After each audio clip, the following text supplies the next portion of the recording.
Alright, what's up, guys? Let's all Camille here. Alright, oh wait, I haven't gone by EXO in a long time. And I had my volume up on my computer. Whoops. Alright, inside joke. What a way to start the stream. I used to go by EXO Camille, and I had brackets around EXO. It was kind of like a guild or clan name. And the brackets were actually just the letters L and the letters I. It was a lowercase L and a uppercase I. And on some games, on some platforms, instead of they confining looked the themselves same. to heaven. So it just looked like brackets.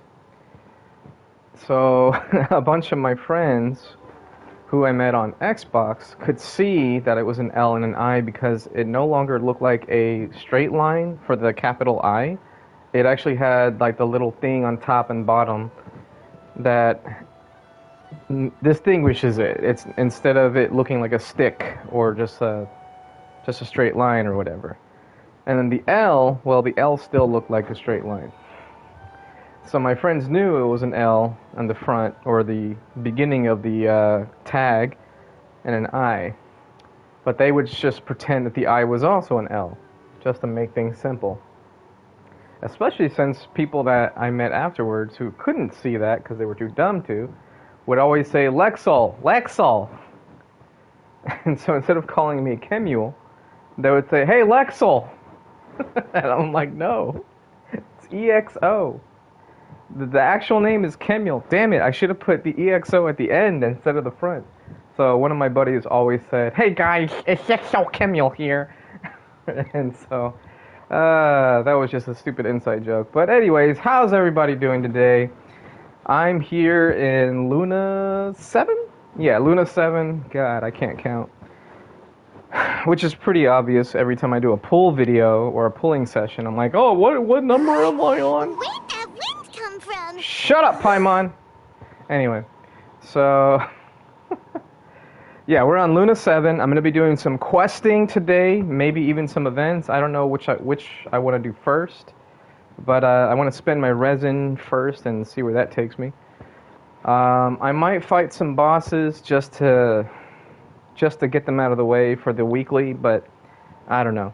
Like, I do still want to pull Nicole, but I don't even have 50 wishes worth yet.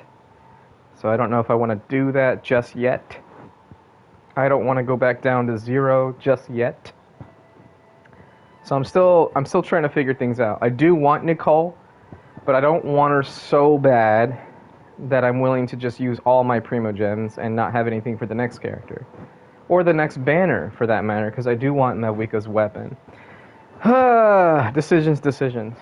But anyways, we're going to go ahead and get into it in 3, 2, 1, starting now. I'm going to go ahead and mute myself, enjoy the stream, and enjoy my misery.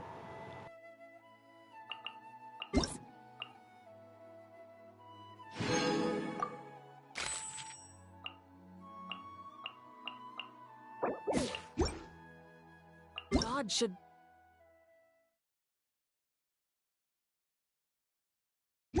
broaden their horizon.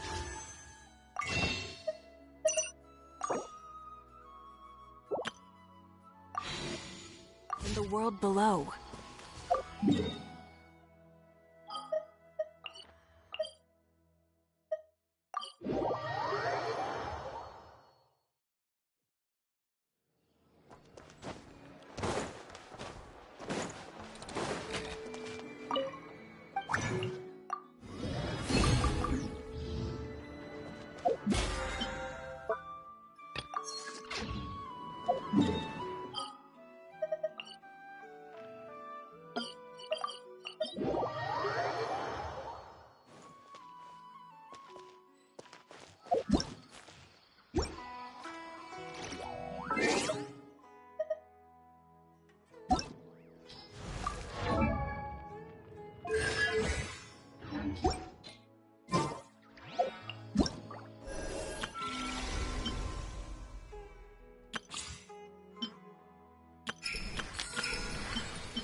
trick!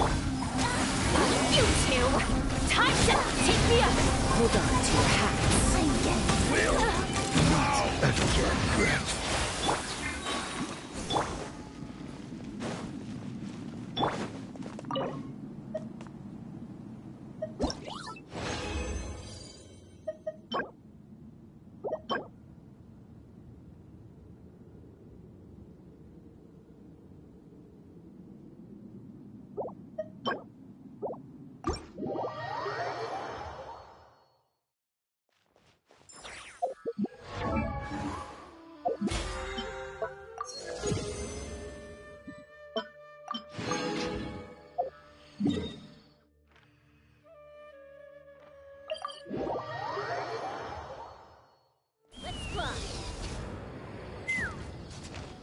Ad Astra.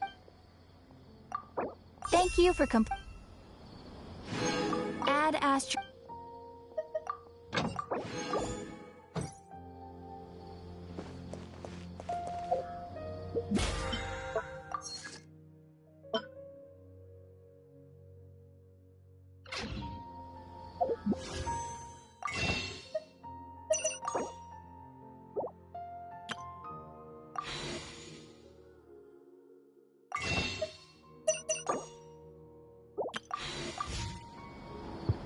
I think I'm gonna do Spiral Abyss first.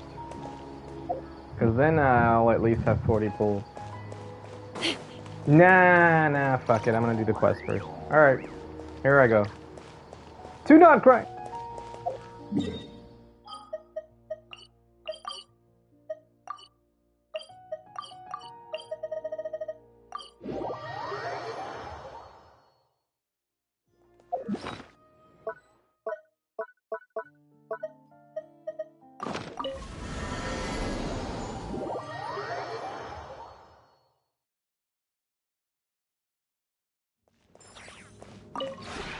This realm is...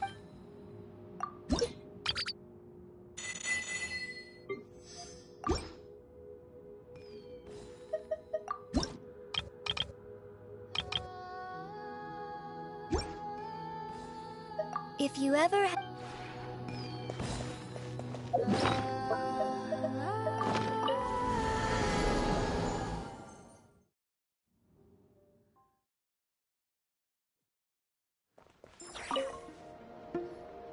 Ah, Traveler, Paimon. It's been a while. As it happens, there is a letter here for you. One moment. Here. A letter?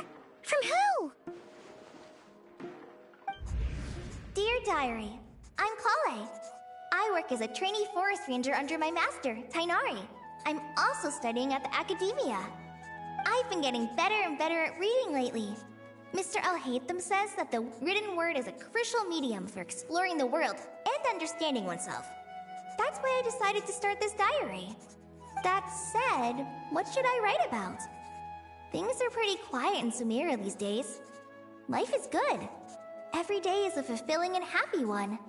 When I think back to the days when I suffered from Elazar, or way back to when I was injected with God remains, I am in a much better place now. I hope it stays that way forever. I'll leave it there for now. Master said he'll take me shopping in Sumeru City today, which is great, because I've been meaning to visit the toy seller at the Grand Bazaar for a while now. Kale, time to go. Yes, Master! Huh?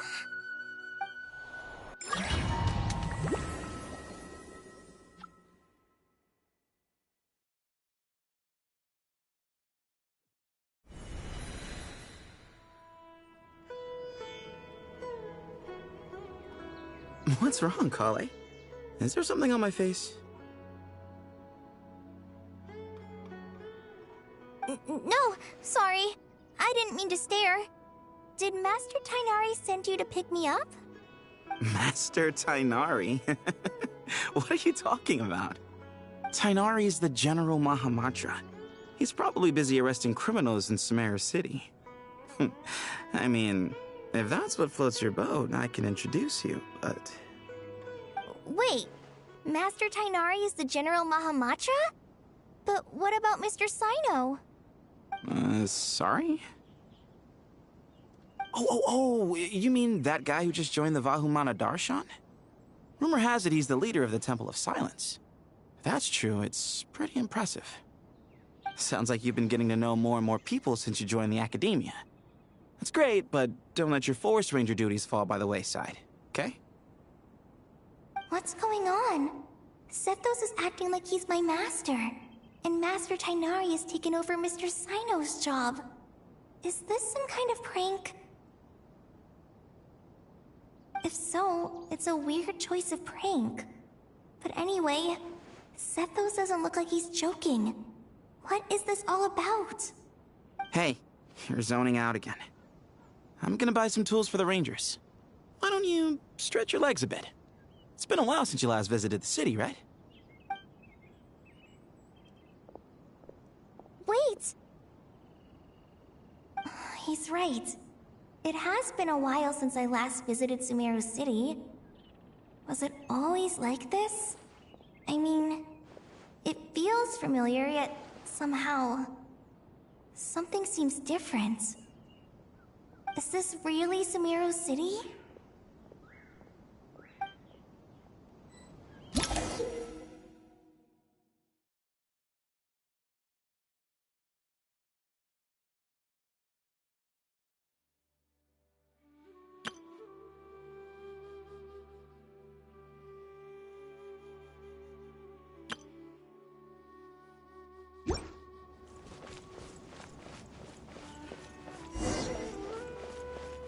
Hey, did you see who just walked by? I think she's that famous merc.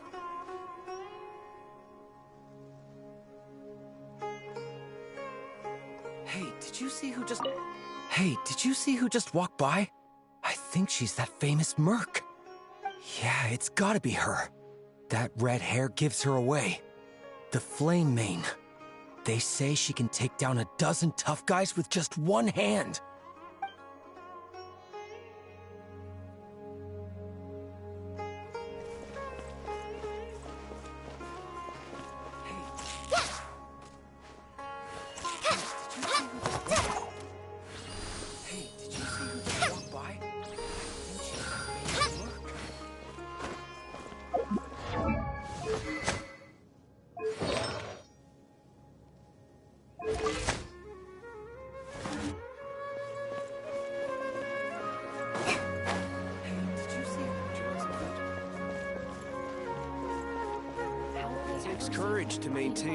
Life too. It takes courage to maintain a peaceful... Hello, my name is Hussein. I'm responsible for managing administrative affairs in the Grand Bazaar and Treasure Street on behalf of the Academia. It's always one thing after another. If only everyone was as good-natured as the great merchant Kave Bay.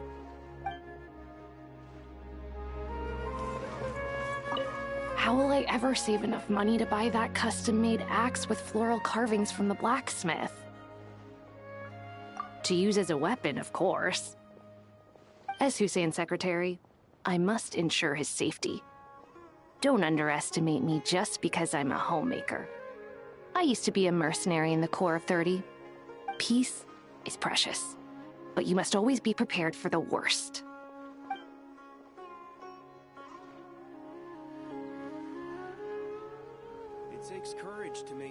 How will I ever save enough money to buy that custom-made axe with floral carvings from the blacksmith? Okay, something's wrong with my TV. How will I ever save enough money to buy I need that custom-made to axe take a with moment floral to carvings from the blacksmith? Switch HDMI channels. There we go. Okay, I can see again. That was How will weird. I ever save All right, enough here I money to go. buy that Shut up, lady. custom-made axe with floral carvings from the blacksmith? It takes courage to maintain a peaceful life, too.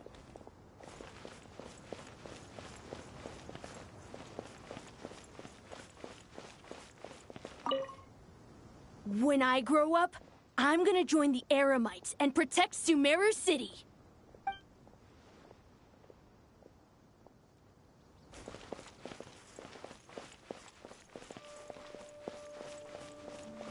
I heard that the sage disappears without a trace as soon as he gets off work.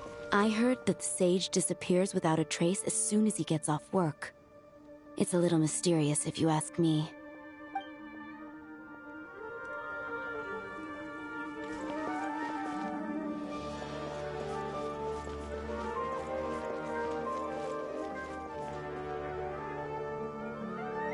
Lord Kabe Bay, did you get a chance to review this month's accounts? Any feedback? You mean the version you sent over a few days ago? Yeah, I took a look when I received it. I was thinking that maybe our profit margin is a little excessive. I visited some of our commercial partners last month. Their earnings are very slim. Are you suggesting that we give up some of our profits for them? Well, since we have more than we need, yes. Making money for its own sake is pointless. Don't worry, I've already planned for it, and the numbers look fine. We can adjust the rates starting from next month. Also, about that designer you hired, I've had to revise his proposal 3 times now, but he just doesn't seem to... Let's cut our losses. Pay him his fee and send him on his way. I'd like you to get Layla on this instead. She was Cyrus's student, and she designed the Palace of Alcazarzaray. Seems like a much safer choice. Who's sneaking around over there?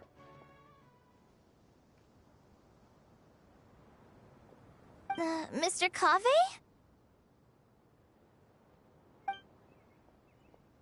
Do you recognize this person, sir? Yes, it's all right. We've met. This is Kale, Sethos' trainee. He brought her along the last time I went for drinks with him. What brings you to the city, Kale? Is your master here too? No, this is all wrong! Why is Mr. Kave saying that too? Tainari's my master, not Sethos. This can't be real. I have to ask someone else. There's gotta be someone else out there who still remembers the truth. Hey, wait! Don't run off! How strange. What's gotten into her today? It's like everyone switched places. I guess I'll keep looking around.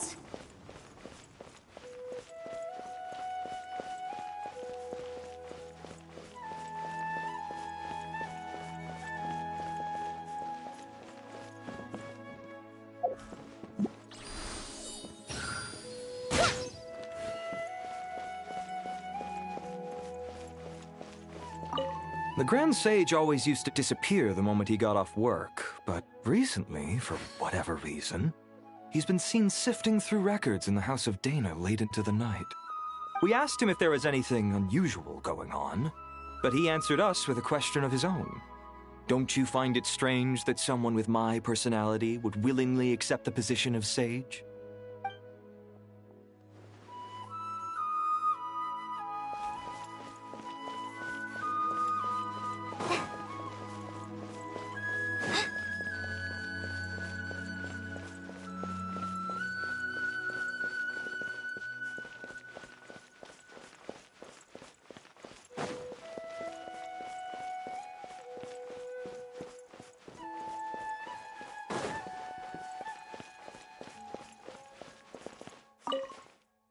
Hey, bud, can I ask you a favor?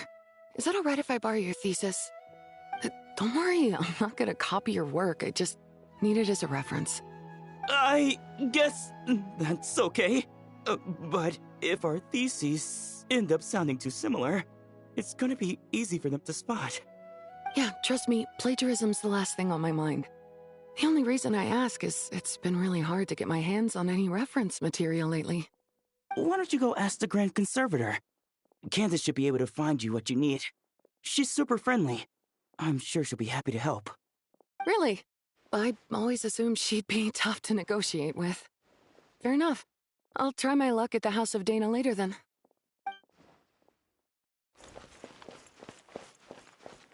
Would you like a cup of coffee? The store's been pretty busy lately. Lots of customers have been feeding Ashru, who watches over the shop, and now Ashru's put on quite a lot of weight. Maybe I should put up a sign saying, "Please don't feed the cat."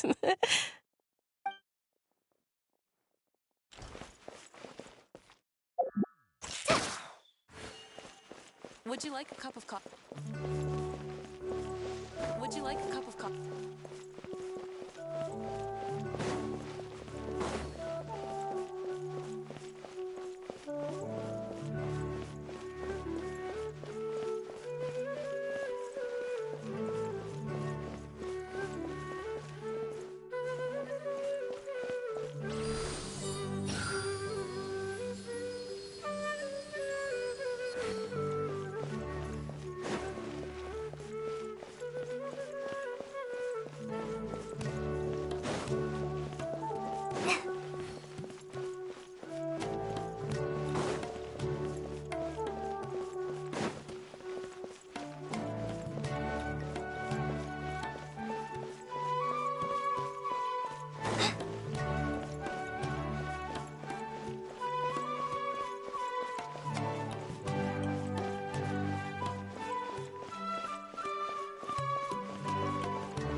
Mr. Sino? What are you thinking about? There's a chapter in King of Invocations where the spirit of someone who died long ago possesses a living man's body. To the outside world, it looks like he's developed a whole new personality. I was just thinking how terrifying that would be for his friends. Imagine waking up one day to find that a friend of yours has suddenly become a different person. Huh? So what got you thinking about that? I don't know, but something feels off. Everything looks fine on the surface, but can human perception really be trusted?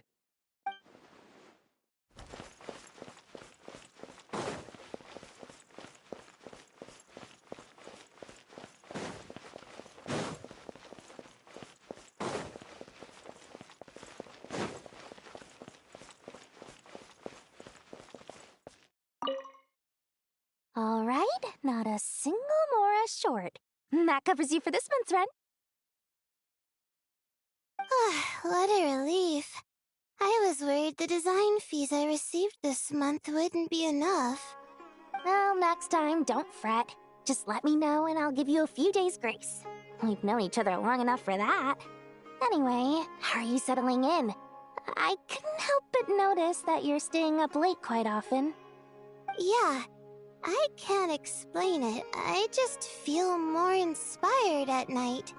Once I get in the zone, I can race through a whole bunch of drafts, no problem. But what about you? I keep hearing you sighing these days. Is everything okay? Well, it's just... Don't you think this house is a little small? I guess I should be used to it after living here for so many years. But for some reason, I've been feeling claustrophobic recently. I want to move somewhere bigger. Once I've made enough Mora, I'm gonna buy a huge new house. As big as... at least as big as the Palace of Alcazarzaray. That sounds really expensive. True. I'll never be able to afford it on a scribe's salary alone. I need to find another way.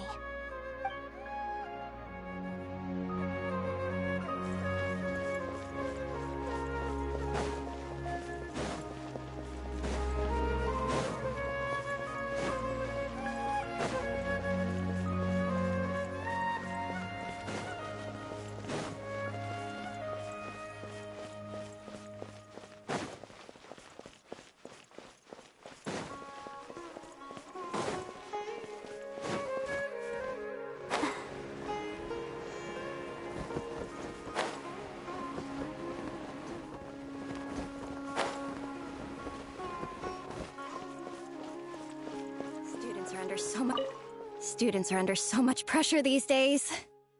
Sometimes I just want to write their papers for them. Peculiar papers come to me for review every day. I really wish they were able to relax once in a while and not be constantly plagued by academic conundrums. It doesn't do a person any good to spend too long down the rabbit hole. Alright, before I go forward, I can see Nilu there, and I am aware of something. So I'm just gonna address it now. No, Nilu did not have a VA change. She's gonna sound way different than she used to. And I believe I saw some comments circulating around that said that she had a kid and post-pregnancy, like, her voice changed. And that actually does make sense. When you go under an enormous amount of strain, that can have effects on your body. It can have effects on your vocal cords, etc., etc. So it does make sense. So you're gonna hear Nilu talking, and it's gonna sound way different than what we remember. But I am already aware it is her. I'm not gonna question. Oh my God, Nilu also got fired? No.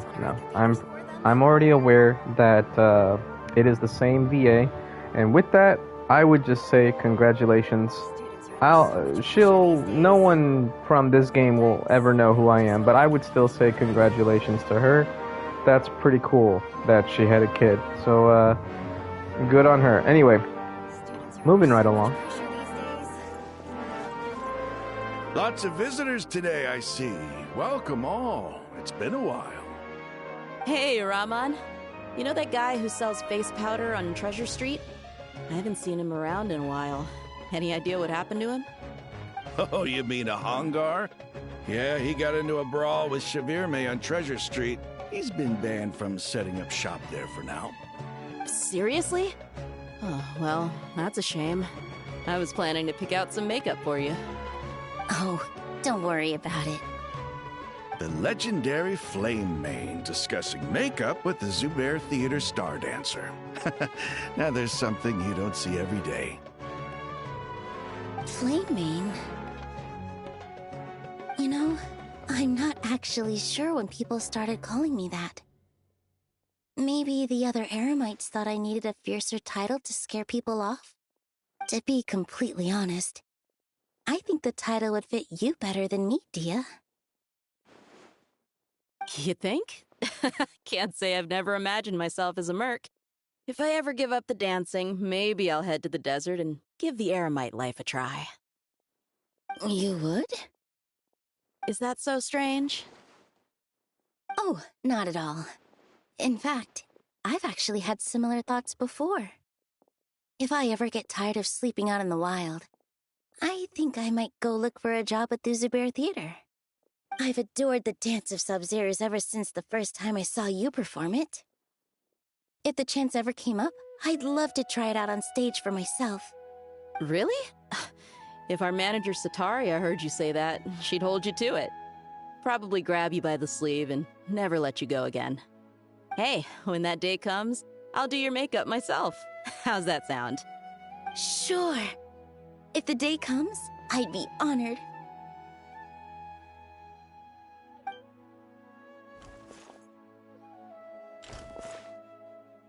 Everyone I know, everything I've ever known. Suddenly it's all a jumbled mess. The question is, who's right? Them or me? Oh, my head feels so heavy. I can't think straight.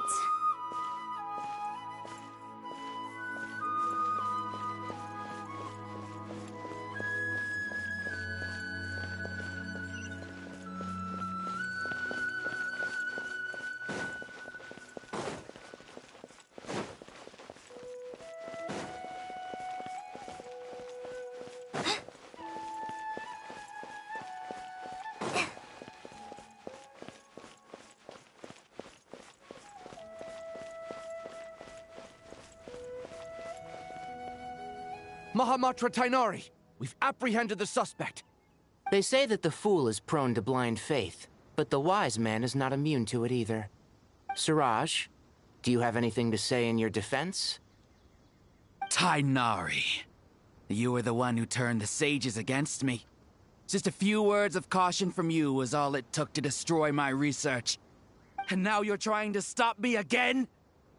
You should know that mechanical life is the future! We must cast aside our useless flesh and... That's enough. I'm not in the mood to listen to your lunacy. Anyone could tell you how amateur your work is. Karina, Ilias, put him somewhere safely out of the way. Yes, sir. Next on the agenda is... Master? What is it? Wait, did Professor Zahahati send you? She's been encouraging me to take on an apprentice. Might be getting a bit ahead of herself there, though. No, Master! It's me! Kale! Listen to me. Something really weird is going on in Sumeru City. It's like everyone's identities have switched around. You're not the General Mahamatra. You're a Forest Watcher. Just yesterday, we agreed to come to Sumeru City today to go shopping together and... All right, there's no rush. Let's back up a little. Your name is Kale, correct? Although this is our first meeting, you do seem strangely familiar somehow. Is there anything I can help you with? No.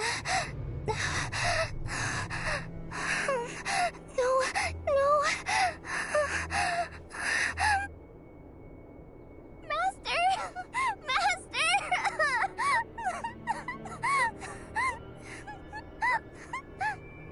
What is it?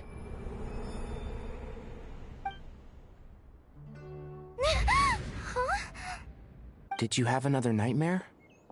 I've told you before, when you're tired, lay down on your back in bed and get some proper sleep. It's much better for you than napping on your front. Poor posture obstructs your breathing, which can lead to all sorts of weird dreams.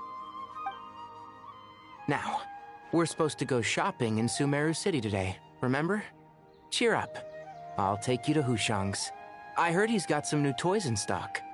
Go wash your face, take some deep breaths, and when you're ready, we'll head out. Okay. Thanks, Master Tainari. So it was just a dream. And yet, dreams can sometimes be a warning of things that will soon come to pass.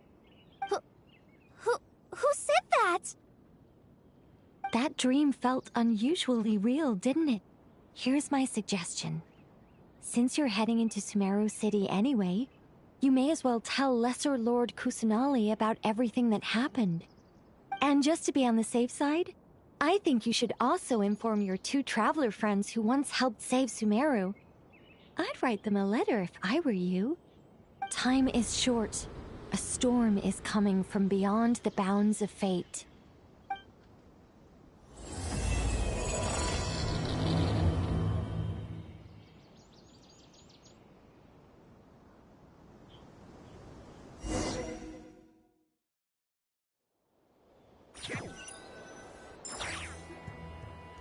What a strange situation. No wonder Kale was in such a rush to write us a letter. Imagine waking up one day to find that everything around you has changed. You might not even recognize Paimon anymore. Oh, that's a scary thought. Let's get to Sumeru and find out what the heck is going on.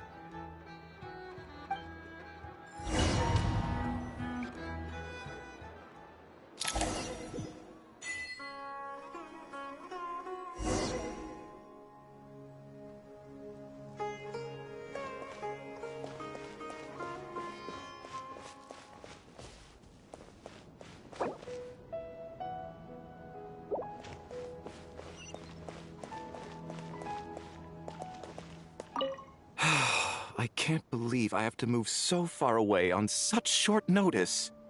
I made an automatic watering device so that my flowers won't wither and die while I'm away from home. Hey, do you think renovation works is the real reason they're moving us to Caravan Rebot? There's a rumor going around that Sumeru City's buildings aren't earthquake-resistant enough. Maybe that's it?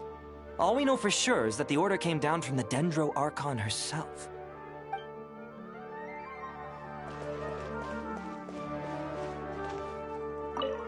Thank you, Sage Baladuri. You really didn't have to stay with us to the end. Don't mention it. I'm your teacher. It's my job to look after my students. Is Panya doing okay? I think so. She just left the city with her mother. This will be her first trip away from home. She's handling it much better than I imagined. As her father, it's quite a relief. I just hope they have a smooth trip. Pack up your things. It's time we got going too.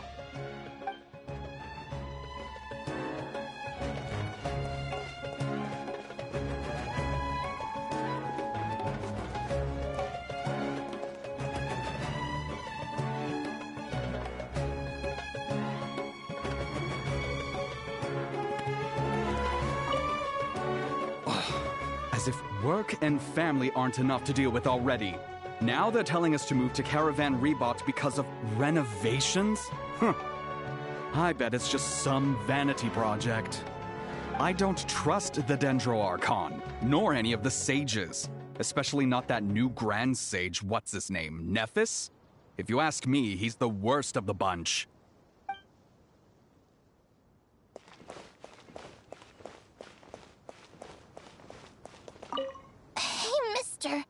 Are you a robot? Shh!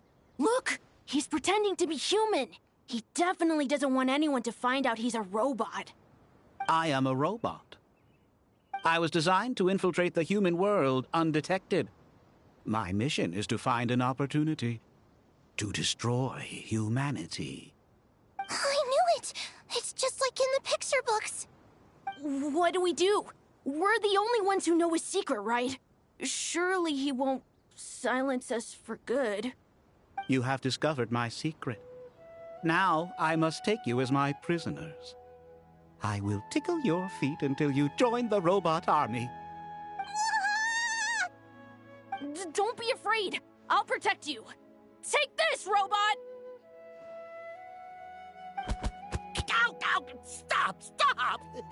I was just kidding. I'm human. I'm human!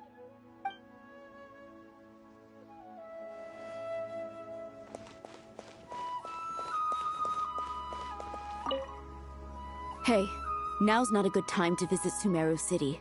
We're actually getting ready to move out ourselves. Take me up!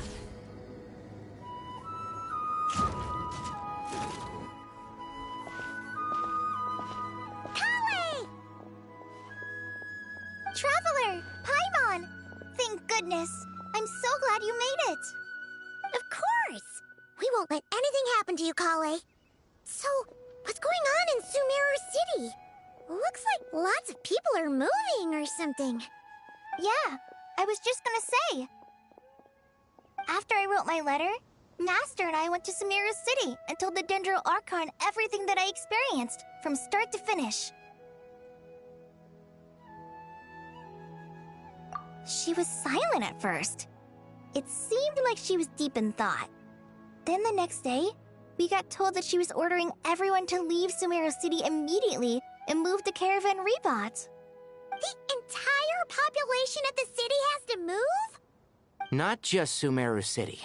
The evacuation also includes Lokapala Jungle, Avidia Forest, Ashavan Realm, and Ardravi Valley. Basically, everyone living in the rainforest must temporarily relocate to Caravan Rebot. Holy smokes! That's crazy! Yes, it's quite an operation. Even if people only bring the bare essentials, the scale is simply enormous. They've requisitioned almost all the Sumpter Beasts in Sumeru for the task, including the entirety of Dori's Sumpter Beast Park.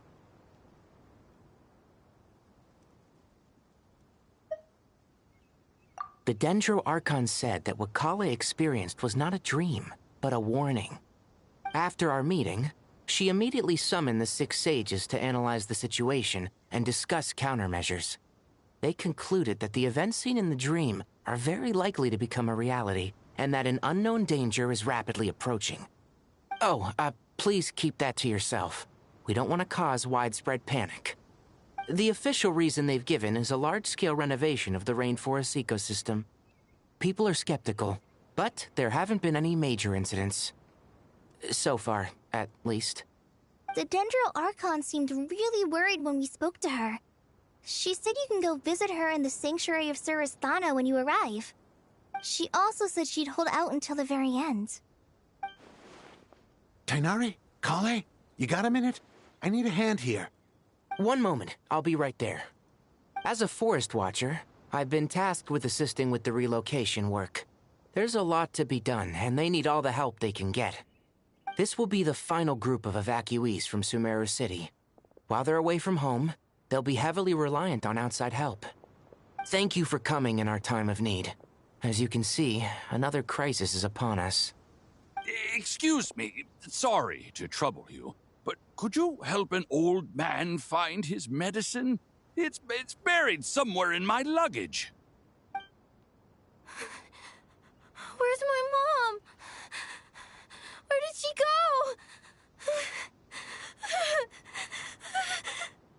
go? Don't worry. It'll be okay. Those items are worth a small fortune. Make sure you store them somewhere safe. You understand? I bet you thought you'd get away with this in the chaos, huh? Guess again. No petty thief gets past me.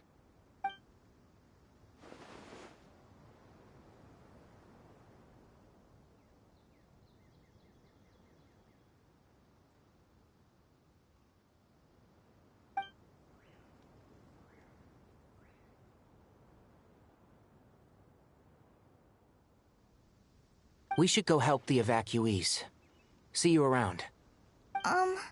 I'm so glad that you believed me and came all this way to help. It means a lot. Please stay safe. Don't worry. We may not know exactly what's going on yet, but as long as we stick together, we'll find a way through this. Goodbye! Look after yourselves! Will do. See ya!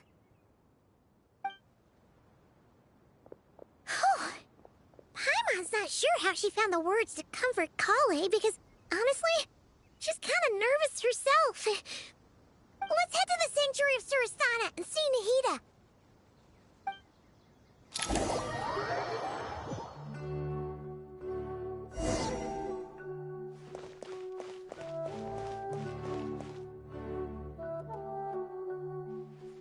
Who goes there? No unauthorized access to this place. By order of Mahamatra Sino. Are you blind? It's the Traveler and Paimon. Surely you've seen them before. Huh? Oh, so it is. I'm sorry, I haven't been sleeping well lately. My nerves are a little frayed.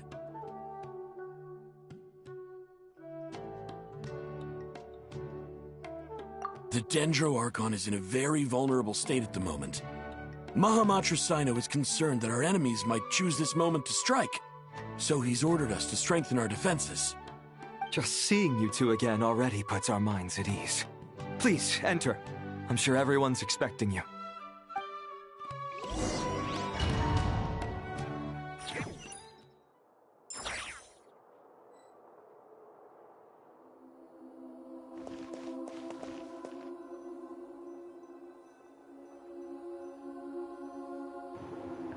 Alright, I'm gonna go ahead and continue the quest here. Hopefully it doesn't have a dialogue prompt where I gotta hit OK.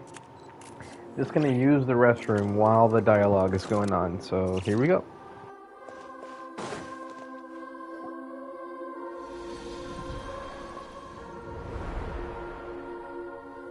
Traveler, Paimon, you made it. Aha! Perfect timing. Reliable helpers like you are just what we need right now. Oh, it's good to see everyone again. Kale gave us a rough idea of what's going on, but we still have a lot of questions. What kind of danger is Sumeru City in exactly? And how come everyone has to move to Caravan Rebot? At this stage, we can't be certain. We're investigating, but no definitive answers yet. I take it that Kale told you about her strange dream? Yeah. Apparently, everyone in Sumeru City was acting super weird. Even you guys. It was like you'd all switched places. That's right. Kale and Tainari reported the situation to the Dendro Archon. She believes that it wasn't merely a dream, and that whatever it was has something to do with Irminsul. It's a reasonable inference. Only through Irminsul can people's memory and cognition be so significantly modified in such a short time. We don't know why Kale would dream of these things, nor who was trying to warn her. The Dendro Archon decided to connect to Irminsul to investigate more thoroughly. Irminsul is connected directly to the ley lines. The tree serves as a central hub where the ley lines converge, and its core function is to record and store the world's knowledge and memories. But something has gone awry, severely compromising the performance of this core function. Information is bottlenecking inside Irminsul, hampering the ley line's flow. If this continues, new information will languish unrecorded, with existing records thrown into disarray. In short, the souls of the dead will be stranded, while the living have their sense of reality warped. In the long run, Kale's dream could well become a reality. And that's just the beginning. There's no telling what other nightmares could end up coming true.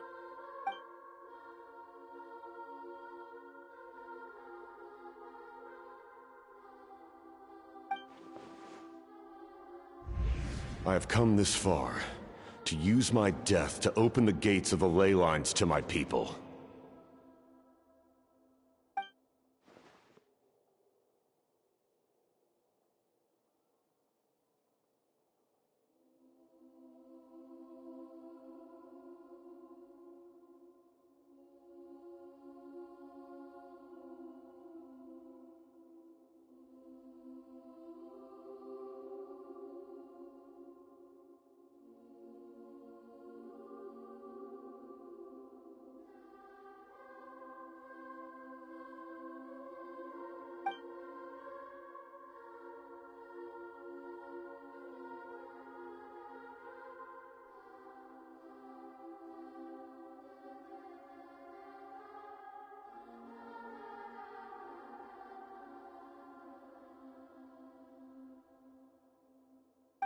Faced with a growing backlog of information, the Dendro Archon decided to connect herself directly to Irminsul and take over the recording and processing function herself.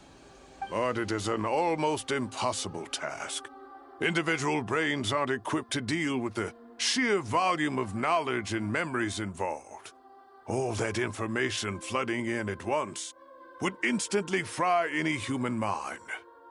And for a god, even for a god, the suffering must be unimaginable. The Dendro Archon's power originates from Irminsul. Any issue with the tree itself takes a toll on her to begin with. On top of that, she's subjecting herself to the grueling task of processing all that data. It must be torture for her.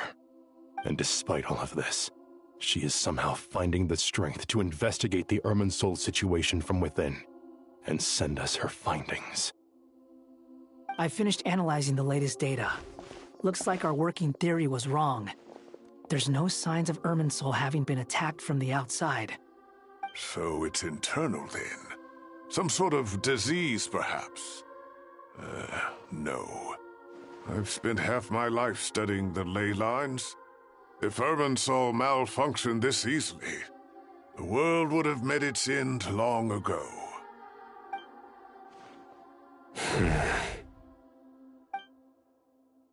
Sino? What is it?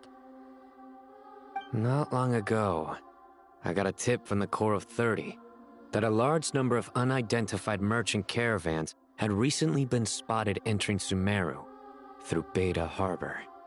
At first, I suspected that they might have something to do with all this, so I sent some people to investigate. But if Irminsul wasn't attacked from the outside... Don't you think there are more important things to worry about right now than guessing who's behind all this? It's been over 12 hours with no new intel.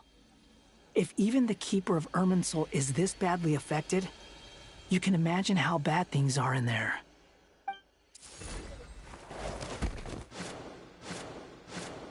Dendro Archon.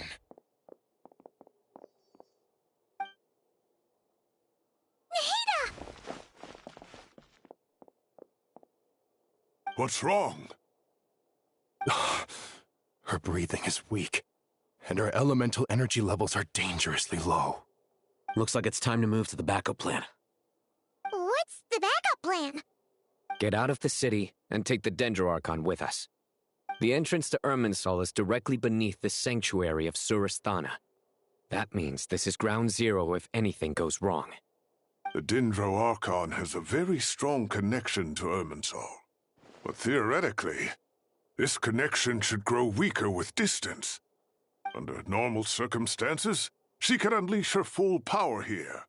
But with Irminsul out of control, our first priority is to get her away from here. The situation is critical. There's no time to deliberate. Everyone in agreement? I'll deal with it. I'll also let the Matra and the Core of 30 know to start evacuating.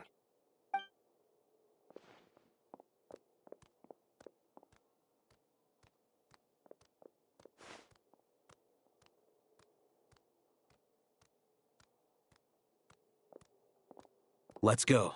No sense grieving when there's nothing more we can do. Agreed.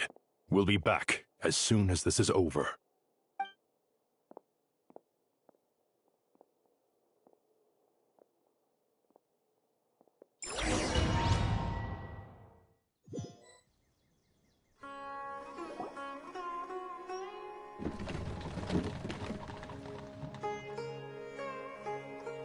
The last group of civilians has been safely evacuated.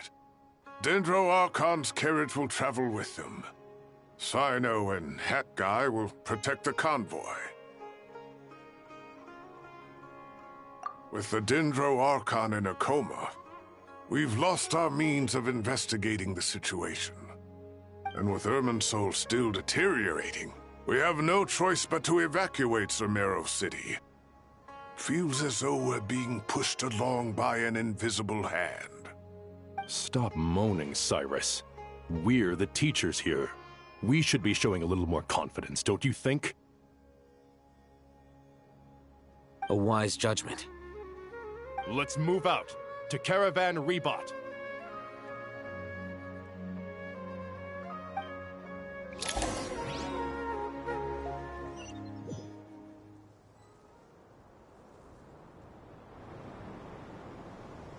Sir, all units are in position. Good. Everything is going to plan. Interfering with Sumeru City is a necessary step, so do not hesitate. The Irminsul situation will not harm you. We need to speed things up here, too. We don't want to keep our client waiting, do we? No, sir. You have my word. Everything will be completed on schedule.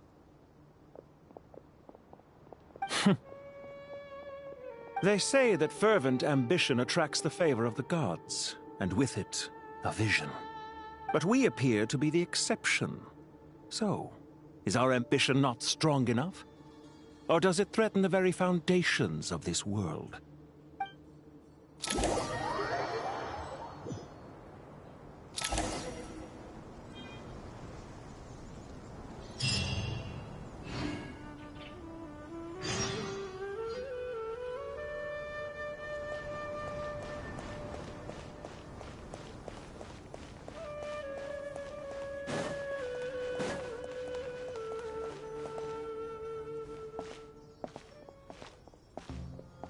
How is the Dendro Archon?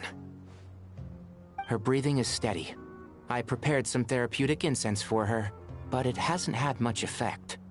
Her vitals are still very weak. Based on the information you've provided, I have a working hypothesis. Her condition is partly due to Irminsul's influence, and partly due to a physiological imbalance caused by the rapid depletion of her power.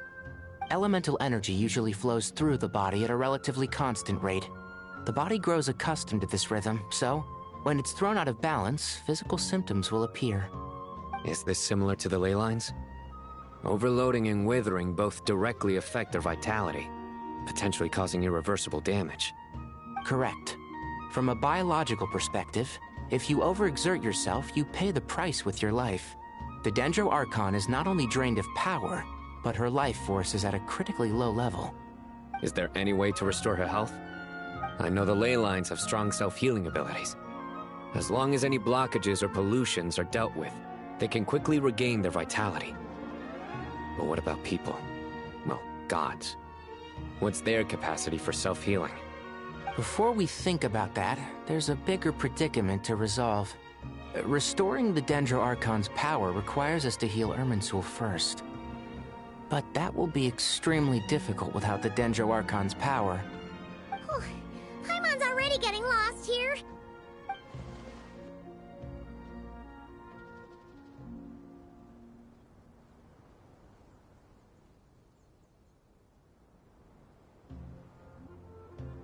Master Tighnari and Cyno look so serious. I've not heard Master speak in this tone for a long time. Tighnari.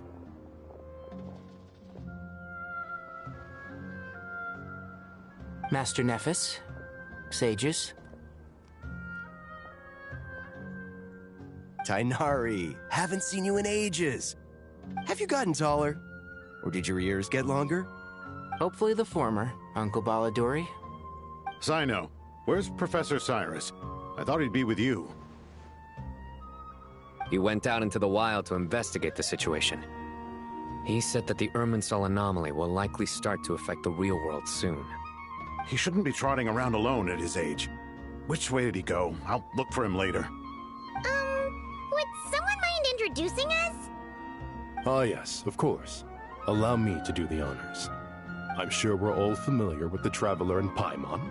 They're the heroes who helped foil Azar's conspiracy and save Sumeru. These gentlemen and I are the 6 current sages of the Academia. Balduri and I are part of the Old Guard, while the other 4 took office after Azar and his clique fell from power. We have Sage Alkindi of the Spontamad Darshan, Sage Farnas of Kasharawar, Ritaoist Sage Shakir, and finally Harabatot Sage Rusht.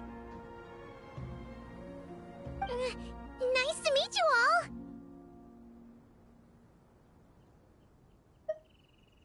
I've heard much about you. Delighted to finally meet you in person. You're younger than I imagined for someone with the power to stand up to fate itself. Thank you for lending your aid to Sumeru once more. Once we're on the other side of this, could we get a photo together? My daughter has a friend named Isak. He's always talking about you two. Of course! No true hero would deny a child their wish. Back to business. So with the Dendro Archon currently in a coma, the people have taken temporary refuge at Caravan Rebot, but they cannot stay here forever. We need to come up with a plan as soon as possible. Fernas, any thoughts? Well, firstly, having reviewed the data, I'm inclined to agree with your assessment. This doesn't look like an attack on Irminsul from the outside. Rather, it resembles a malfunctioning machine. Calculations going haywire and sparks flying. That being said, before we consider how to fix it, we need to understand precisely what has gone wrong. Furthermore, we somehow need to ascertain this without relying on the Dendro Archon's power. We have no direct access to Irminsul. However, we might be able to gather the information we need from the ley lines. Study the branches to learn about the trunk, in other words. Wait, is that what Cyrus is up to? No wonder he ran off to research in the wild. Curse, always one step ahead of me, isn't he? I heard that while in the sanctuary of Surasthana, the Dendro Archon had to serve as the central information hub herself. This is a clear sign the situation within Irminsul might be far worse than we can imagine. Irminsul is vital not just to the safety of Sumeru, but to all of Teyvat. We must be the ones to bear responsibility for this world. To be on the safe side, I think we need to consider some backup plans. Are you saying we should consider a scenario in which Irminsul is completely destroyed? I'm merely pointing out that the possibility exists. You have a valid point. But until worst comes to worst, I believe we should focus our efforts on resolving the Irminsul anomaly and helping it recover. Kale, I understand that you were the first to foresee this crisis. If it's all right, I'd like to talk with you about it in more detail. Of course!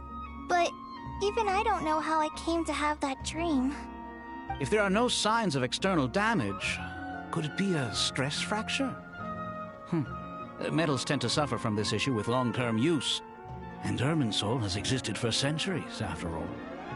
It's possible, but surely a stress fracture would be more likely to cause a complete shutdown rather than chaos.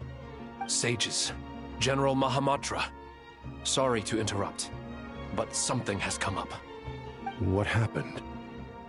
Some citizens didn't believe that Sumeru City was really in any danger. They slipped away and hid during the relocation, intending to return home. How many people are we talking? About a dozen. Sakura found them while on patrol, but they appeared to be suffering from psychosis. For whatever reason, they were trying to kill each other. By the time we arrived, there were only 2 survivors. One was unconscious from their injuries. The other tried to attack us, but was subdued. Where did this happen? Near Yasna Monument. That's not far from Caravan Rebot. Master. I know. The Irminsul anomaly is beginning to have effects in the world. I didn't expect it to spread to Yasna Monument so soon. It almost feels like we're being chased relentlessly, with no time to catch our breath. Sir Cyrus said the same thing. He sent me back to report in, while he continues investigating. I'll go join him. Count me in too. Don't let my age fool you, I can still fend for myself. Very well. Meanwhile, the rest of us will continue discussing our next steps. Get back soon. Take care of yourselves. It's getting dangerous out there.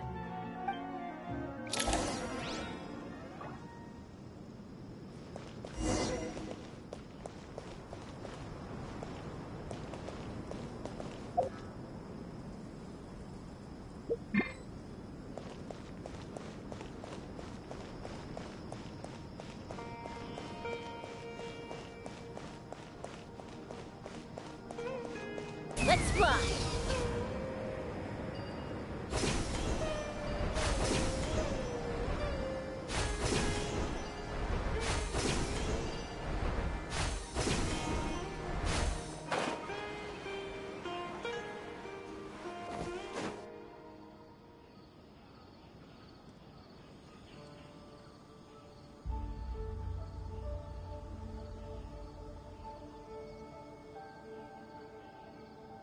Please don't go any further.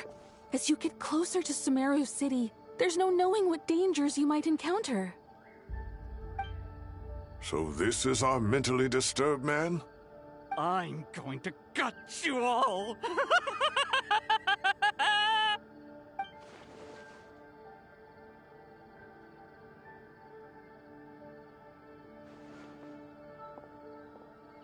Cyrus, you didn't even bring a single guard? Do you think you're some sort of warrior? It's fine. Come here and look at this. Oh, it's... That's right. Flowers that bloom from openings in the ley lines, indicating some sort of anomaly. I don't believe I've ever seen a color like this before. Did you discover it nearby? Not just here. Way over there, too. They're everywhere. There's even more in that direction. How did you ascertain the situation further ahead? Didn't you just say that we can't go beyond this point? Yes. This area is relatively safe so far. But if you continue forward, delusions will start afflicting your mind. However, some vision-bearing mercenaries were able to maintain their sanity a little better. They're the ones who brought back news from further afield. Sino, do you remember the class I taught on dissecting ley line blossoms? I do, Professor. I received full marks in that course. Good. After all these years, it's time to put that knowledge into practice. There must be anomalous information hidden within these blossoms. Alkindi, I'll need your help as well. Been a while since we worked on a project together, hasn't it? Sure has. Well, what are we waiting for? Let's get to work. Anything we can do to help?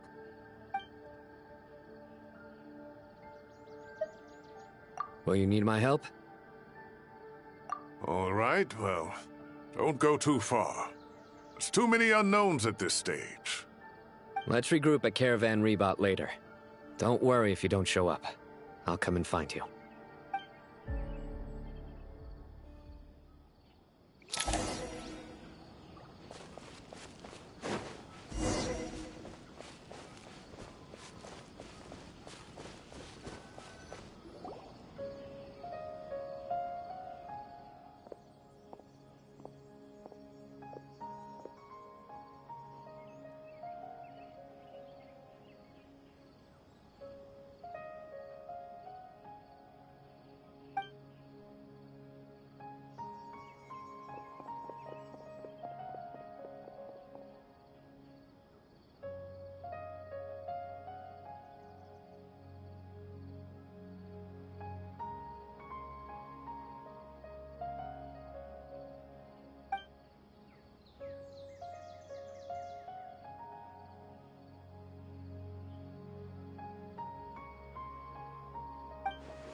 That should be the heart of Oasis.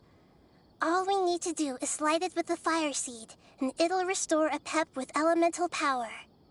The damage it suffered internally will also slowly begin to heal.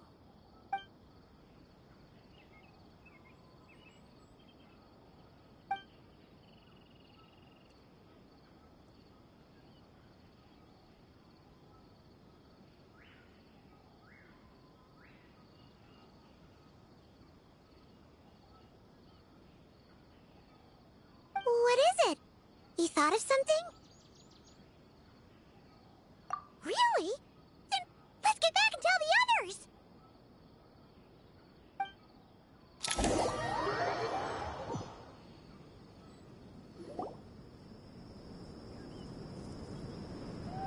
Whew. Glad to see you've returned safe and sound. Any longer and we would have gone out looking for you. Well, this is a nice surprise. Paimon sure feels better with everyone we know here. We've made some progress, so let's start by giving you and Paimon a quick update. By dissecting the ley line's blossoms, we've been able to deduce that although Irminsul is experiencing an anomaly, it has not completely rejected access from the outside. The Dendro Archon has the power to connect to Irminsul, but there's also another way. I assume you recall the devices everyone was wearing when you first arrived in Sumeru? Devices? Oh, wait. You mean... The Akasha terminals? That's right. Of course! It's been so long, Paimon almost forgot all about the Akasha. Wasn't it shut down, though? Yes, but although the system isn't currently operational, the technological infrastructure is all still there. And it turns out that a certain someone gets so bored at work that he's actually read through every single one of the instruction manuals. No prizes for guessing who that was. If praising others is that embarrassing for you, you can simply spare yourself the ordeal. As much as it pains me to say anything nice about him, there's no denying his intelligence. He rarely forgets anything he's read. The Akasha is exactly what Sumeru needs at this moment. Between us, we should have all the knowledge and expertise we need to get it up and running again. But if I recall correctly, doesn't the Akasha need a Gnosis to function? That's exactly right. The Akasha relies on the Gnosis as a power source, and in its absence, we'll need to find an alternative. To tackle this problem, it looks like we'll be relocating once again. Mainly to the Temple of Silence. Ring any bells? It's the only major institution in Sumeru dedicated to preserving the knowledge of King Deshret's civilization. You might find the answers you're looking for hiding there. I agree. There's a good chance. Master Nephis and the other sages have discussed it.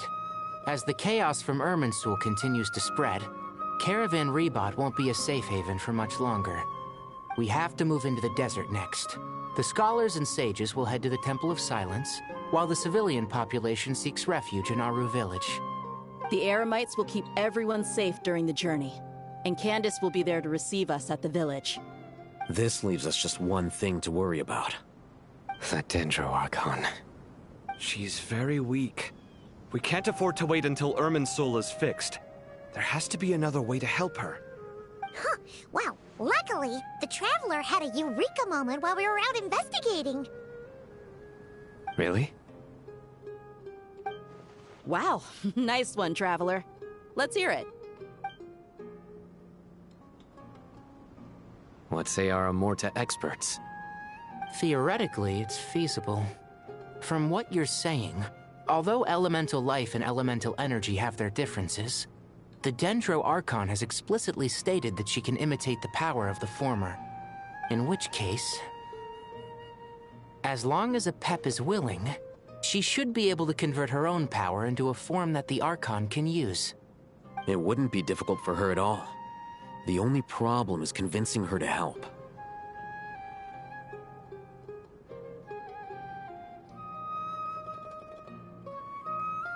Yeah! Even though she wasn't exactly friendly the last time we met, she didn't refuse to talk with us. When she realizes the danger that Nihida is in, surely she won't turn a blind eye to it. Well, hopefully not. Either way, we're not exactly spoiled for choice here.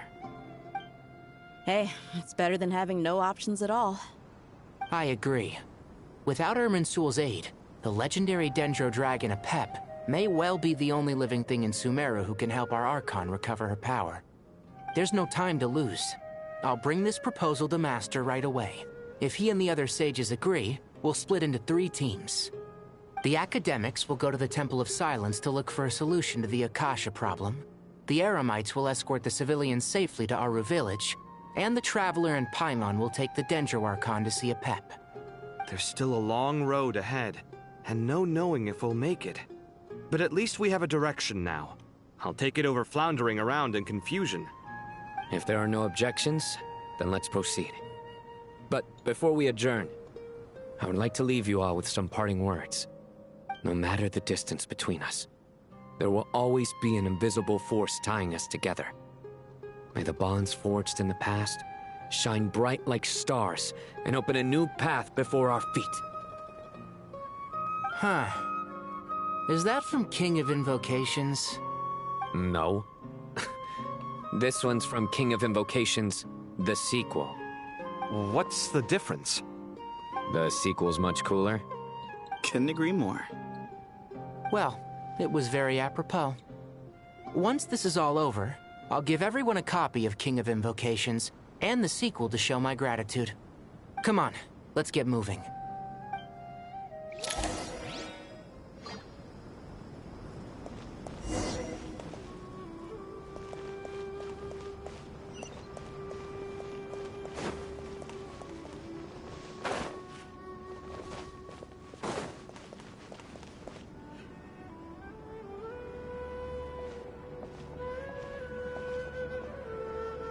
Tighnari has brought me up to speed. I approve of your plan of action. But we can't proceed with everything right away.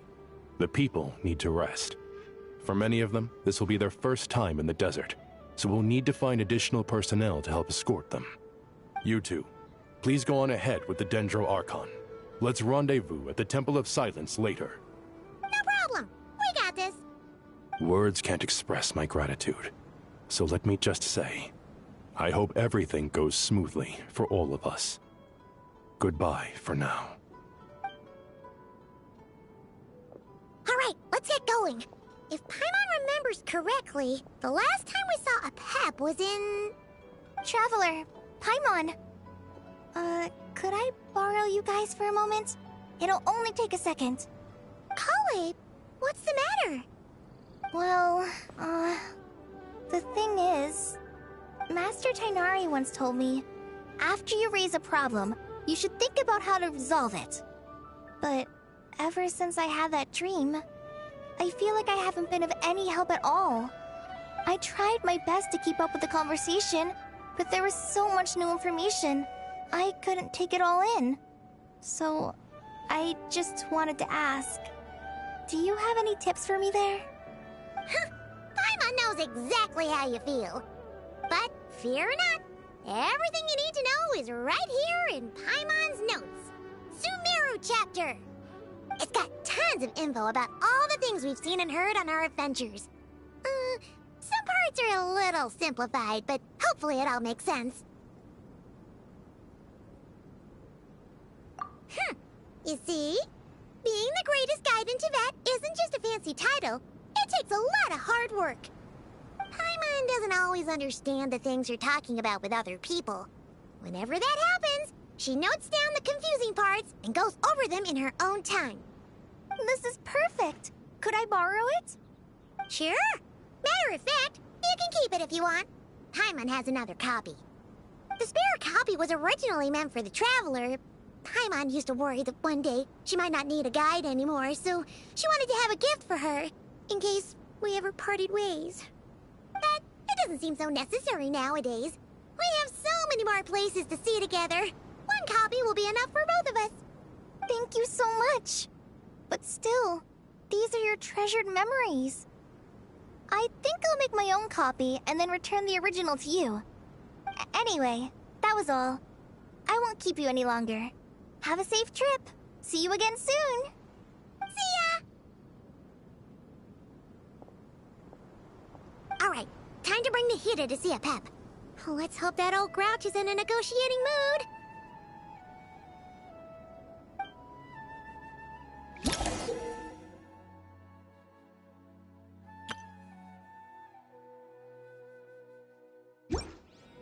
Hey, here's a thought. If we brought Nergalette along, do you think he could help us persuade a Pep to help? Actually, never mind. In a Pep's eyes, Nergalette's probably one of those dragons who's grown too close to humankind. They might end up fighting for all we know.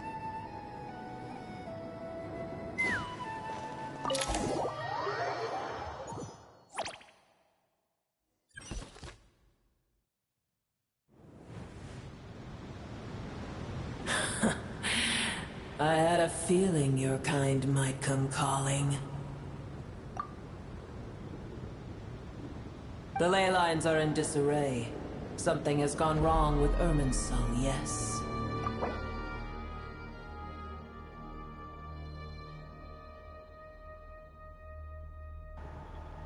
Alright, I'll be right back. I'm gonna go use the restroom again. Muting myself and, enjoy the music, I guess. When I get back, I'm just gonna pick up right where I left off. I'm not gonna say, hey, I'm back, or something. So, be right back.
Even from a great distance away, I can sense that Sumeru is headed for destruction. You who took our home from us, prepare to watch as your own world is plunged into oblivion. Oh, how the cycle of history comes to a poetic conclusion. This isn't a joke, Apep! Nahida's in grave danger! Can you please help her? Is she now? Then do explain. For what reason should I lend Booer my assistance?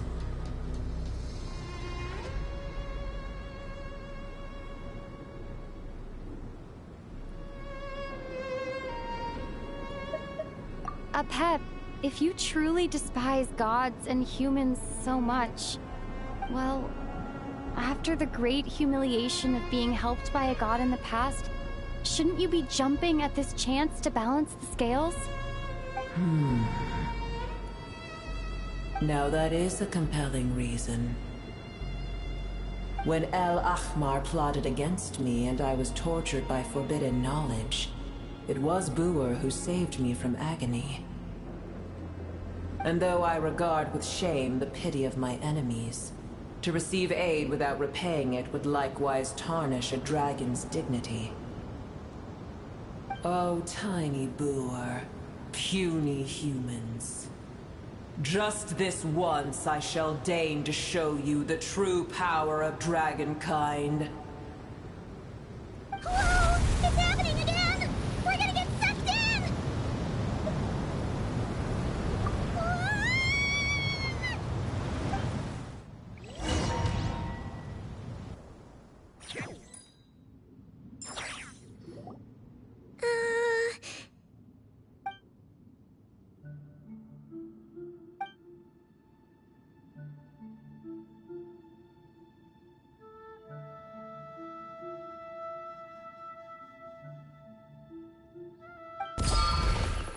It is done. The heart of Oasis is supplying her with life force as we speak. It shall not be long before she recovers. But I should warn you. Booer's existence is closely intertwined with Irminsul.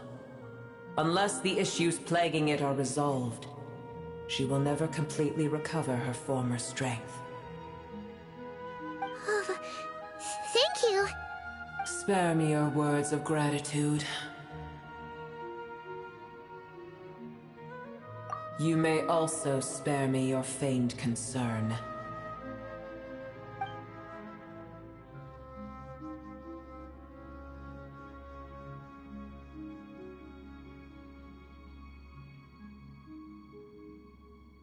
A dragon's sovereign's power is far greater than you can imagine. While I was indeed weakened when the heart of Oasis ran dry, Providing tiny Boer with a morsel of my life force shall have little consequence for me. Oh, good to hear.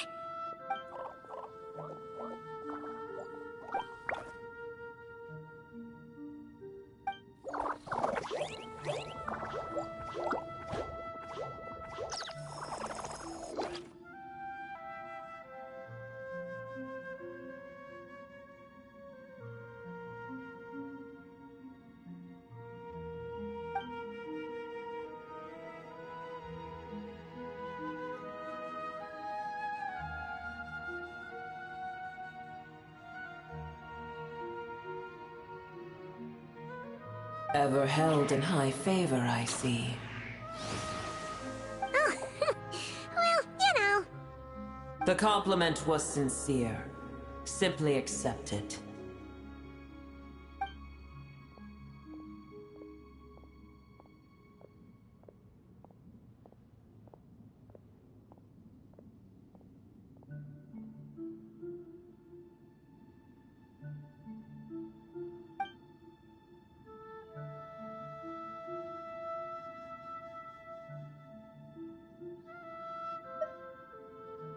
I did once. That tree was not planted by the heavenly principles. Irminsul existed before they ever arrived in Tevat. What? There was a time when it belonged to Tevat, to dragonkind.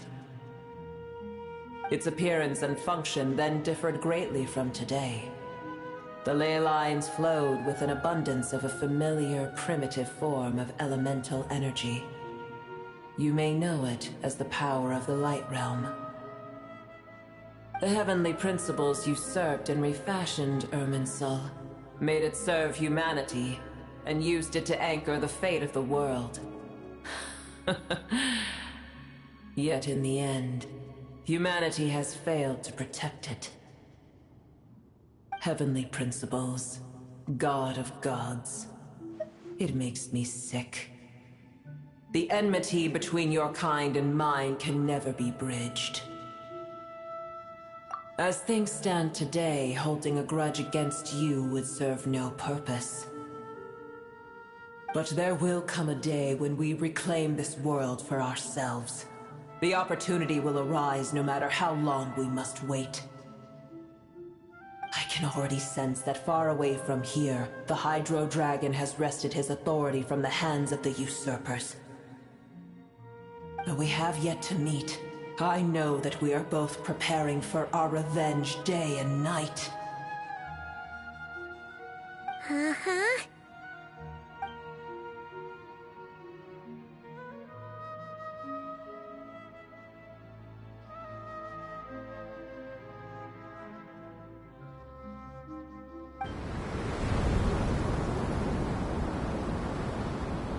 I hear a great disturbance out there. Huh? What is it? Sandstorms come. The Jinn. I see.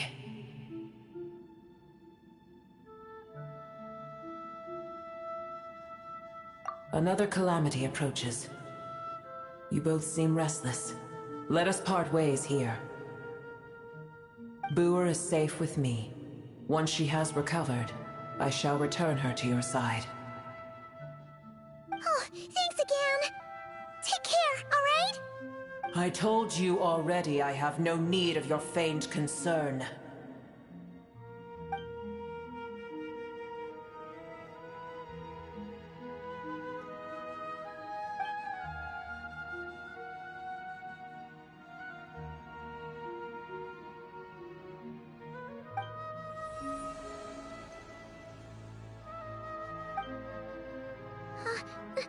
Nahida? You're awake! Are you okay? Cease your interrogation. Yes, she awoke for a brief moment, but she has now lost consciousness again. Take it.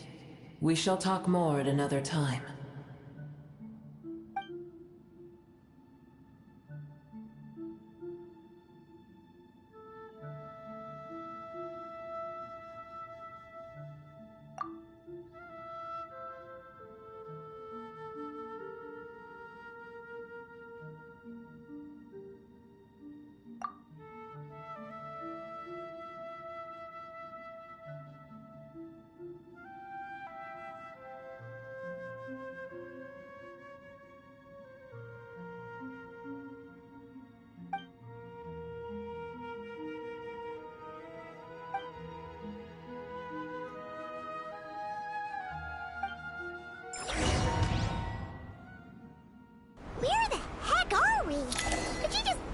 the middle of nowhere?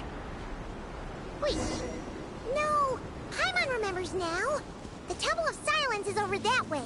Come on, let's go find the others.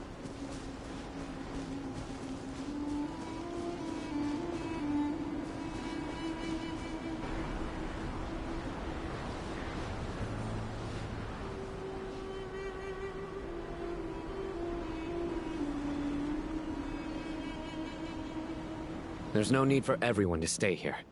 I'll protect the sages. The rest of you, return to Aru Village.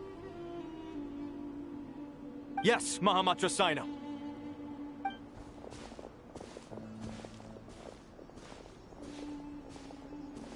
Sino! What's going on? You're back. How is the Dendro Archon?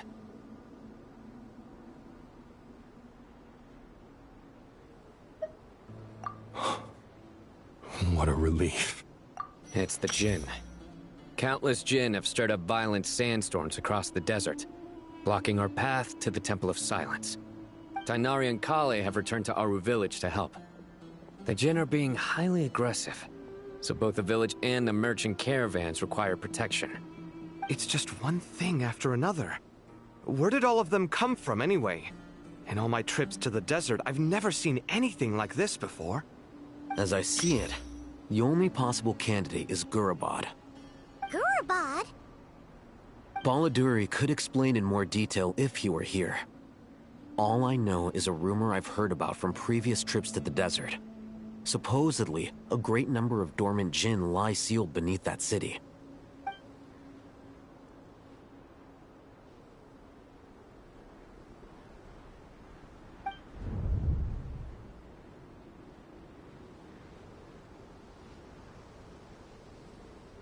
Gurabad is, for me, a fated land. I must therefore return back to this city, where my destiny awaits me still. My master, I am sorry that I couldn't stay by your side for long, and that I could not have more time to get familiar with you. Lailapar.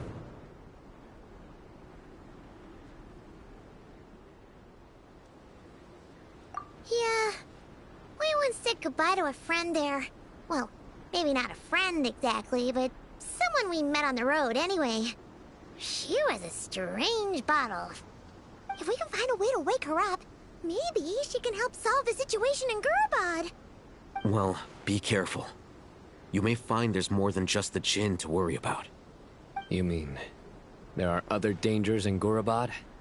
It's a sensible assumption to make. The moment we arrived in Caravan Rebod, the Irminsul anomaly started spreading in that direction. Now we've moved to the desert, and suddenly we're plagued by Jinn and sandstorms. To call it a coincidence would be a stretch. Don't worry, we've gotten a lot stronger since our last stint in Sumeru.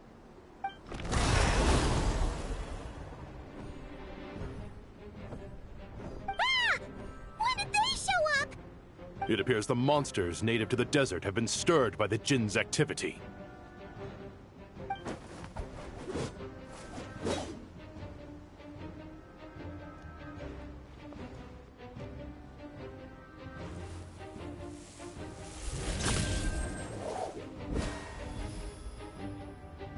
You should get going.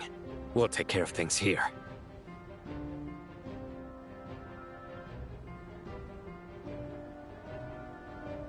You too. Don't do anything too risky. You got it?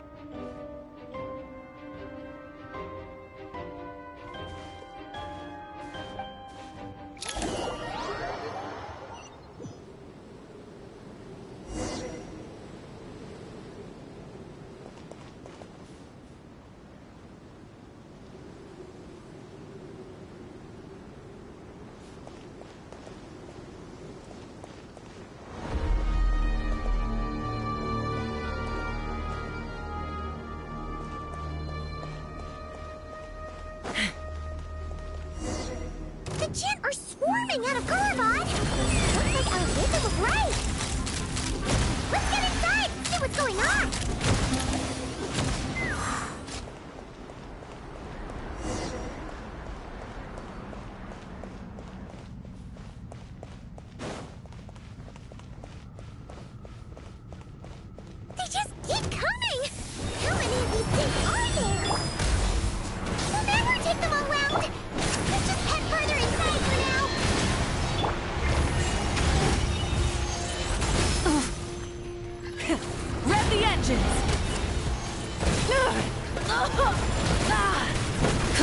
Fulfill our pact! Let's fly! Bullseye! Bullseye! Locked on!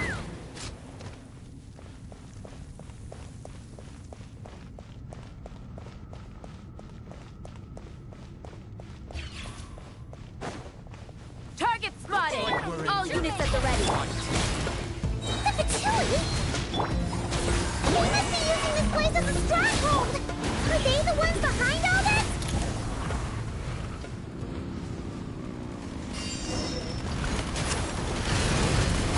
Incinerate! Fighting Jin with one hand and Patchouli with the other? This is pure chaos! Locked on! Bullseye! Open fire!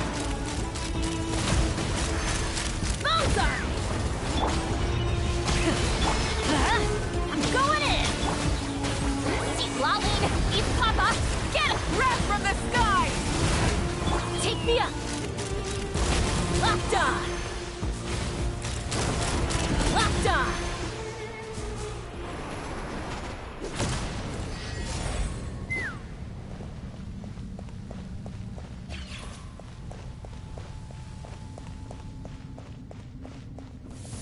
I'm gonna fix your... Ryan, teamwork is dreamwork! Let's show no mercy!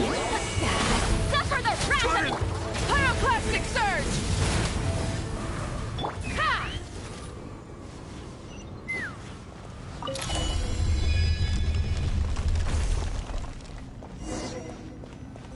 You see that strange machine? Paimon has a sneaking suspicion that that's the thing wrecking Gurubad and setting all those dangerous Jin free! The target has reached the core zone. Requesting backup. Repeat, requesting backup. Backup en route! Stop her at all costs! Careful! They're back again! Get to work! See Lolene! Eat Papa! Get him!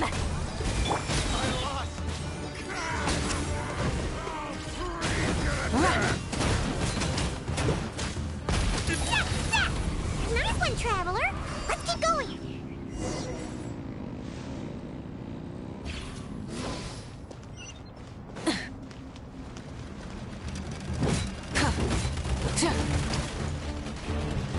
Try it! Teamwork is dreamwork! Ow! Show no mercy! You two! Time to end wrath from the sky! Take me up! Open fire! Bullseye! Open fire! Full throw!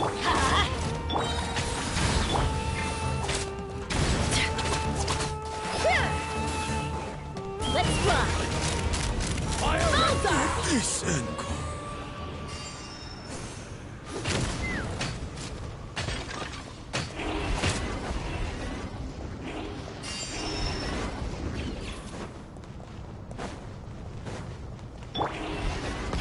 Get to work! This hunk of Jin's gone kaput! Yeah, we can finally... It seems my subordinates failed to stop you in your tracks. Apologies, sir. There is no need to apologize. You did well to hold your ground against such a powerful adversary for as long as you did. I must commend your courage and perseverance. So, you're in charge here, huh? First the problems with Irminsul, now this mess in Gurubad? Are you the ones responsible for all this? I'm afraid I cannot answer that. I assume you aren't naive enough to expect answers from an enemy. Oh, this guy is so snooty! However you want to spin it, you're clearly involved in this somehow. So you can either start talking, or we'll have to make you talk. Let's get him! Traveler, what's wrong?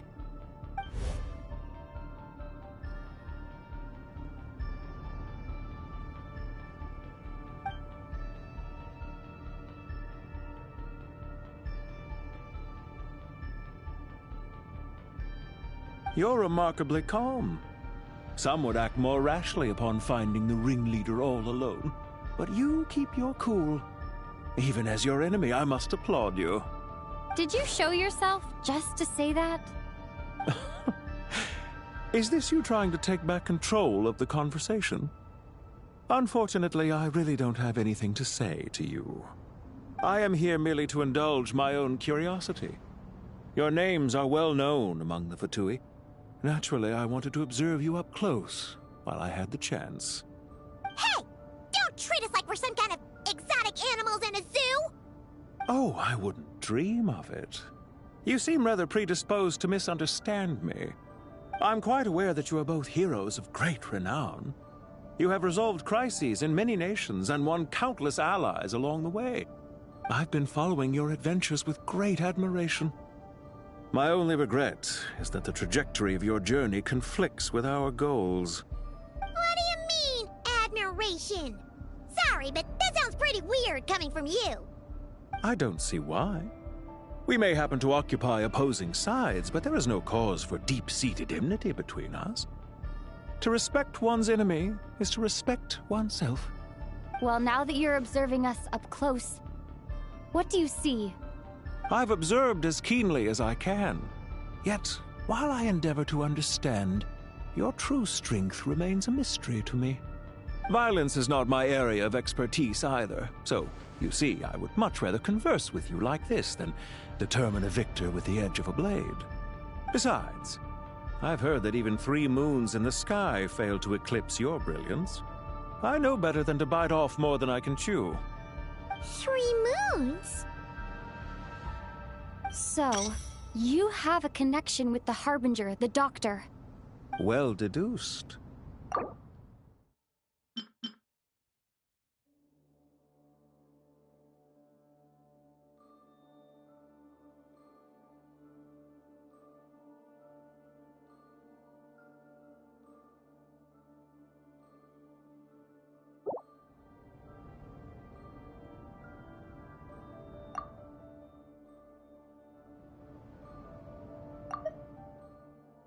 Well deduced. Our commander, Dottore, died in Nodcry, but there are things that do not end with his departure. We must... Look at me. I almost divulged more than I should have. What are you after? Revenge for Dottore? Or are you plotting something else? I've said quite enough, I believe. There's no point in continuing this conversation, except to say, I've noticed that you seem to know your way around here quite well. A repeated visitor to Gurabad, are we? Ugh. I'll take that as a yes. Then I'm sure you'll have heard the story of this place. The mother of the Jinn, Lilupar, and the tragic tale of her vengeance that spanned 3 generations. It was right here that Lilupar once helped the wise to ascend to the throne. But from that moment on, every king who sat upon it was corrupted by power. These degenerate rulers lost control over their nation, and with it, the right to occupy that exalted seat. What are you trying to say? I once admired you for your adventures. That is the earnest truth.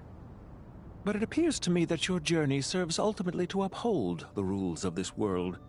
Are these rules truly just? Does the heavenly principles rule with wisdom or folly?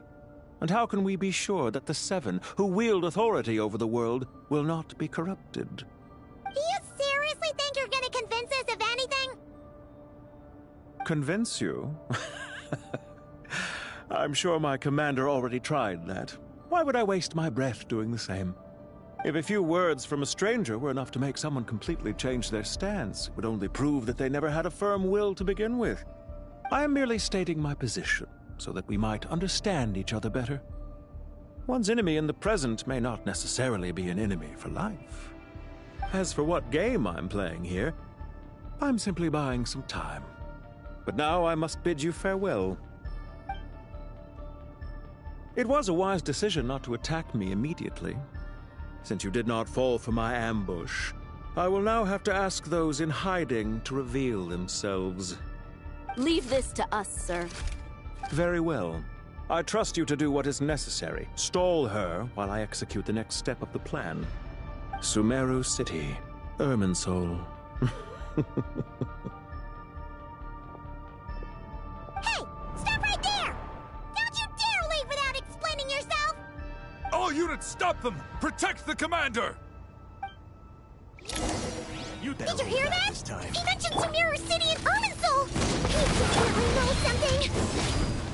We can't let him get away! Get rid of these pesky soldiers, quick! Rear guard to the front! Don't let them through! Get that thing in position! I lost! Hold on! Just a little longer!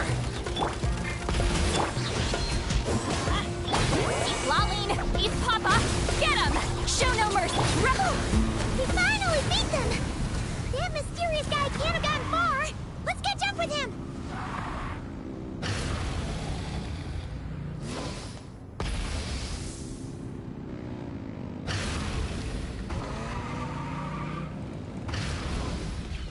Let's fly! Found him! Over here! You're very persistent. Hey, you! Stop running and explain yourself! What are you trying to...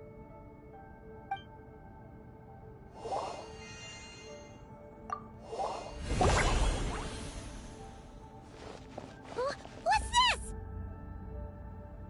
Relax. A small trap like this won't be enough to hold you. The sandstorms from Gurabad will die down soon enough, but this small window of time was all we needed to launch the next phase of our plan.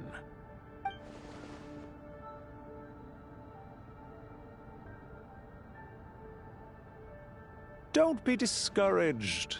I knew that someone would come here eventually, so I planned ahead. Where to chat with you, which door to exit from, even which mechanism to wait by for you. I thought through every detail. You, meanwhile, know nothing of who I am. So far, you've only heard my voice, and for all you know, it may not even be real. But not to worry. This is only our first meeting. It shan't be our last. Just answer me one last question. Why do you continue to follow Dottore? He has conducted countless cruel experiments, even on his subordinates. Follow isn't quite the right word. Let's just say even those you see as villains have their friends, even if they aren't the most sincere of friendships. When any set of rules is established, there will be those who benefit and those who lose out. People will do anything to justify what they have gained or escape from the hardship imposed upon them. Neither he nor I are tolerated by the rules of this world. We were both searching for a new order.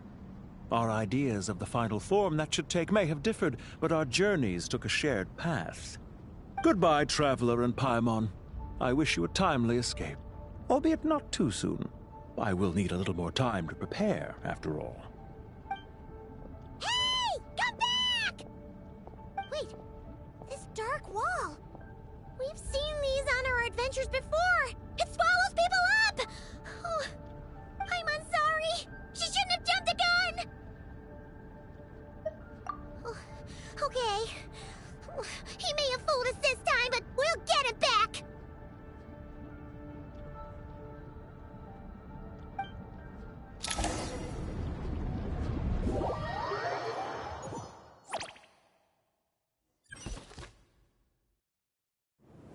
Sino and his team are guarding the north. We'll take this side.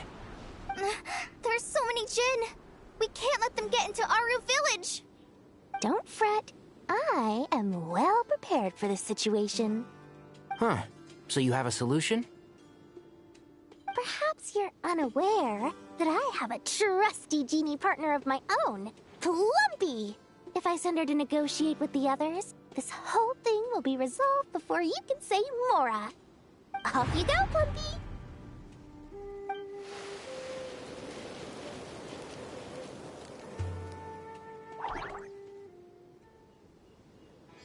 Come on, what's the holdup? 5,000 Mora.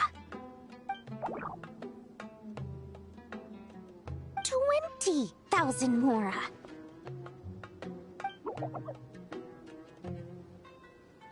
100,000 Mora. Final offer.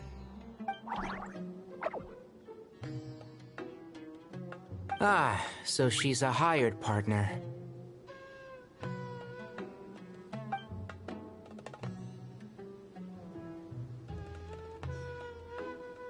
Hired partners are reliable too. Plumpy here is a highly skilled negotiator. You'll see. Just a few words from her and...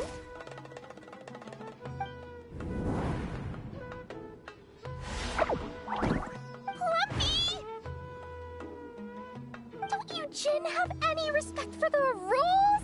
This was supposed to be a negotiation! How dare you treat my messenger like this? You wanna play rough? Two can play at that game!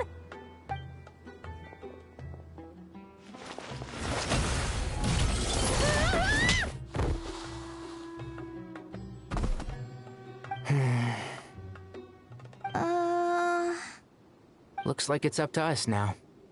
Be careful, Kale. Yes, Master.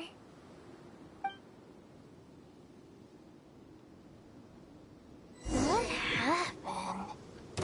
How did I pass out? Never mind. Plumpy, it's time for revenge. You know, this reminds me of when you first arrived in a video forest. You were trying to help a child retrieve a lost toy when you stumbled upon Spino Crocodile territory by mistake. Yeah, I remember. Our first time fighting side by side. Fighting side by side? I seem to recall swooping in to rescue you with a team of forest rangers. Please stop.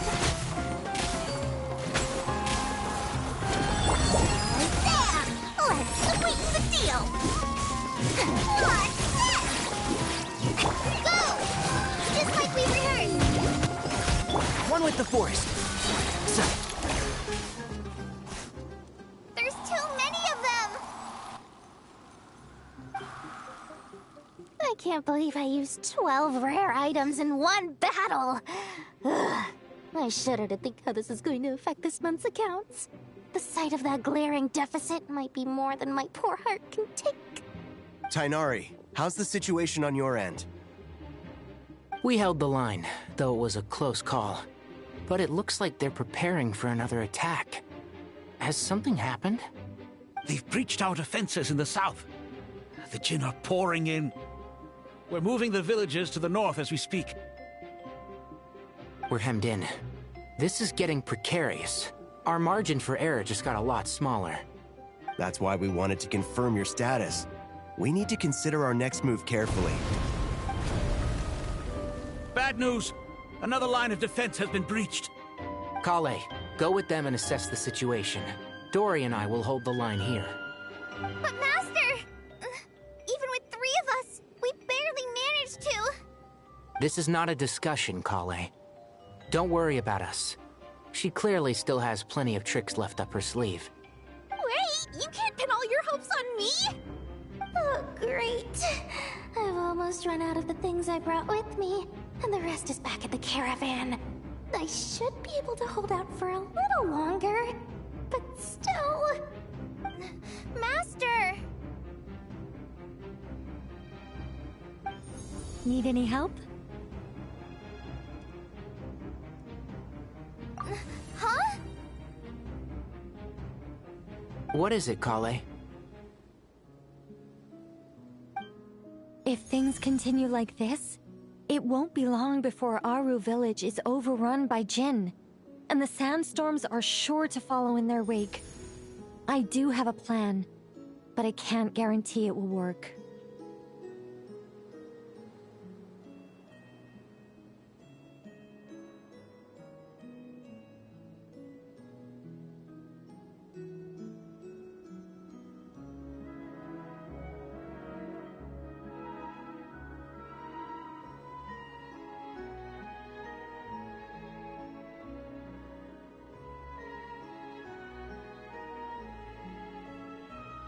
I don't care! Whoever you are, please just help us! The only one who can help is you. I am merely here to guide you along the correct path.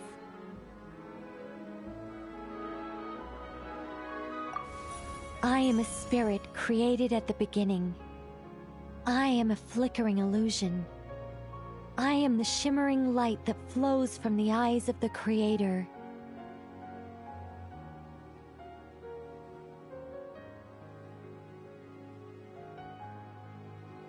What do you mean?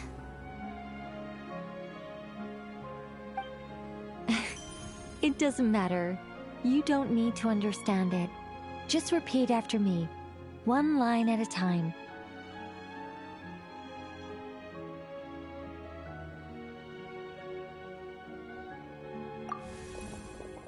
Watch out!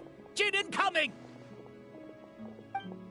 I am a spirit created at the beginning.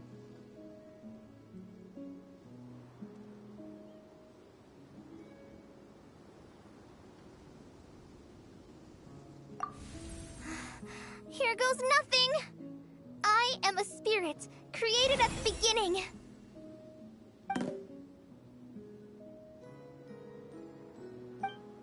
I am a flickering illusion.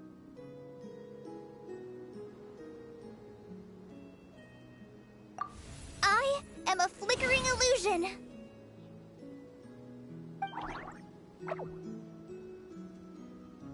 What's wrong, Plumpy? I've never seen you so agitated before. But how do you... Do you know what Kale is reciting? I am the shimmering light that flows from the eyes of the Creator.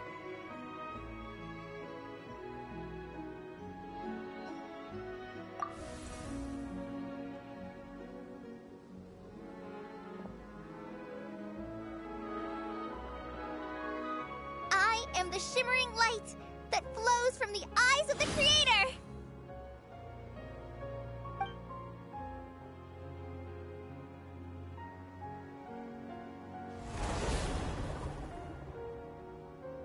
It's a song composed by the goddess of flowers, but very few records of it remain, even in historical texts. All we have is a few fragments. Is Kale an avid historian? Not to my knowledge. The Jin have actually quieted down. Although... no, it's more than that. It looks like they're showing... submission. Clearly the songs left by the goddess of flowers have a soothing effect on them. At the very least, they're much calmer now. Really? Let me try. I am a spirit created at the beginning.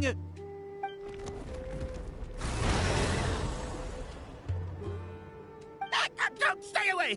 I'll stop. I'll stop. It seems like the song only works when Kale recites it. But why? Kale.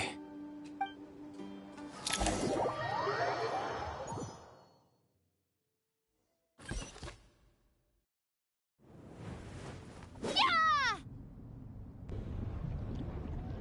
Any luck?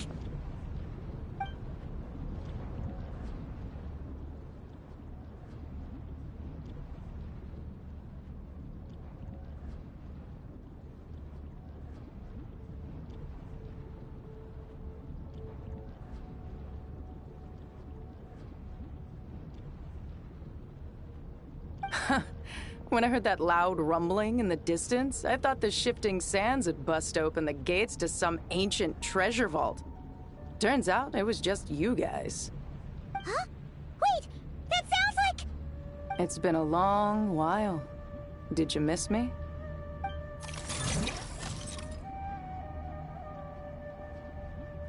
Jet! Ban! Let's save the catching up for later. First, I gotta get you guys out of there. This should be the right mechanism. Ben, can you handle it?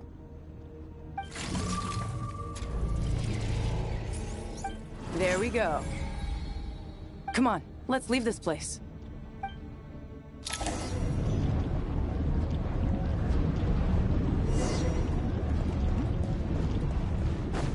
Take me up! Full throttle!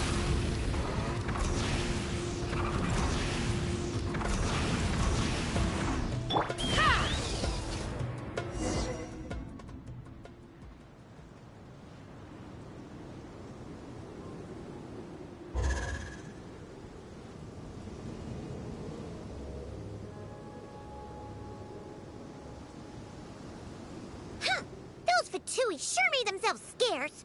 It's like they were never here. The Fatui? They came to the desert again? Yep. No idea what they're planning this time. They were being very coy about it. How have you been, Jet? Well, since we last met, I've started my own band of mercs. We've actually made quite a name for ourselves. Oh, yeah. On a slightly different note, I have some good news. I finally took care of Masaira. Not much to write home about. It was just another day. Found his hideout. Dragged him out of his cozy little bed. He tried to talk me into seeing his point of view, as usual. But I'm way past that by now. There was nothing he could say to save his life. What about you guys? Bet you'd forgotten all about me and Ben, huh? Of course not! We're super duper best friends! Wow. Sounds like I should make time to visit some other nations too. Anyway, what brings you to Gurabat? Oh, right. I almost forgot. We're here to look for Lilupar. That bottle? Seriously? Yeah! We need her power to calm the Jinn and stop the sandstorms. Here's hoping we actually manage to find her, after all the trouble we've been through. Surely with everything's been going on in Gurabad, she must have woken up, right? Only one way to find out.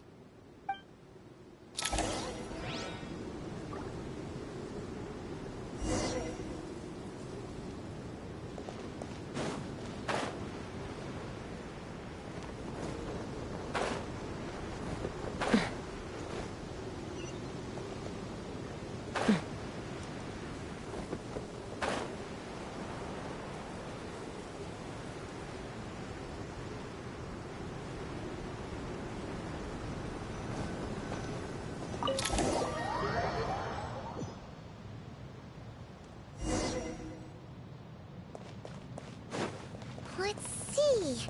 She should be around here. Aha! Found her!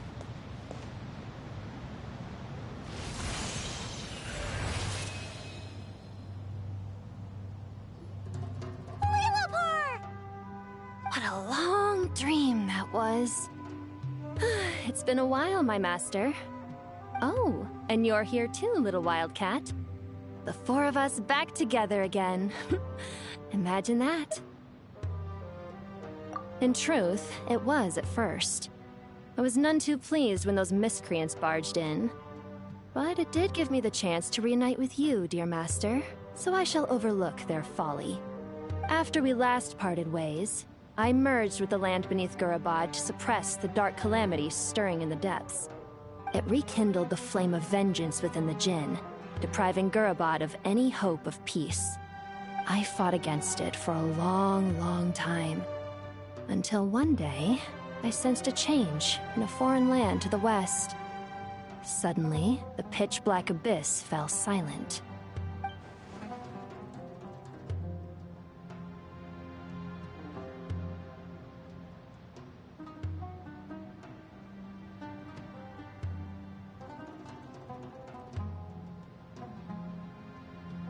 Once satisfied that that dark power could no longer bewitch the Jinn, I too fell into a deep slumber, from which I have only now awoken.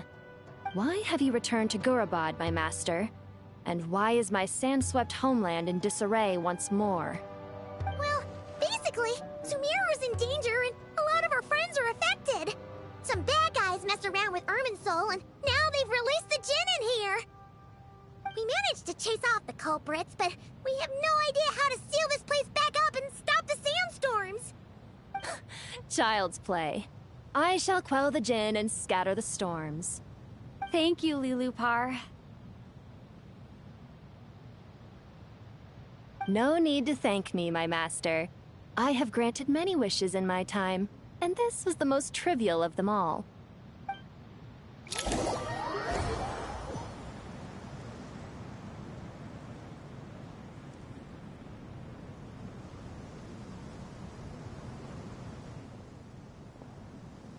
The sandstorm's gone. The sun shines bright again. When I said that we'd meet again under a lovelier sun, this was exactly how I imagined it.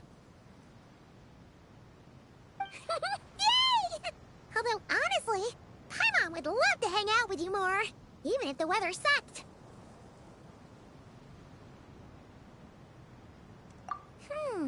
Well, there shouldn't be any more Jin breaking out, right? Are we okay to head back? Sounds good. You can introduce us to your other friends. Another adventure begins. Lovely.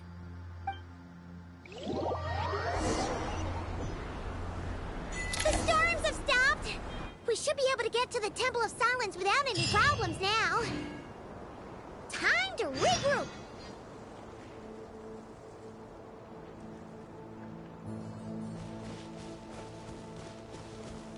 Take me up!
So, this is the Temple of Silence.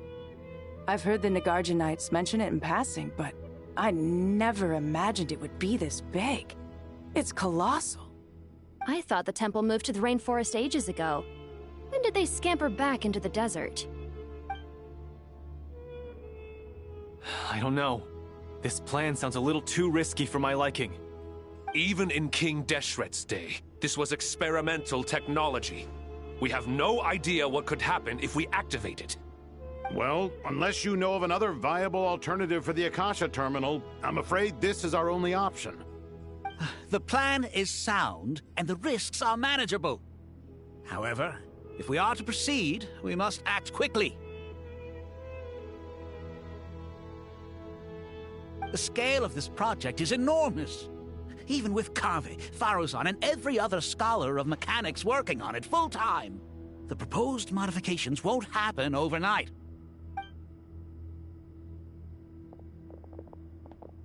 You're back. Everything all right? And who are they? Friends of yours? Pretty much everyone in the Temple of Silence is. This guy's Kaveh, and the one next to him is Alhaitham. Hello, I'm Jet, and this is Lilupar. Oh, a famous name from the history books. Pleased to meet you.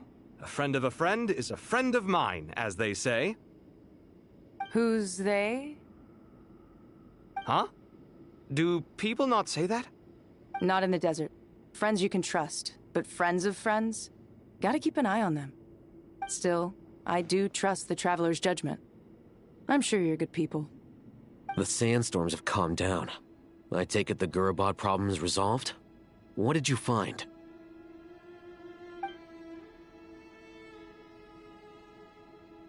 And after getting all smarmy with us, he trapped us there. Luckily, Jet used the mechanism outside to free us, and then we got Lilupar to put a stop to the chaos. Wow. Thanks for being there to help them.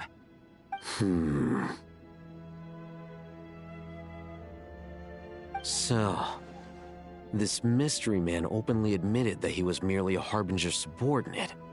Yeah? Is there something weird about that?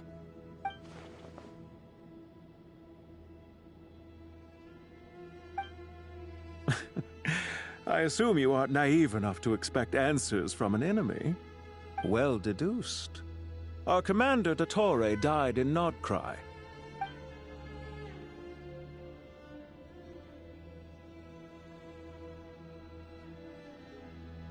Are you wondering about his true identity? Or do you think there's a big conspiracy behind all this? I wouldn't go as far as to call it a conspiracy. Just the simple fact that having someone to shift the blame on tends to prove useful should trouble come knocking later. The most important thing for now is to solve the immediate problem. Perhaps that man knew you wouldn't have the resources to investigate his background and so didn't put much effort into disguising himself. This is all getting a little cryptic for me. I'll let you guys talk while I take a walk with Lilupar. Jet? Aren't you with the Blazing Beasts? What a coincidence. Didn't expect to run into you here. We're mercs. You can run into us anywhere. Who's this with you? So, did you find the solution you were looking for in the Temple of Silence?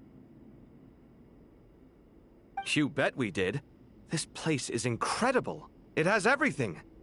So far, we've discussed a plan and verified its feasibility. Building a new system from scratch is out of the question. So our only option is to modify the Akasha using certain resources we hope to find in the mausoleum of King Deshret. According to certain sources in the Temple of Silence, there is a core device in King Deshret's mausoleum known as Aru. Little is known about this device in academic circles, which suggests it was hidden quite effectively. If these sources prove correct, the energy contained within Aru may be sufficient to power our Akasha renovation plan. However, this raises difficult questions regarding technological integration. The sages are still debating it. Yeah, but I'm sure they'll reach a compromise once they've argued it out. The people of the rainforest are always cautious when it comes to desert technology. But times of crisis like this leave us with little choice. Wait, Paimon has a question. Is this the same Aru we've heard of before? It's sealed off, right?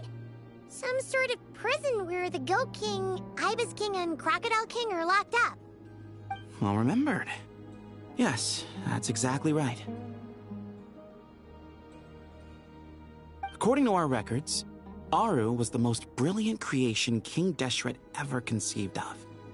Built by divine and mortal artisans working together. It was a miraculous accomplishment, and it lies hidden deep within the king's mausoleum to this day. That being said, what Aru actually does and why it was built, those are deep secrets we are not privy to. Until recently, I wouldn't have been optimistic that the place even exists. The only reason I'm inclined to believe it now is because we heard it from the Ibis King Thoth himself at his temple. The tale of how the 3 retainers of Al-Akhmar were imprisoned in Aru. Paimon totally gets that. When Paimon first heard about it, she thought it sounded pretty unbelievable too. Do you guys still remember that? The Ibis King told us they were trapped in Aru and that they had to answer 3 questions to get out. I think I remember. What causes our rise and fall? What obliterates love and hate? And what determines truth and falsehood? Those were the 3 questions, right? Yeah. If only Nefer were here. She's dealt with the Ibis King before, so she might know more. Oh, Nefer is a friend we met in Notcry. Notcry? Funny. She showed up here earlier. Huh? Yeah. Had another lady with her, too. Both said they knew you. They contacted the sages, claiming they might be able to offer some assistance. Really? They came here to help out? Yes, really. It was just before you got back. One of them said she's made Nodcry her home. If she's the person you were talking about, then... Looks like betting on Aru was the right choice. See? They're right over there. Nicole! Nefer! Why, hello! We're here to help.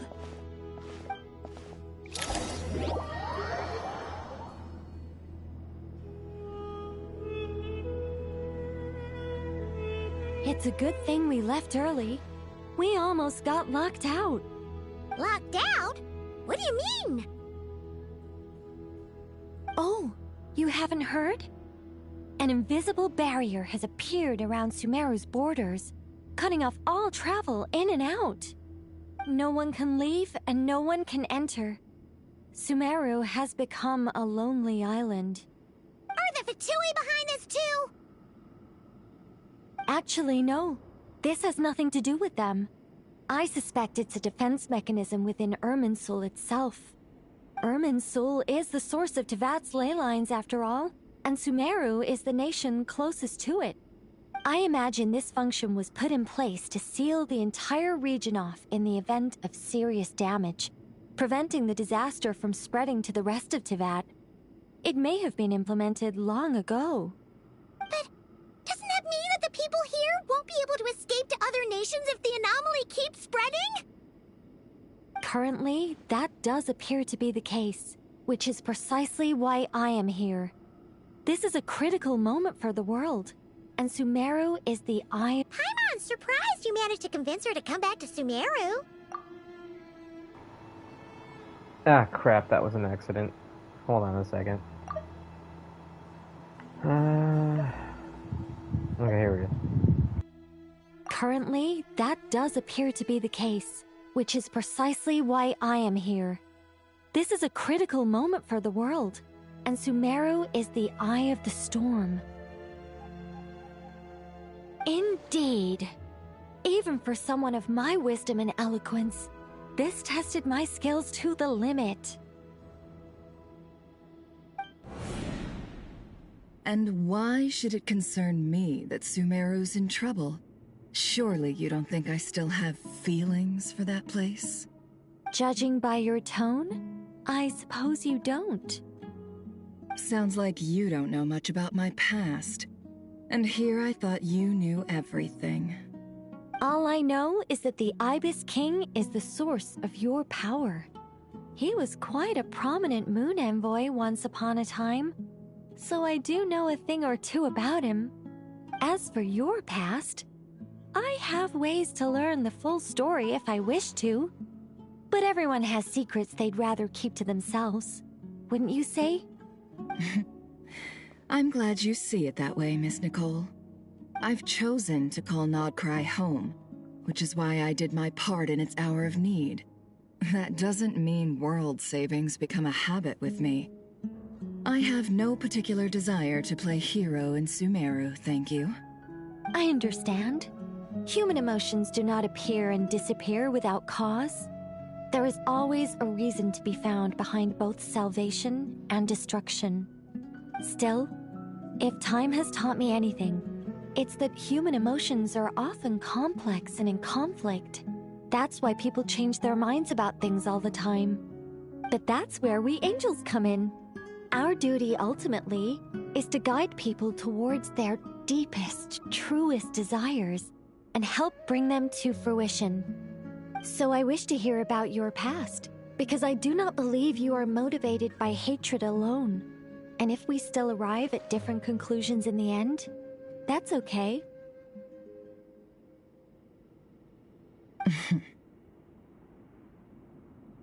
I refuse.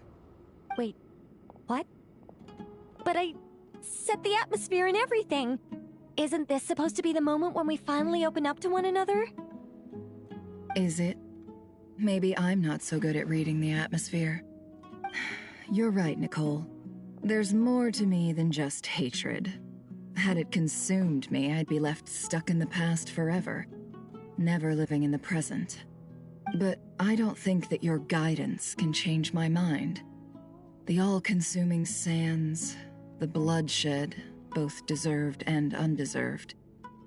Those old emotions cling to me like a shadow.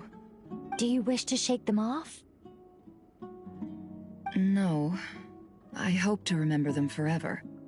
Those emotions and memories shaped me into the person I am today. They'll always be a part of me. In that case, would you like to hear my perspective, at least? Sure. It's not every day you get to hear an angel's opinion. A long, long time ago, when the angels still walked freely upon the earth, I found life tedious. Monotonous work, lukewarm relationships. Things weren't nearly as interesting as they are now. And yet, since the angel's demise, I have found myself missing those days on more than one occasion. Human emotions are often attached to a person, a place, or an object. When those things are gone, the memories quickly fade, and the emotions slip away along with them. If Sumeru were destroyed, both rainforest and desert would be no more. With the object of your hatred wiped from existence, it would not take long for the memories buried deep in your heart to slowly fade. Both love and hate are intense emotions, but they are nothing compared to the void left behind when they disappear.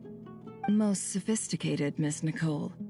But anyone focused on the future could only ever applaud the destruction of the things they hate. Still, I'm a special case. Someone once told me that human memory is more selective than a Mora-hungry merchant choosing between customers. We all need a reality check once in a while, so we don't forget the truth. As much as I dislike Sumeru, this is no way for it to perish. All right, you win. I'll help you out a little, but I won't work for free. How much will you need? You're not gonna milk this for all it's worth, are you? What do you think? I'll be upfront with you. I don't have much more on me. If that's what you need, I could borrow some from Alice. Or perhaps I could pay in sculptures. The ones I carve are actually worth quite a lot. Just cover my travel expenses. Huh? Is that all? That's all. Given all the people I owe favors to, I can just about justify a trip to Sumeru. Yehoda! Here, boss! What do you need? I'm going back to Sumeru for a while. While I'm away, you'll be in charge of the curatorium. Me? I'm in charge? Whoa! Don't worry, boss. You can count on me! And that was how the ingenious Angel Nicole brought you the perfect person for the job in your hour of need. Hip hip hooray! That was far more detailed than necessary. Not lacking in embellishment either. I never thought I'd return. Especially not the desert. But life doesn't always go as planned, I suppose. What's Candace up to? I don't think I've seen her yet. She is still taking care of things in our village. Should be joining us before too long.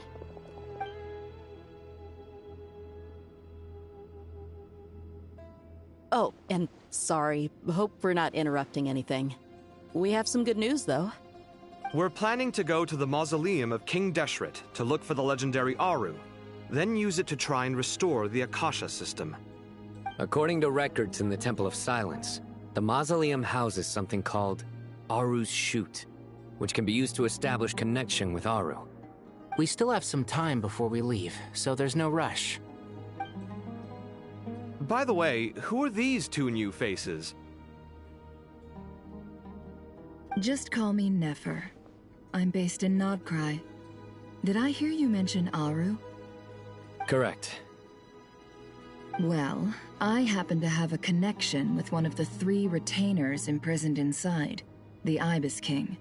I'm here to get things done, so if you don't mind, I think I should come with you. That sounds perfect. Miss Nefer, are you from the desert by any chance? Why do you ask?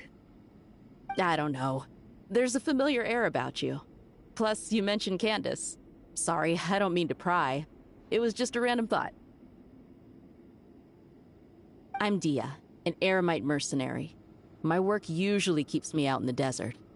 I'm on good terms with Dory, and she's mentioned you all before. It's nice to finally put faces to the names.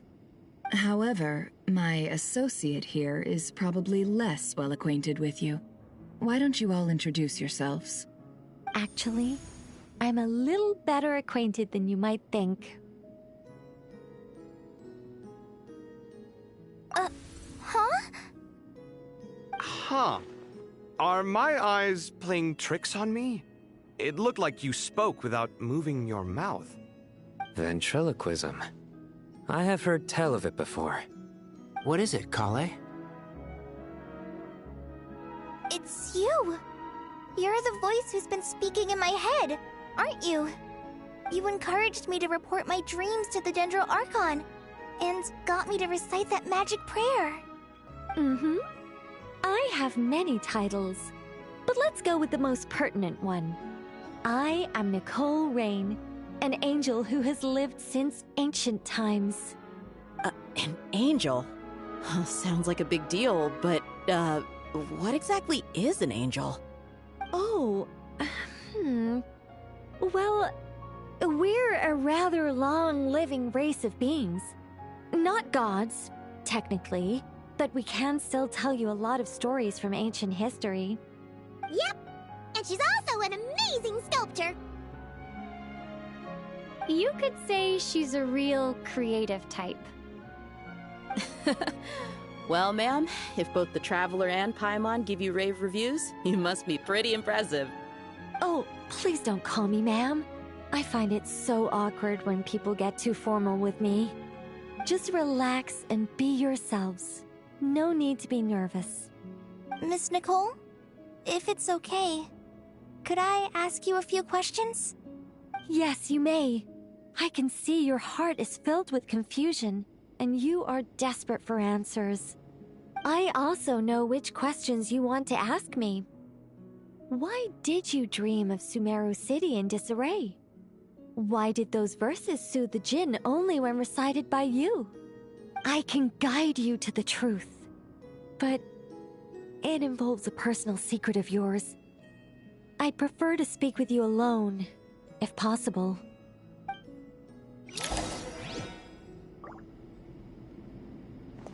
Let's fly!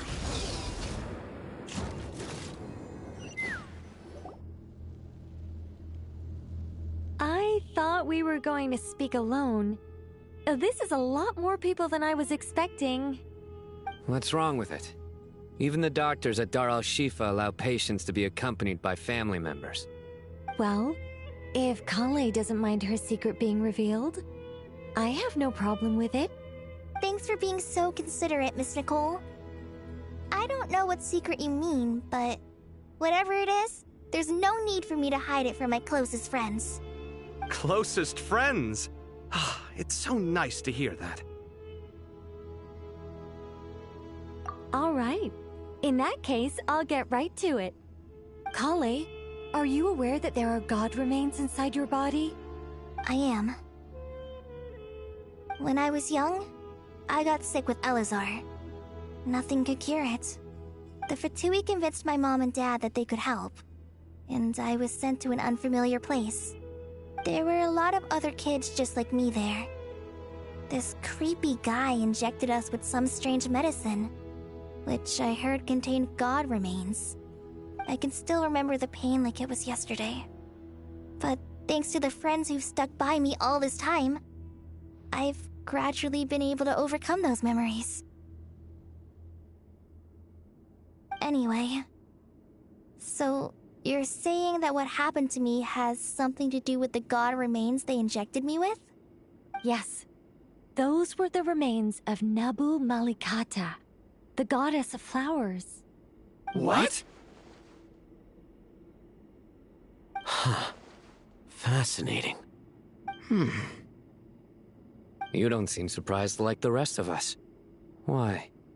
The possibility crossed my mind when Kale recited the Goddess of Flowers song and calmed the Jinn.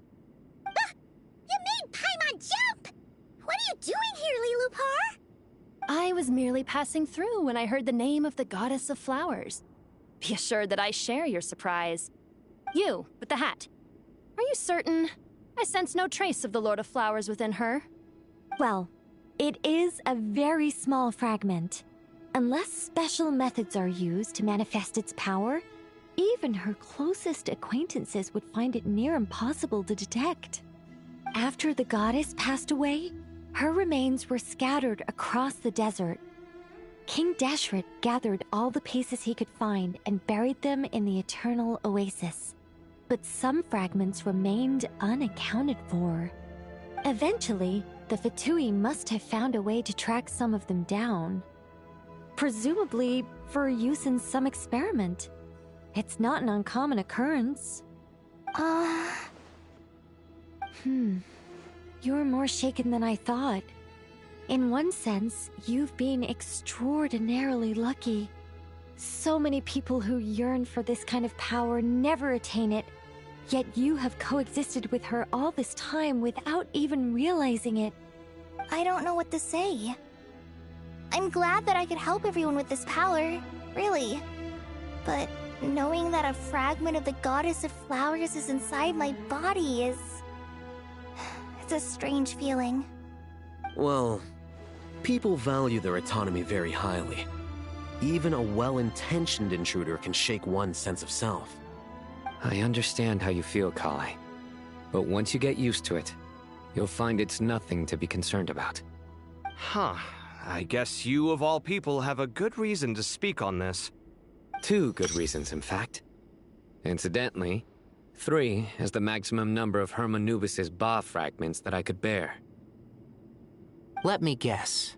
Because 2's company, but 3's a crowd? Thanks for helping to explain the joke, Tainari. Not my intention. Goddess preserve me. I should take my leave. This boy in his wolf's head hat speaks much too differently from the Hermanubis I remember.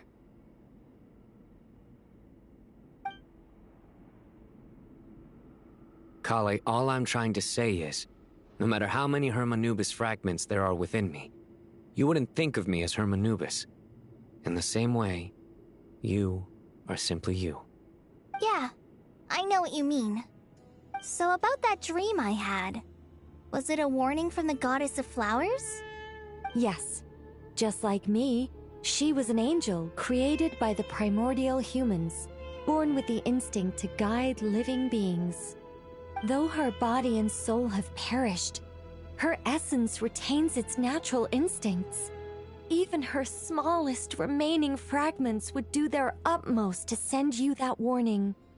The Mother of Dreams? Lord of Flowers and Oases? She must have had a premonition. That is why she gave that dream to you. We won't let our efforts go to waste. But I still don't understand. Why me? Yes. Why indeed? You weren't the only one injected with God remains, but only in you have her fragments persisted. I suspect it may be because of the firm will you showed in the face of suffering. She was likely assimilated by that will. Of course, this doesn't mean you have to shoulder any extra responsibility. As this young man said, you are who you are, and that will not change. All right, any further questions from the family members of the patient?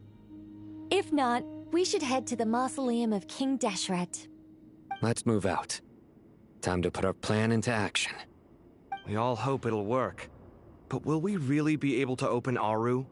And even if all 7 pillars of King Deshret agree to let us proceed, the scale of the work to follow is daunting, to say the least. Haven't you handled other big projects before? I mean, the biggest project I've worked on to date is probably the Palace of Alcazarzaray, I guess? But this is orders of magnitude beyond that. It's a total nightmare. Look on the bright side. At least this time you're actually here when Sumeru needs you most. You won't have to come asking me for details after the fact. Mock me all you want. But now that I'm here, things will be resolved far more quickly and smoothly than last time. Kave's self-doubt disappeared in an instant. Like magic. Well, this confidence is most gladdening. Now, go and pack your things. We'll head to the mausoleum as soon as you're ready.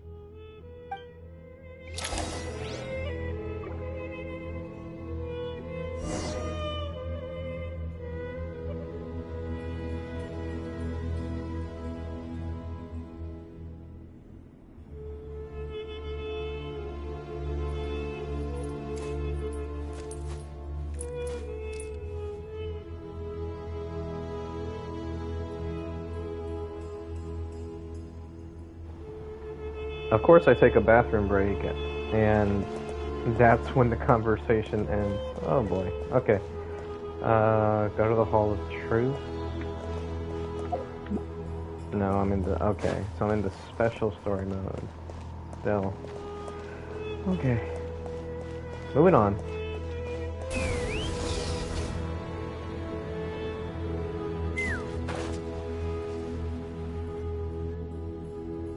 Oh, Miss Nicole. I heard you're a very talented sculptor. Is that true? Oh, I don't know. I wouldn't want to blow my own trumpet. Honestly, even though Kasharawar is best known for its focus on mechanics, plenty of Kasharawar scholars are quite serious about sculpting as a hobby.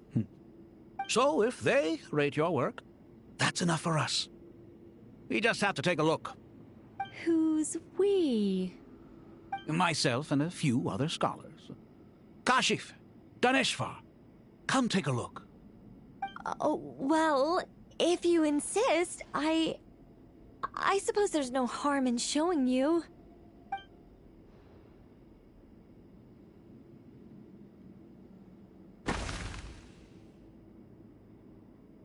Whoa! Where did that come from? Look at the level of detail. It's so lifelike. The squirrel descends from the heavens like a champion, and the earth trembles beneath its feet. What do you think? Striking, isn't it? Kaveh?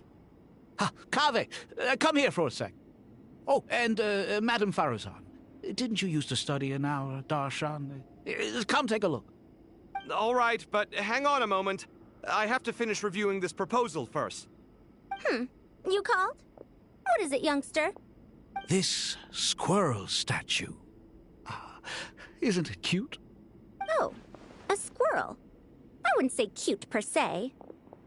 The realism is what stands out to me. Were you trying to carve a statue of a hero, young lady? Oh, a hero? I suppose so. Actually, I didn't really have a specific theme in mind. I just started working on it, and this is how it turned out. I see. Well, do you tend to read novels about heroes in your spare time? As a matter of fact, I do quite enjoy those. Everyone loves a good tale of daring do, right? Then perhaps this statue represents the heroic tale you long to see deep down inside. Also on the subject of heroism, I feel that if the subject posed with a finger raised towards the heavens, it would lend a greater gravitas to the overall image. I'm sure some would call it cliché or old-fashioned, but not me. I think it would be a perfect fit. It has a certain classical beauty about it. Kaveh!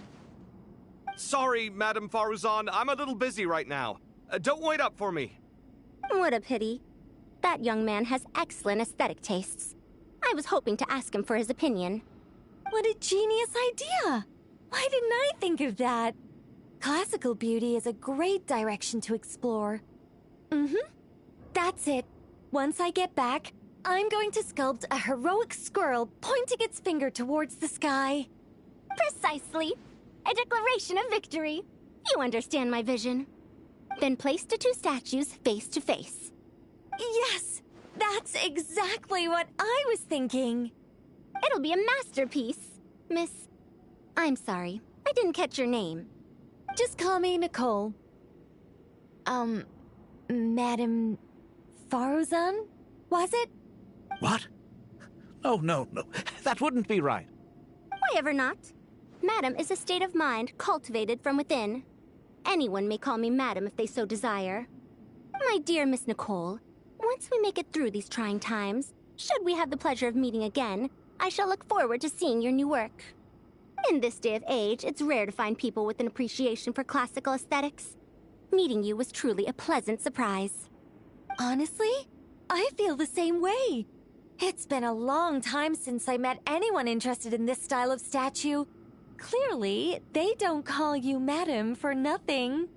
Also, I have to say, you're a very good judge of character.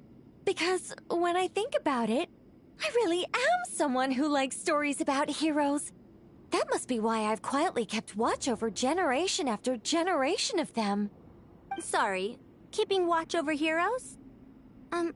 What exactly do you do for a living? Oh, never mind that.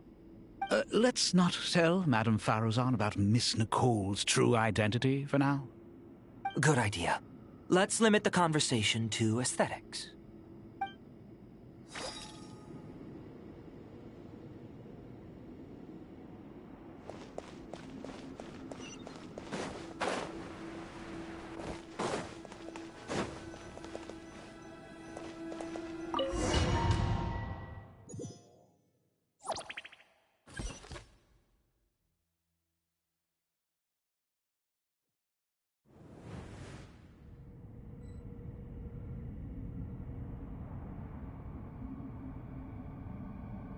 I hope everyone's ready.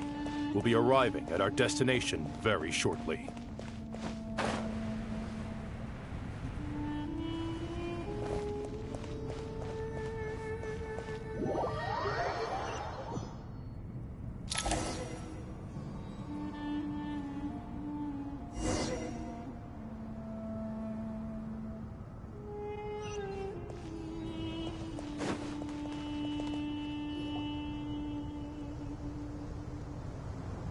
Why, we've not seen so many visitors ever, really.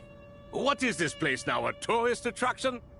Ah, closer inspection reveals many familiar faces. To what do we dusty old fellows owe the honor? Surely you're not just here to chat. You surmise correctly. We are here to carry out a rather enormous project. Ho, enormous, you say? How large, then? Larger than the gaping void in our lives? Why, you've even put a smile on Goatee and Crocco's faces. All this activity is making for quite the special day.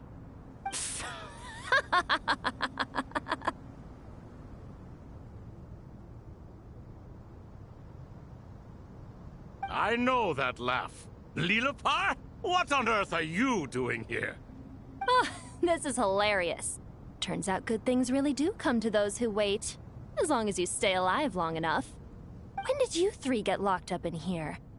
And still you act all high and mighty, putting on a show for the younglings. Truly hysterical. Why, you... Yes, I know. No need to shout.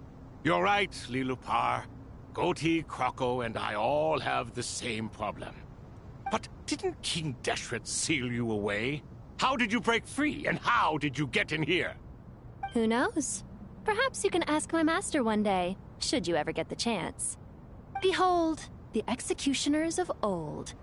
Some have turned into fragments residing in human bodies, and others are imprisoned eternally, leaving not a single shard behind. It's almost tragic, watching lowly prisoners like you act all self-important. Curiosity gnaws at you, doesn't it? Your interest in the outside world threatens to burst you at the seams. I'm starting to take a liking to this magic bottle lady. Time is of the essence. Let's get down to business. We come to you, O three ancient lords, to request your assistance on behalf of the Academia. If we can help you regain your freedom, then please consider lending us your aid. As for precisely what we need your help with, it's a long story. So, to demonstrate our sincerity, we are prepared to first resolve the problems that plague the three of you. All right, stop arguing, Crocco. And Goatee, don't you start. What's the harm in letting her speak? It's not worth getting so angry about. Forget about her. The three questions are the crucial thing here. But do you really have a way to answer them? You once answered the final question, Nefer, but the seal did not open. Unless, with the passage of time, you have found a new answer?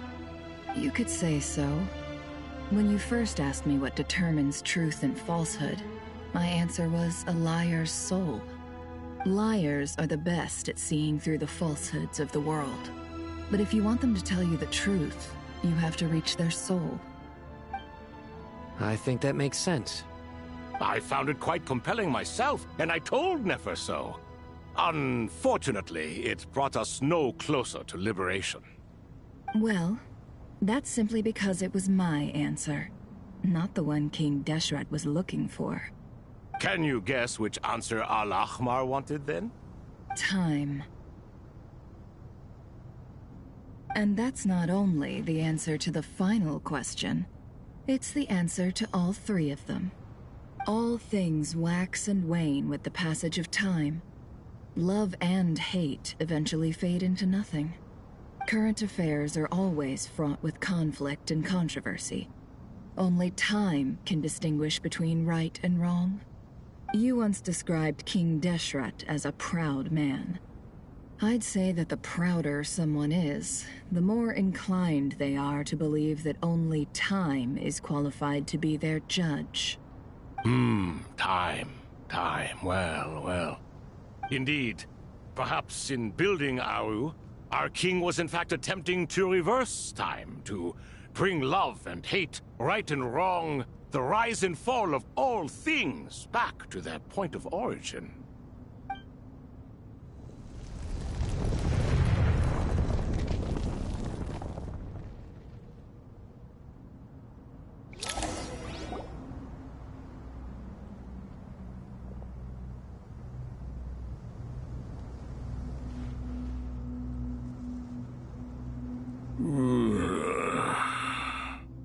This is the most eventful day I have experienced in a long time.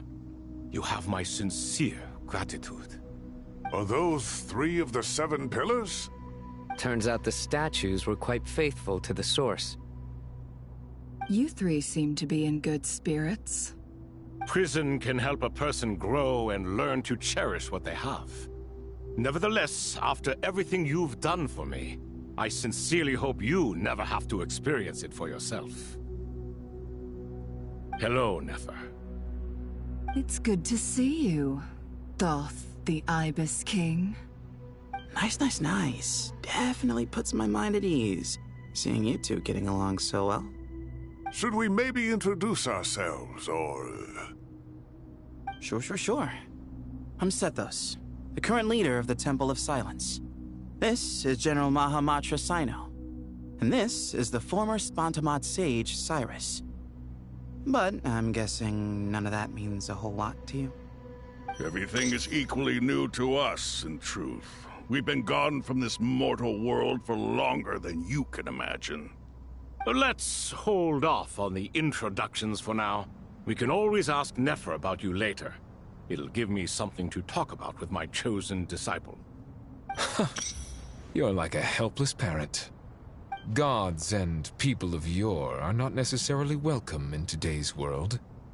Self-awareness is one of my finest qualities. I thought I ought to share its fruits with you two. Is that so? Well, I think we'll take it in stride, just as we did with the 3 questions. Let's not forget, it was my persistence that won you both your freedom. Fair point.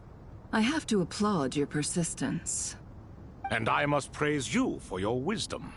Now, state your wishes, young ones. I'm sorry? Why, your tremendous accomplishments deserve a reward, do they not? You must let us do something for you in return. General Mahamatra, what do you think? I won't beat around the bush. Sumeru is facing a crisis the likes of which have never been seen before. And we need your help. Every calamity throughout the ages has been connected to us in one way or another, whether we were its cause or consequence. Whatever is wrong with Irminsul, it severely affected the Dendro Archon. She fell into a coma and is currently receiving treatment from the Dendro Dragon. The Dendro Dragon? I'm sorry, the Dendro Dragon is helping to heal the Dendro Archon? Not a pep, surely. Not vicious, cruel a pep who possesses no virtues aside from her basic instincts. Ah, good heavens. Oh, I shudder to think what could have caused Lesser Lord Kusanali to suffer such a plight. Still, why would the Dendro Dragon lend you her aid? She has always held nothing but contempt for the Archons. I suppose she and Kusanali must have some History? You can help us make history too. Smooth soccer. Well said, lad. Currently, no one can connect to Irminsul. We hope that by opening up Aru and making some modifications to it, we can use its technology to our advantage. Unfortunately, Aru is an imperfect creation. King Deshret never managed to realize his full vision before his death. Much remains to be done if it is to be pitted against Irminsul itself. Besides, I hear your reasons, but to give Aru up over such would be... The archaeological records clearly indicate that although Aru's construction took a long time, it was not beyond human means to achieve. Modern technology should solve the efficiency issues. We have no choice but to go all in on this. This is by no means a threat. But the only reason we helped you escape from Aru was to gain the necessary leverage to negotiate with you. You asked us to state our wishes, and we have. Each one of us here needs your help, as do all the thousands of people living in Sumeru. They need you, and they need Aru. What do we think, my fellow old fogies? Shall we lend our support or not? Since you ask so nicely, naturally. Naturally what? Are you for or against? I simply mean we shall do what comes naturally. You claim that you wish to open Aru. Know you then that the golden slumber created by King Deshret is preserved within? We do. We understand the risks involved. In all likelihood, the mortal world will never again be able to replicate King Deshret's work. Never will there be another chance to come so close to creating a utopia. Knowing this, are you sure of your decision? We are sure. Before people can dream, they must first live. If your minds are made up, very well. We shall summon our erstwhile colleagues to discuss this further. Saint Shezepank, Saint Bennu, once you surrendered to silence and were buried with King Deshret. But now, we invoke the right to awaken you with our voices.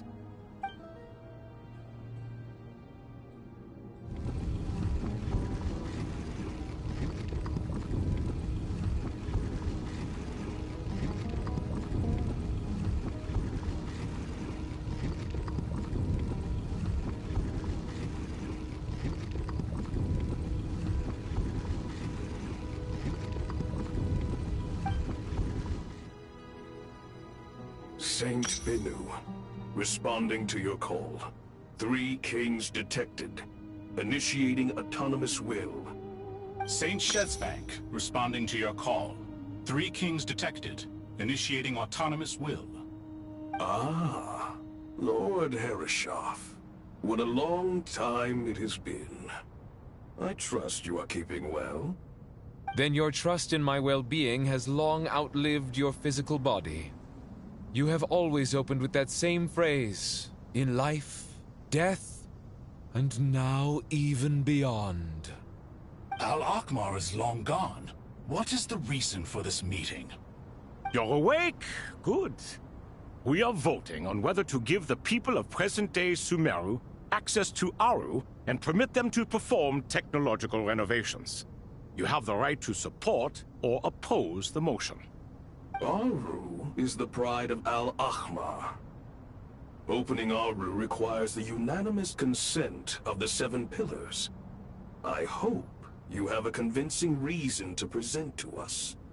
Sumeru is currently in the midst of a major calamity. Let us not forget that while Al-Ahmar was a stern ruler, he was also a teacher of wisdom. A god without his people shall cease to exist, and King Deshret's greatest wish was to provide protection for his people. Let us then honor our God King's wishes as we consider our decision. I do not mean to mock these proceedings, but what is the point of a unanimous vote when we know that the last of the 7 pillars, the Dendro Dragon Apep, will never communicate with us? This will no doubt surprise your mechanical mind, and I have no intention of trying to persuade you it is true. But a PEP is, in fact, healing the Dendro Archon as we speak. Huh? Can someone attest to this? Do we have any proof? I ask the three kings. Can any of you vouch for the truth of this claim? Naturally, the Ibis King, Thoth. What? It was Thoth's disciples who revealed the truth to us. We need not debate its veracity. Simply let Thoth bear accountability. That way the rest of us may have a clear conscience. Hereshef, you diabolical fiend! I awakened our former colleagues for you, supported your opinion, and backed your decision. What sort of fiend would do that? I miss the days when Hermanubis was still around.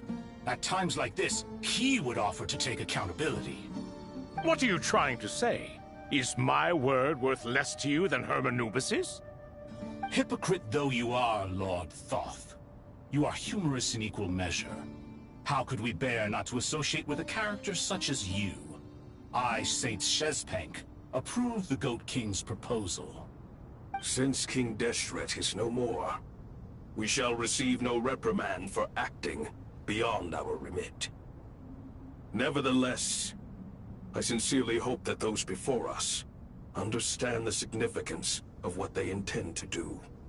Remember, the moment that Aru is liberated, the myriad souls residing within the Golden Slumber will return to the ley lines.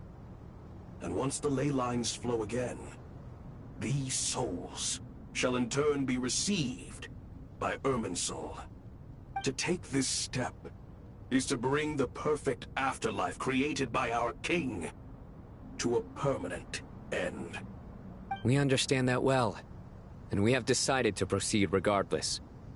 Furthermore, the contemporary human perspective would contend that confining souls in this way is no act of benevolence. The deceased have a right to rest in peace.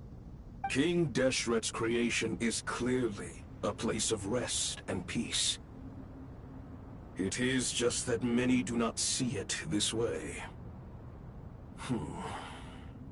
But no matter. Saint Binu approves. Hermanubis' representative and the Dendro Dragon Apep made their choice ahead of time, while the Goat King, Ibis King, and Crocodile King have also granted permission to liberate Aru.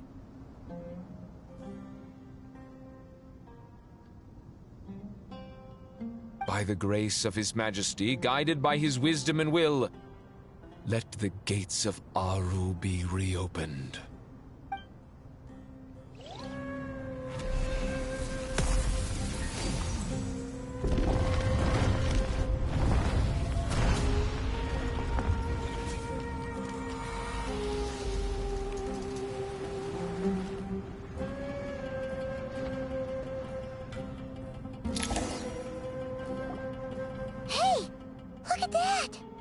What's this? Are we under attack? No. Wait, it's...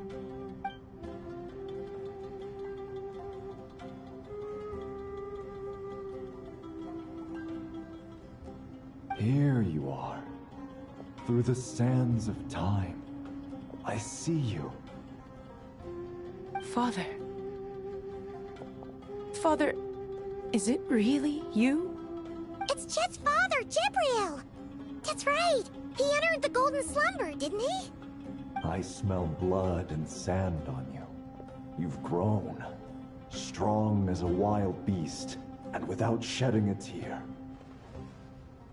You have to leave, don't you? Please, just answer me this. What should I do for you? This meeting is a blessing from the gods. My soul, once imprisoned along with that of Samael, is finally free. I am truly grateful for the chance to see you again. That the dead should meet the living is itself a miracle. One brief, precious moment is enough. Enough to set my heart at ease. Do not weep for me, Jet. I know you will accomplish many great things in your life. You will go further and climb higher than I ever did. All I ask is that you take good care of yourself.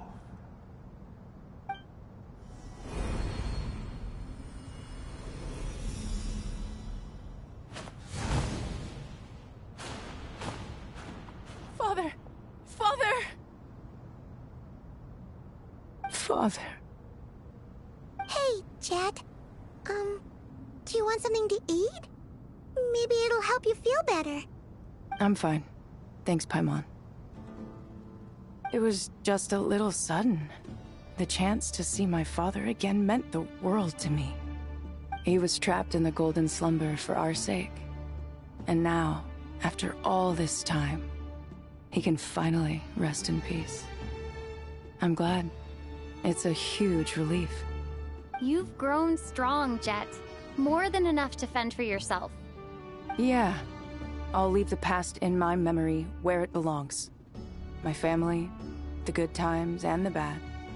Goodbye, Father.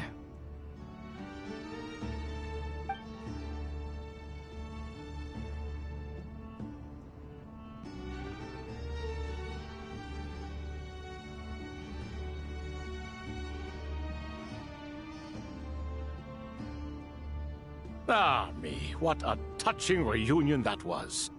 It seems we did a good deed today.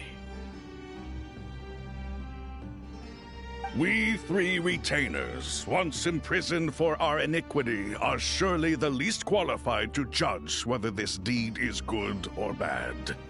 Either way, Aru is open. Now you have your opportunity, and with it, whatever trouble may ensue. Although Aru was created by a god, human craftsmanship was nevertheless required to build the gate that connects it to this world.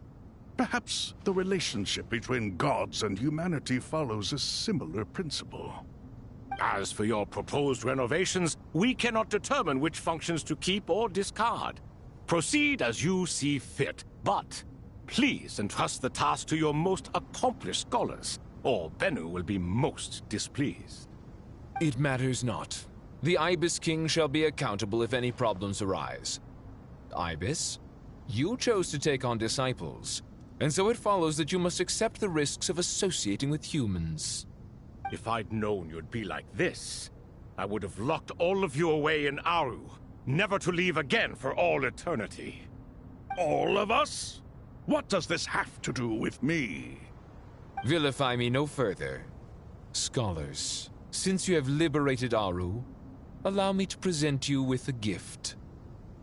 Using Aru's power, we shall install a defense mechanism at our king's mausoleum.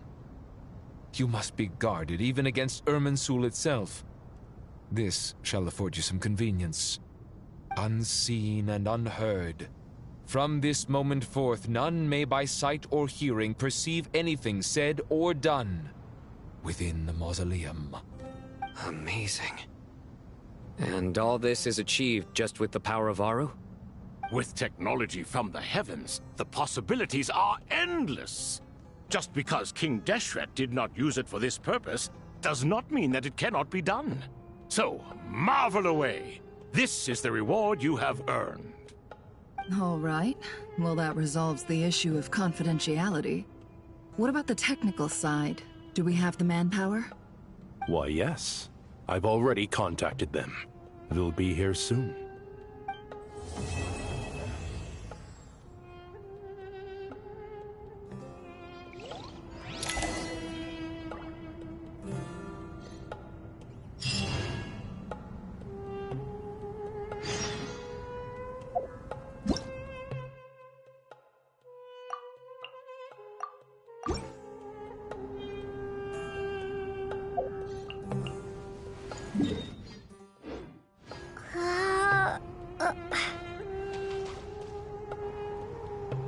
Okay, bathroom break.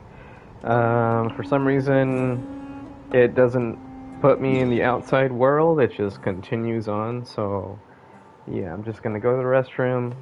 I've been drinking a lot of water this whole time. I'm up to close to 100 ounces now. So I've been using the excuse of not being, or being muted, I should say, and letting the quest play through for me to have a chance to go to the restroom every now and then. I've gone like 15 times, maybe? Okay, maybe not that many times, but anyways, I gotta go, so I'll be right back, and then I'll continue where we left off when I get back.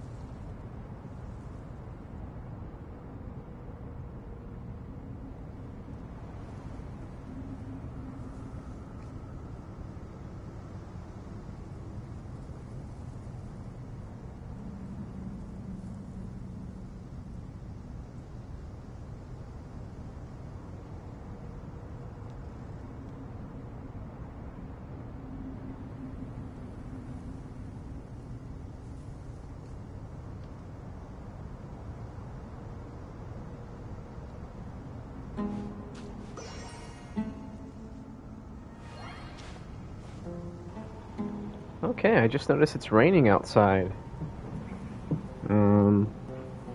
That sucks.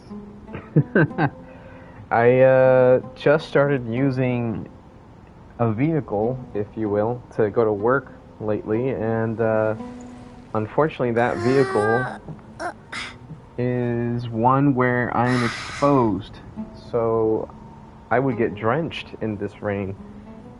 And I just started using it. Like, God. Back to Uber for me, I guess. Alright, continuing on with the quest here.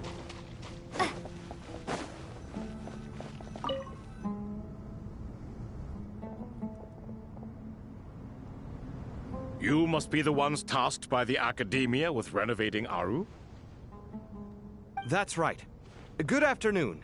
I'm Kaveh, and these two are Termezi and Naisaburi. Hey, I'll hate them. Come and introduce yourself. We've met before. This is Thoth, the Ibis King, and everyone knows these two.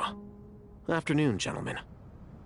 I've only ever seen these two in murals. Ah, the paintings in the temple. They show us chatting, playing cards, playing chess. Precisely the activities we most enjoy, funnily enough.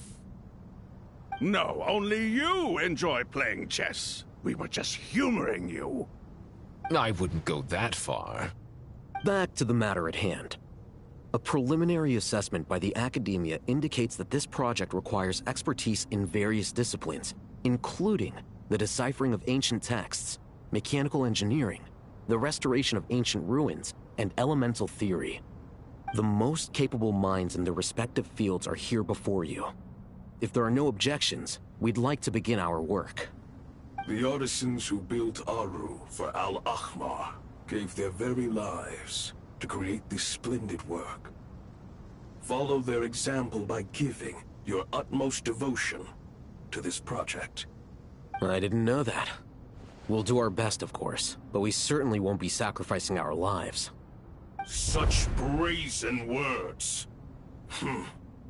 Humans these days are a far cry from their ancestors. What little respect you show for King Deshret. No, that's not what he meant. Please, don't mind him. He shares your sentiments, just not your, penchant for hyperbole. Assuming that's what you were going for? I just think it's important to manage expectations.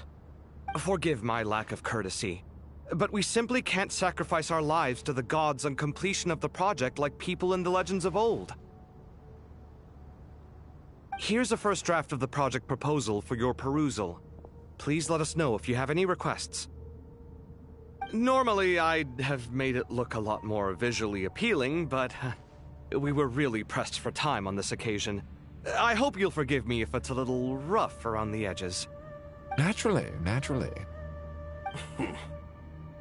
If my fellow ministers deem this meager display of respect sufficient, I suppose I can consider agreeing to their proposal. Why are you so preoccupied with the ostentatious displays of respect to Al-Ahmar? We should be trying to make things easy for them. You never know. We might have to rely on these young people to look after us in our old age. Exactly. This is Aru's mainframe.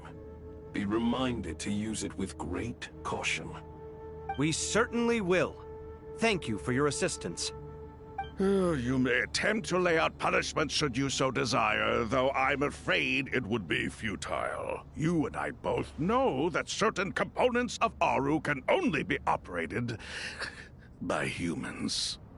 King Deshret always believed in humanity. Still, the reason that Aru's modules are designed that way is not so much because he trusted them, but more because he was wary of you. Is that true? No wonder human artisans helped to build Aru then. He actually required human assistance to create his greatest work. Naturally. Have you noticed that the Goat King keeps giving superficial responses? It's like he's just going through the motions and leaving the real debate to his colleagues. He understands the art of perfunctory speech. That's what earned him his position as the Minister of Ministers. It seems the rumors about King Deshret being a poor judge of character are baseless after all. Excuse me for being blunt, but it sounds suspiciously like you're putting yourself on a pedestal and mocking me. You're mistaken. And while there's nothing strictly wrong with making every conversation about yourself, it's not exactly a positive tendency either. You? Whatever. I knew it'd be like this working with you. All right, let me past. I need to look at this console. It's your job to activate it after all. Let's begin. Everyone, please proceed with the external checks and preparations as per the procedures outlined in the engineering plan.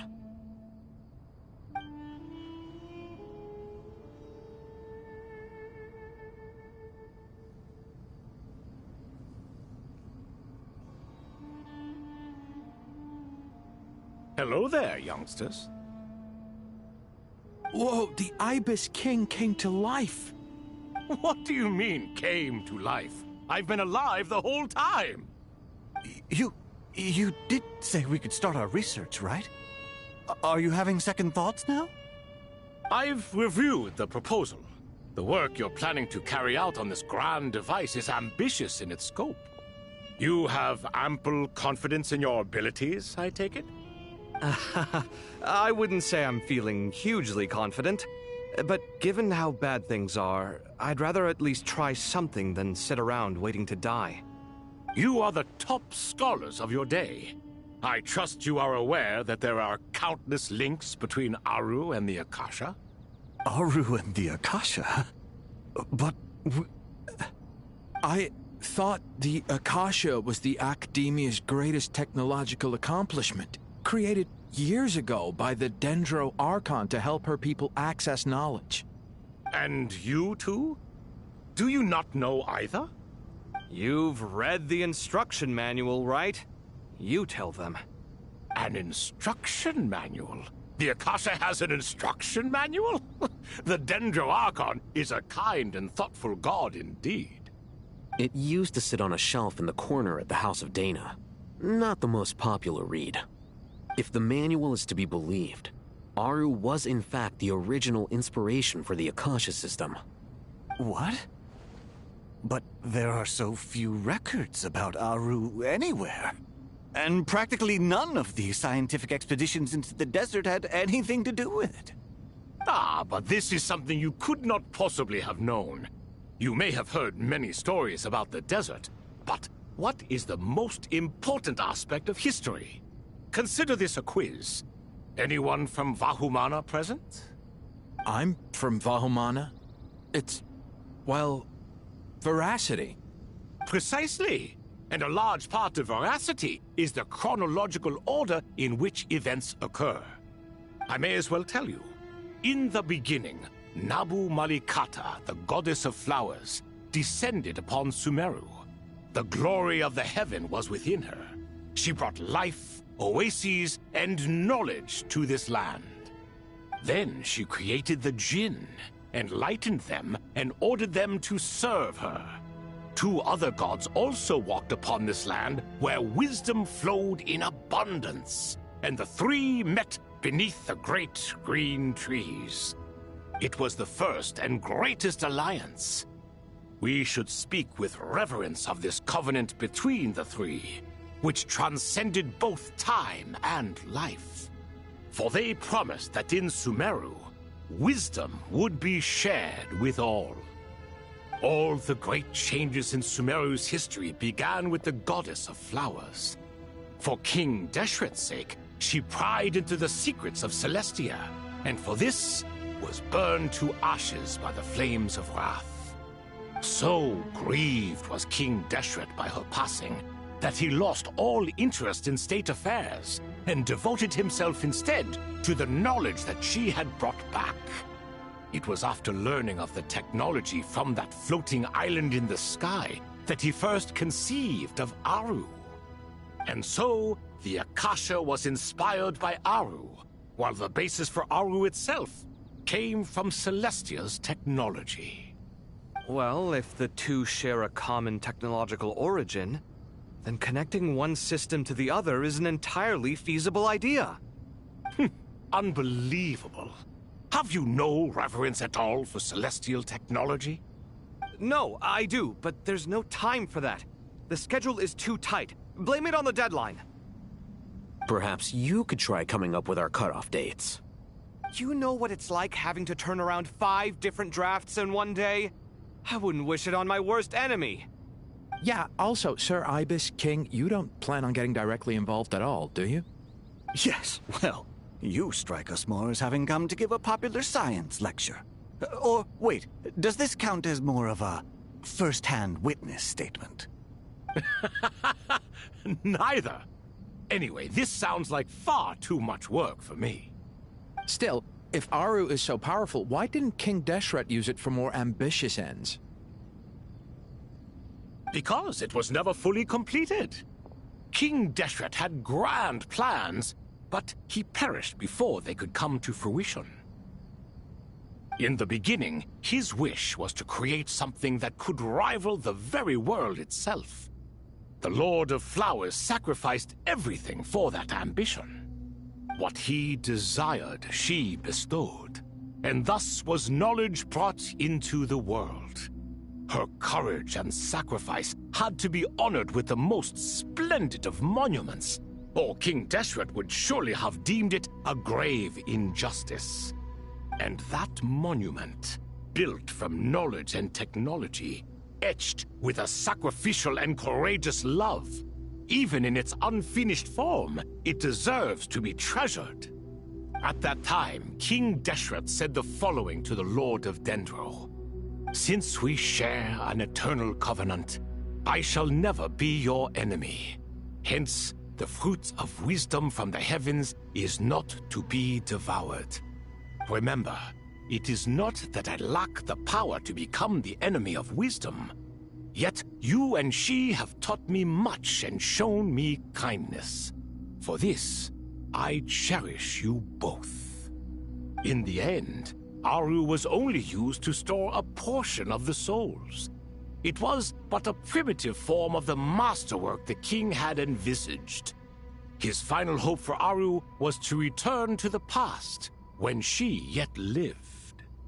So the point you're making is, King Deshret was both powerful and ambitious, and he only ceased his imperious ways out of affection for the goddess of flowers and the Dendro Archon.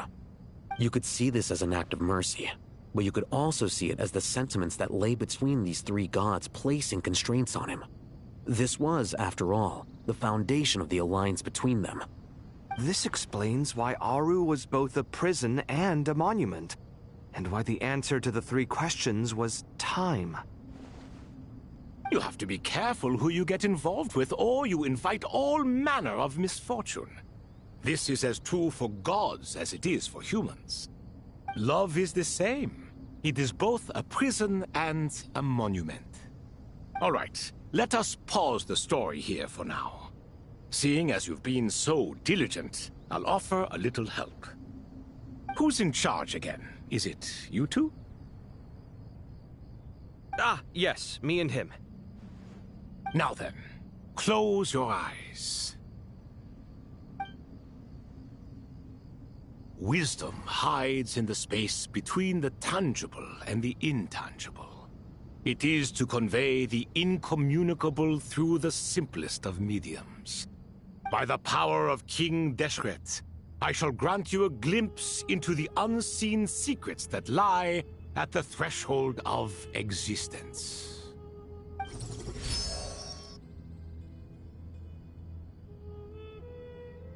Where did this come from? Is it a new mechanism? It looks more like some form of externalized information. You've rendered it visible? Just as the Akasha allows you to access a greater range of knowledge, the power of our king permits one to perceive ingenuities that do not belong to this world.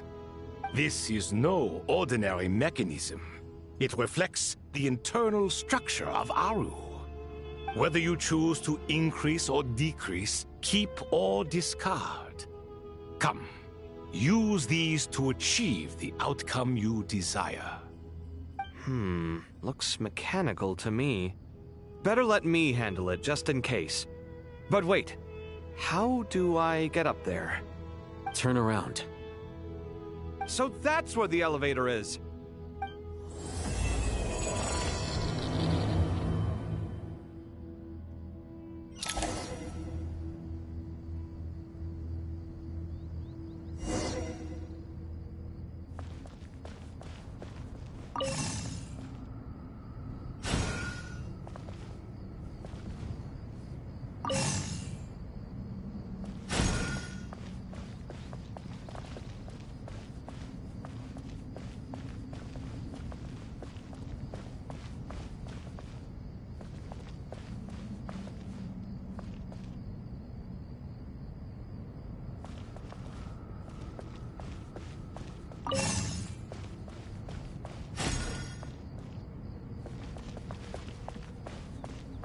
Scanning.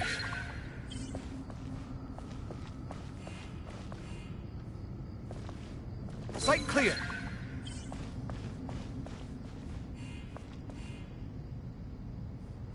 Scanning.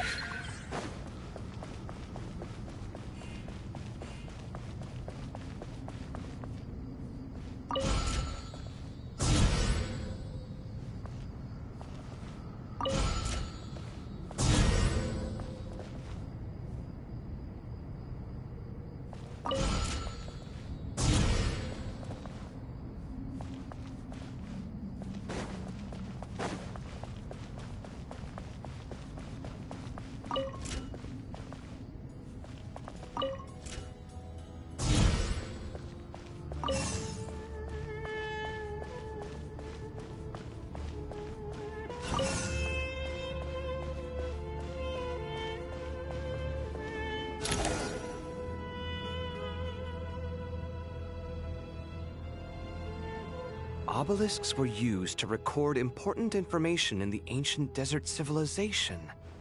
Hey, Alhaitham, there's some writing here I'll need you to decipher. I've sent it to your screen. Do you see it? Got it. It's a little blurry, but I should manage. Take a look and tell me what it says. Oh, and I'll send any other similar text directly to you from now on. Let's start with this one. It's a variant of an older script. Herein lie verses written for the Yellow Sands. Looks like cultural information from the age of King Deshret. If so, I suggest you delete it. Words thrown together merely for fun. I had no idea Aru kept a record of this. Well, as long as you're certain that this is strictly private information, that's fine. It is unimportant. All right, well, I guess I'll start now.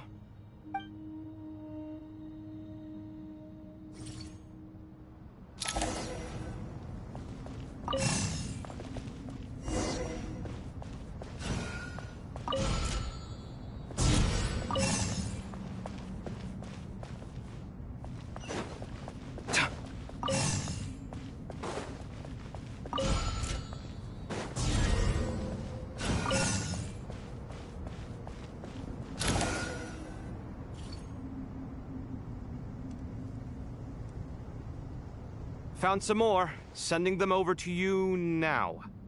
These are all reports about the Gurubad conflict. Can we delete them? I'd say so. Most of this information has already been archived anyway. What if there are details in there that Vahumana missed? What are we supposed to do if they come after us in the future? They'll just have to live with it. If we don't resolve these issues now, there won't even be an academia in the future, let alone a Vahumana Darshan. Yeah, you're right. Okay, done. There's some other similar monuments nearby. I'll check them out.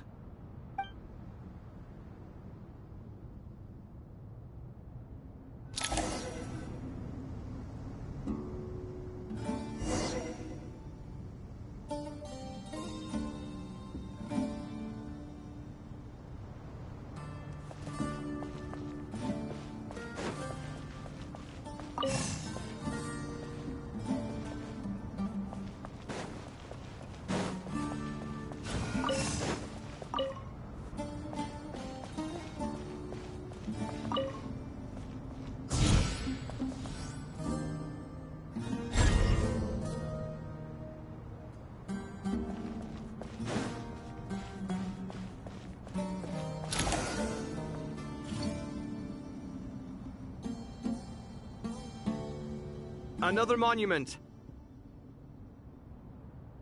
Hold on.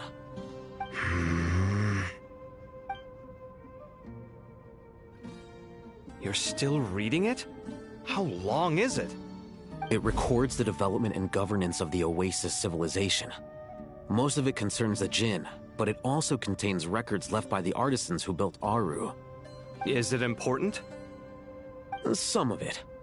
There was no way for me to read the whole thing in its entirety, so I had to rely on my intuition to pick the parts worth keeping. What about the artisans' records? What do they mention? They're speculations, mostly. For instance, they were wondering how to protect themselves if King Deshret decided to silence them after the construction of Aru was complete. Sounds like pure mythology to me. Surely that kind of thing didn't really happen. The records do emphasize that this was merely their conjecture based on various myths. Still, the artisans did leave details of their plans to survive, including blueprints for their escape route. Even that got recorded? Okay, well, I'll make a copy of this first before I delete it. Is that truly necessary? You won't be needing those. No, the blueprints are important. I want to keep them as a memento.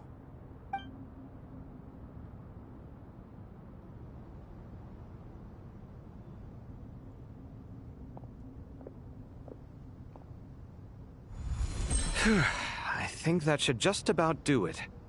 It meets the requirements of the contingency plans, so we should be good. I gotta say, it's the strangest feeling, this cross between reality and the intangible. It's like drifting between life and death, or in and out of a dream, using my own hands to manipulate illusions that are forever out of reach. Chasing dreams in the most literal sense. Definitely a novel experience. What happens if my spirit just floats away? That won't happen. Anyway, I wouldn't celebrate just yet if I were you. There's likely to be a phase 2 of this project. All right. I'd better keep my wits about me then.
Traveler from afar, Do you worry for the fate of Sumeru as well? Whoa! It's Sobek the Crocodile King!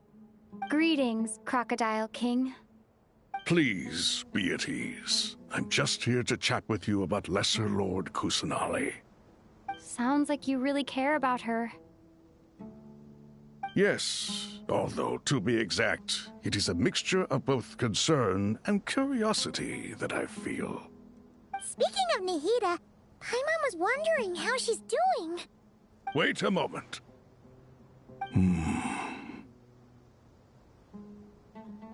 What is it? I tried calling out to a pep, but there was no response. This can only mean that she is focusing all her energy on taking care of Lesser Lord Kusanali. All the gods who served King Deshret seemed super surprised to hear that a pep agreed to help Nahida. Guessing she made a bad impression on you or something. Are you aware of the history between her and our king? Then you are learned indeed. I'm glad to know that Sumeru has the support of someone like you. At the end of his life, King Deshret tricked the Dendro Dragon into swallowing him whole, leaving her to bear the torment of his sins. The Dendro Dragon despised King Deshret, yet he outwitted her. Rather than bringing disaster to the land, he chose to deceive her and thereby ensure his annihilation. An act that surely displays his love for humanity. The Dendro Dragon stands for the glory of a bygone era. She hated Al-Ahmar and what he represented. All the gods, all the power they wielded. And so, her willingness to help the Dendro Archon through this crisis comes as a great surprise indeed. It makes one wonder whether, perhaps, the Dendro Archon assisted her in the past. Yep, Nahida did her a huge favor.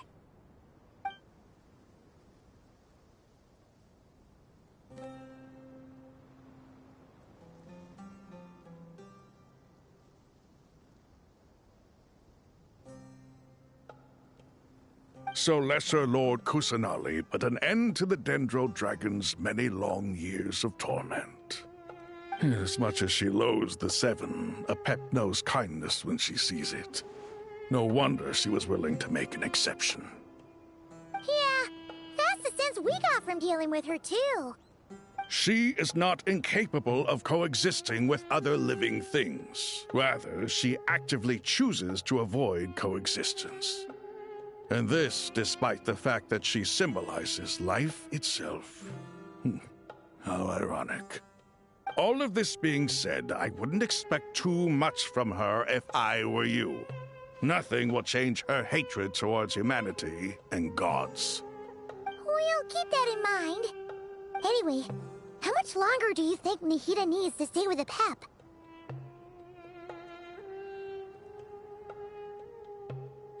For all we know, the Fatui might still be in the desert.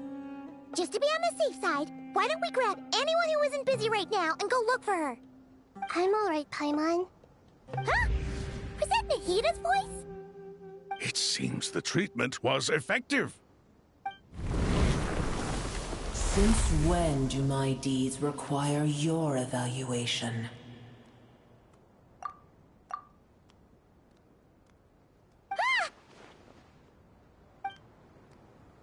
Here will do just fine. I had no intention of taking you any further. One ought not expect greater generosity than they have earned. You always hide your kindness away like an oasis within a sandstorm. Only those who make it through the swirling winds can know just how beautiful that oasis is, and how much hope it brings. You dare appraise my being? No, I'm expressing my gratitude. I want to thank you for sharing your precious life force with me.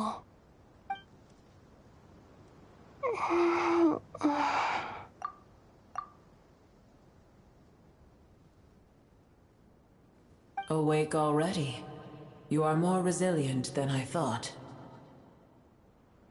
Pep. I feel much better. Thank you. Gods and their gratitude mean little to me. I would rather you give me your assurance that the situation with Irminsul and Sumeru's ley lines will be competently managed. If I suffer any ill effects from the ley lines, you, as the god of this land, will be held responsible. And you would not enjoy being held to account by me. I understand what you require, but I would assume this task even if you did not demand it. Sumeru is my responsibility. I must resume my duties as soon as possible. A farcical notion. God of Sumeru, I hope you realize how unextraordinary your strength is. And yet, maybe it is precisely what defines me. A god of wisdom is not meant to rule by force. Then hold steady. We go forth. Well, I'll be. Is that a pep? Do my eyes deceive me? Of all places, the Dendro Dragon has decided to visit the mausoleum of King Deshret? I see that after all this time, El Ahmar's menagerie of ministers remain as vile as ever. It's a pleasure, Dendro Dragon. Had you arrived but a little sooner, you might have attended a meeting of the Seven Pillars. What a nauseating thought. You are not the first insects I have had the displeasure of dealing with today. A swarm of them tugged on my tail on my way over. Goodness knows what hovels they crawled from. Why do all the creatures of this world remain so lowly after all this time? What did you do with them? I cast them away. What would you have me do? Keep them as trinkets? Boer, this is where we shall part ways. To be clear, I do not wish to see you or anyone else here ever again, unless absolutely necessary. Then I wish you peace as you return to your dwelling place.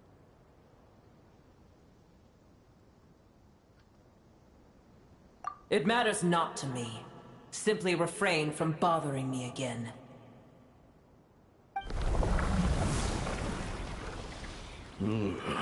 A force to be reckoned with. At times like this, I feel glad that she has no interest in any of this. Hold on, just hold on, okay? We're almost there. We made it. Huh? Wait, that voice! It's... Uh-oh, I'm gonna fall!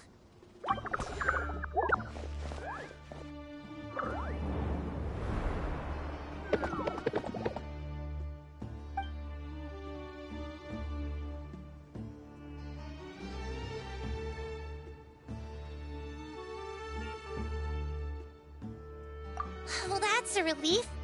A pair of safe hands indeed. The Dendro Archon's familiars. They are the last thing I expected to see here. Huh? Wait, what are the R&R doing here? Don't you guys hate the desert? Obviously I was worried about the Dendro Archon. I've been supporting them with my Pari powers the whole way here. Oh, they seem pretty nervous. Is it because there are too many people around? Not just people. It's all these non-human beings, too. It's hard on them. I can't believe you made such a long and dangerous journey just for my sake. I appreciate your support so much. Thank you all. I'll have to ask everyone to wait while I help our new arrival settle in. Once I'm done, I'll gather everyone to discuss our next steps. Traveler, Paimon, shall we find a place for our friends to stay? Awesome! Let's go! Well, first I have some questions.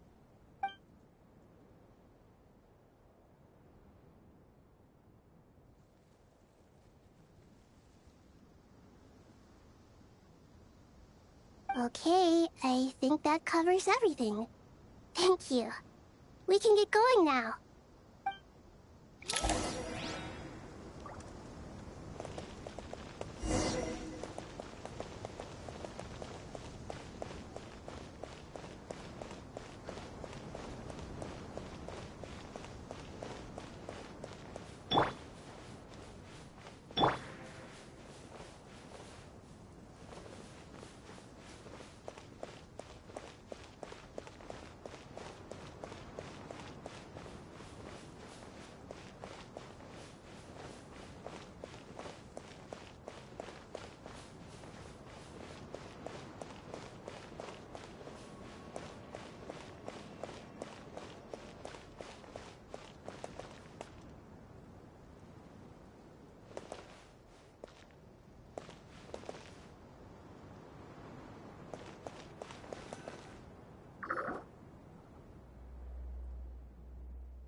Hello, everyone.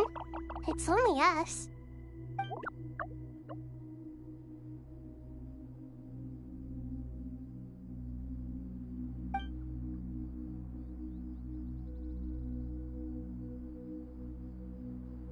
It must be very tough for you coming all the way out here, especially since you don't like the Voluka. Is everyone back in Vanarana doing well?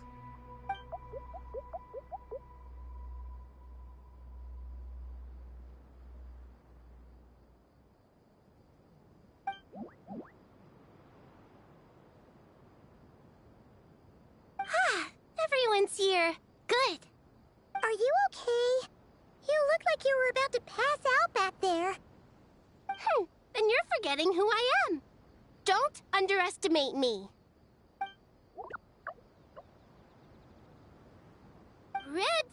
Oh, excuse me!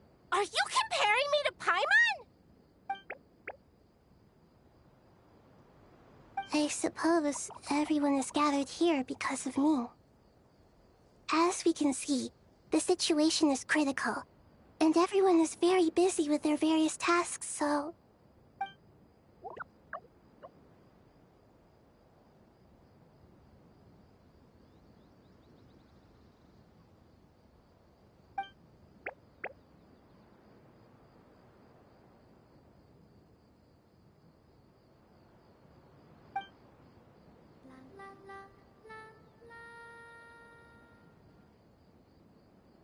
I can't thank you enough. Right now, we're focused on restructuring Aru, processing excess information, and helping restore everyone's confidence. I'm sure you'll find it all very straightforward. I can help too! Just let me know where I'm needed.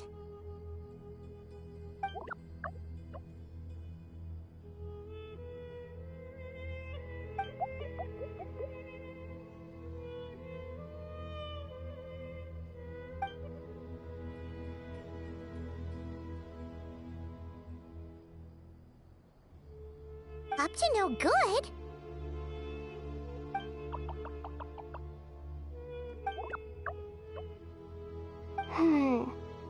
That definitely sounds suspicious. Traveler, Paimon, I have other work to attend to here that needs to take priority. Could I trouble you to investigate the situation Arabalika spoke of? No problem. Leave it to us! Thank you. I'm counting on you.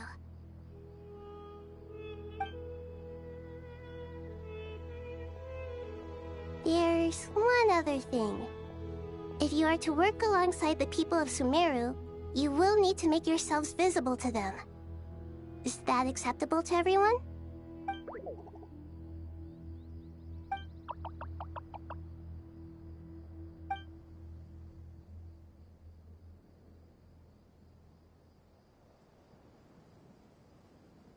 There's nothing to fear. No one here will hurt you. But if you do feel afraid, don't worry. Just call my name and I'll be there.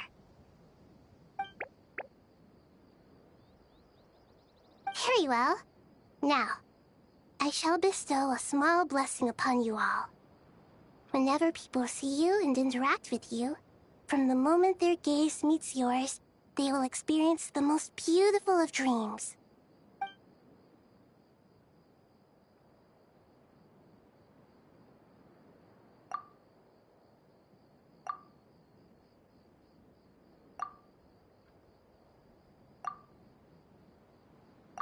Do not fear. We will face it together. This too shall pass.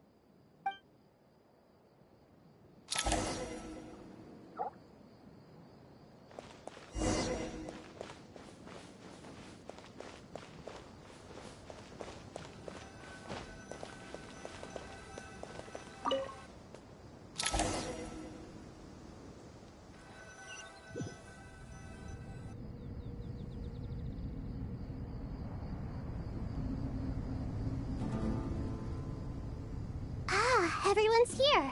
Wonderful. Dendro Archon, you're back. Are you recovering all right? You mustn't push yourself too hard. I'm doing very well. Thank you for your concern.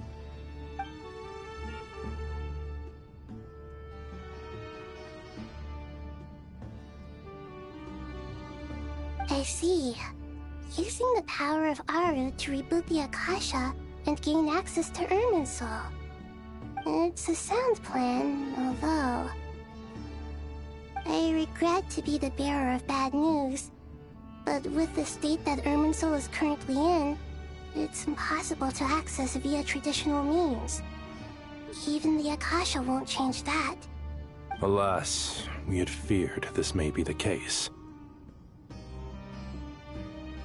And what about non-traditional means? Non-traditional means? Are you saying... Desperate times call for new measures.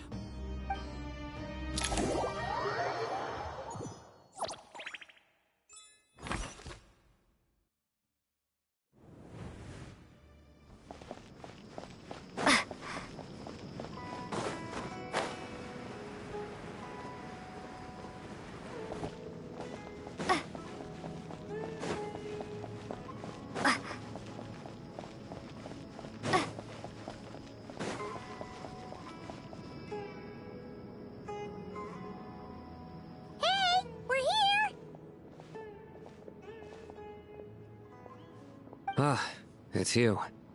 Is there a situation?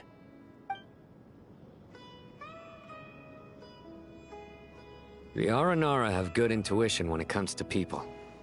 In other words, there may well be a traitor among us.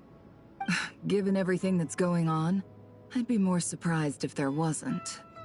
Miss Nefer, as a professional intelligence broker, I trust you have a solution? Not one that I'm willing to volunteer. What's in it for me? Let's say I'll treat this as a pilot project aimed at expanding your intelligence operations. Whatever business you're in, an avenue to demonstrate your abilities could never hurt. I like the sound of that. Glad we're on the same page. Given that you rarely set foot in Sumeru, practically no one at Caravan Rebot knows who you are. I take it you've read the files on everyone in the area? Yes. I also skimmed the list of evacuees, and am more or less up to date on where everyone stands. Any initial suspects? Limiting the scopes to males whose recent activity could be viewed as suspicious. I've identified 3 names. The Aranara saw 2 people talking, but currently we only have 1 suspect. The other person was probably just a messenger, and in all likelihood has already left Caravan Rebot. Everyone is heading for the desert per the evacuation order. Anyone willing to turn back at this stage is almost certainly with the Fatui. There's no way it was a spur-of-the-moment decision to act at a time like this. This spy must have been planted long ago. We need to smoke him out from wherever he's hiding. Sounds like you have the beginnings of a plan.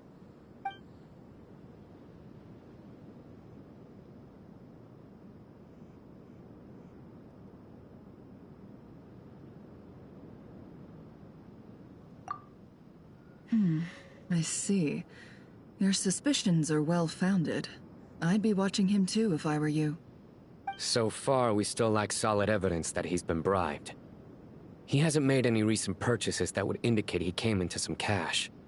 Then let's get closer to him to confirm before we make our move. I can handle it. I'm not based in Sumeru, so barely anyone at Caravan Rebot knows who I am. And you're certain you've never encountered this person in Nodcry? I'm certain. Besides, it's extremely rare for me to have had any direct contact with Sumeru mercenaries besides Jet. There's no way he could have seen my face before. Sino, stay out of sight and wait for my signal. If he raises any red flags, I'll bring him toward the main road. Understood. I'll take it from there. Excellent. Well, it's a pleasure working with you.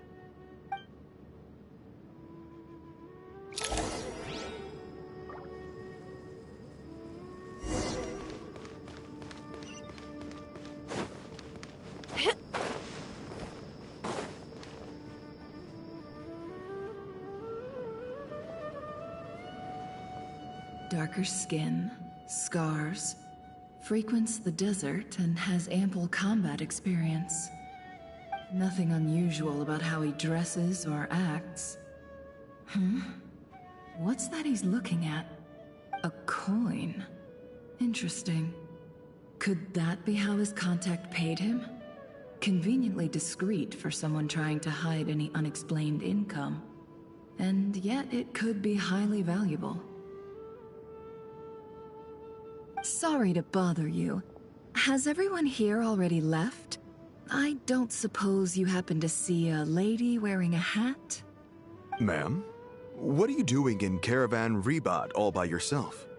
The main group evacuated some time ago. Didn't you pass them on the road? My friend and I lost some of our cargo along the way. I didn't want to miss out on potential business, so I told her to go on ahead and meet the client while I retraced our steps. I didn't think it would be so late by the time I found it. And then there was a terrible sandstorm. I guess I must have taken a wrong turn, because I didn't see any large groups on my way here. Forgive me for asking, but just to be on the safe side, could you describe this friend of yours? Sure. She has blonde hair, and she was wearing a hat and a white dress. You'd definitely know if you'd seen her. Yes, I think that does ring a bell. Ah, my apologies. During this exceptional time, the Corps of 30 are under orders to be extra cautious when dealing with unknown people, whoever they might be. I understand. Well, sir, is there anything else you need to know? If not, I'd better try and catch up with them. Hey, wait! They left a good while ago now. You'll never catch up with them on your own. Why don't I give you a ride? I'm here to collect the last few people anyway. We have plenty of carts, so one more won't be a problem. That would be amazing. Traveling with a group will be much safer. I'll have to pay you for your trouble. Hey, let's not worry about the money for now. Wait here a moment. Once I'm done packing up, I'll take you to join the rest of the group. All right, thanks. Let me know if you need a hand carrying anything. No need for that. I'm strong enough for both of us. Okay. Well, I wish there was some way I could repay you. Guess it's my lucky day, running into someone who knows what they're doing here. You might have just saved my life, you know? You're not wrong there. I mean, what kind of cargo is so important that it's worth risking your life to get back? I hope for your sake that it's priceless. Actually, I suppose I can tell you, since you've been such a big help. But be sure to keep it to yourself, or we could both be in big trouble. Oh, really? Sounds mysterious. We're in the antiques business. You understand? Some of our goods aren't acquired through the most legitimate means. We have to be very discreet when we're selling them. That's why I had to go looking for the missing cargo alone. Ah, no wonder. Well, ma'am, in that case, it turns out that maybe there is something you could do for me. I'm all ears. But to be clear, our commission isn't cheap. Think carefully before you ask.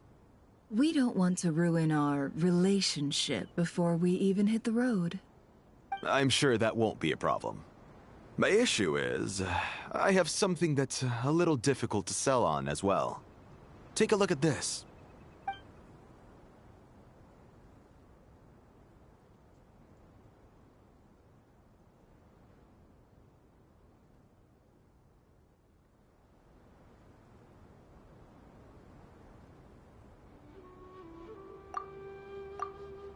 Pure gold. That's quite something. How'd you come across it? Dig it out of some ancient tomb? If you look hard enough, there are many treasures to be found in the mausoleum of King Deshret. It has no distinct Snezhnayan markings. That'll be why he's going with that story. And he clearly doesn't want to arouse suspicion, so he's on the lookout for an opportunity to make a quiet trade. Surely you have an existing business partner. Won't they take it off your hands? I hope I won't be attracting the wrath of my competitors by helping you sell this. The shop I used to work with is having cash flow issues at the moment after losing some money. I'm under enough pressure as it is without having to deal with them. On the off chance anything went wrong, I'd never get my money back. I understand. Gold is the last thing that traders with cash flow problems want to see. Well, in that case, I think we can work something out. As it happens, I'm just about done packing. Shall we make a move? Sure. Let's walk and talk. This evacuation was a huge operation.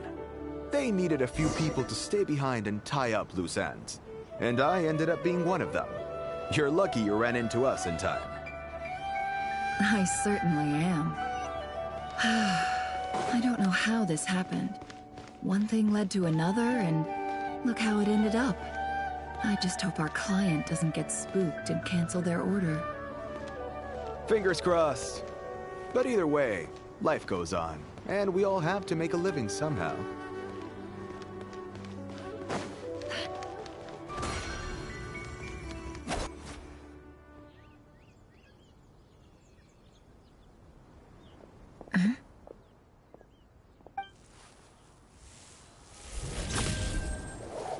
Hands where I can see them. General Mahamatra! No, wait! What are you doing?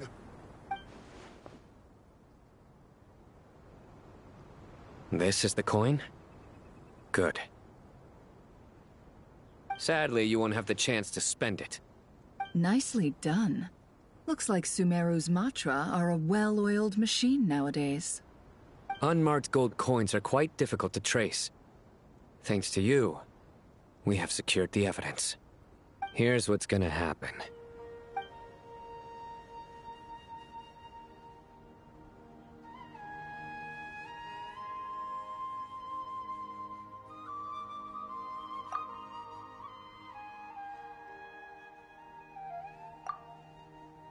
Southeast from here, leeward side of the hill. That's where he's meeting his contact. Great work. Candace tells me your interrogation skills are highly effective. Hers are quickly catching up. She's improved a lot in recent years. Looks like it's over to you for the next step. Because I'm quickest on my feet? Because you know how to trail a target. Plus, it'll be easier to monitor their activity from the air. Fine. I'll be quick. One more thing. The Traveler just brought a message from the Dendro Archon. Once you're done with this, we're to meet up at the mausoleum of King Deshret. Got it. Will do. Are you sure you'll be okay on your own? Gee, I don't know. Maybe you should come with me. Okay. Then Paimon's coming with you. Really? You do know this is a stealth operation, right? Meaning, you have to be quiet? Paimon? Are you sure about this? Well, Paimon at least wants to give it a shot. Like everyone says, if you never try, you'll never know. Besides, being the best guide in Tibet has to count for something. This should be a piece of cake. Fine. Join me if you want. But be warned. If anything goes wrong, I'll have to gag you and shove you into a bush. No need! Paimon will be super careful. Promise! Good. Then what are we waiting for? Let's go. Ah! Coming!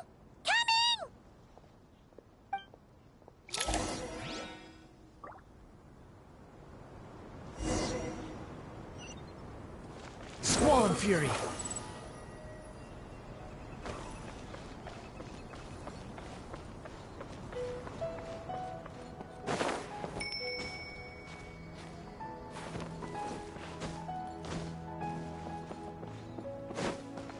Rises.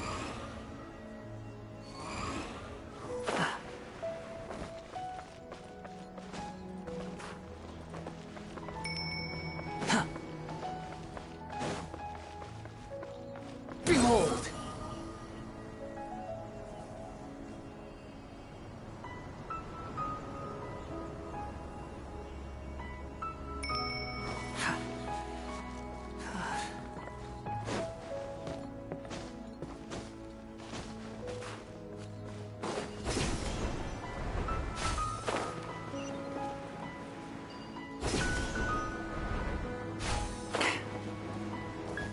Gale and Fury, upon the gale. Hey, guy! Wait up! Hey, slow down, will ya? We're here. Now we wait. Okay, yeah, cool. Cool. What's on your mind, Paimon? Huh? Nothing? I thought all you cared about besides being a guide was food and sleep. Why the sudden urge to go on a dangerous mission? What's that supposed to mean? Paimon's been on plenty of dangerous missions before. But never on your own. You hardly ever leave the Traveler's side. Just saying. I'm kind of at loose ends right now. So if you did want to share, I suppose I'd have to listen.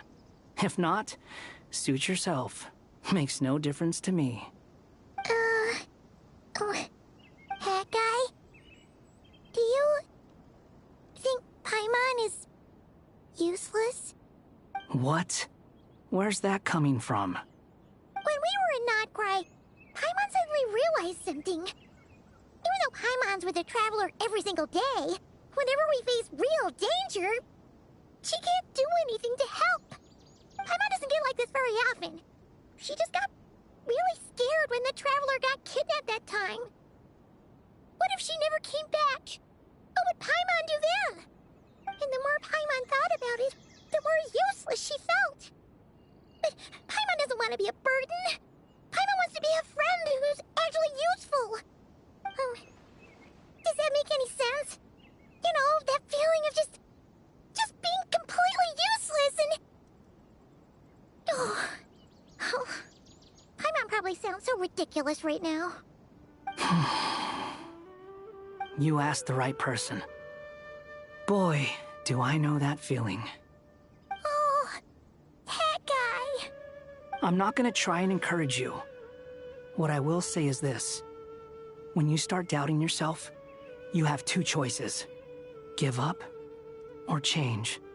You have to make the decision to move forward. Otherwise, no amount of consultation from other people is gonna help you. So ask yourself, what do you want? To get stronger? To learn more? Whatever it is, go do it. You won't have any regrets if you can at least say that you tried. Something's not right. Shouldn't they be here by now? Paimon, is it just me? Or is it a little too quiet around here? Should Paimon take a look? We'll give it another hour. If nothing happens, we head back. Okay.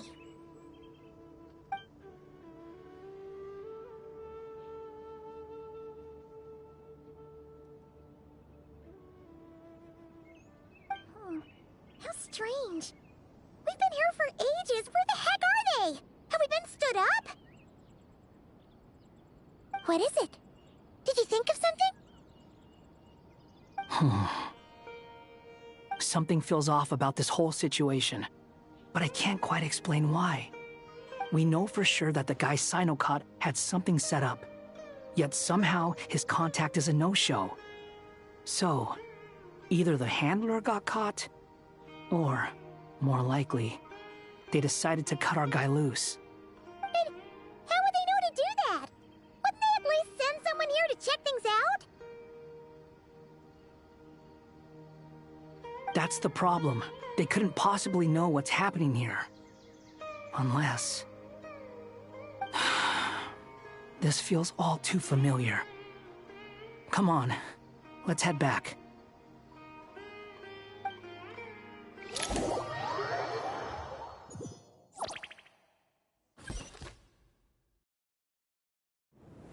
Even though this isn't a formal meeting, I'd still like to start by saying how grateful I am to each and every one of you.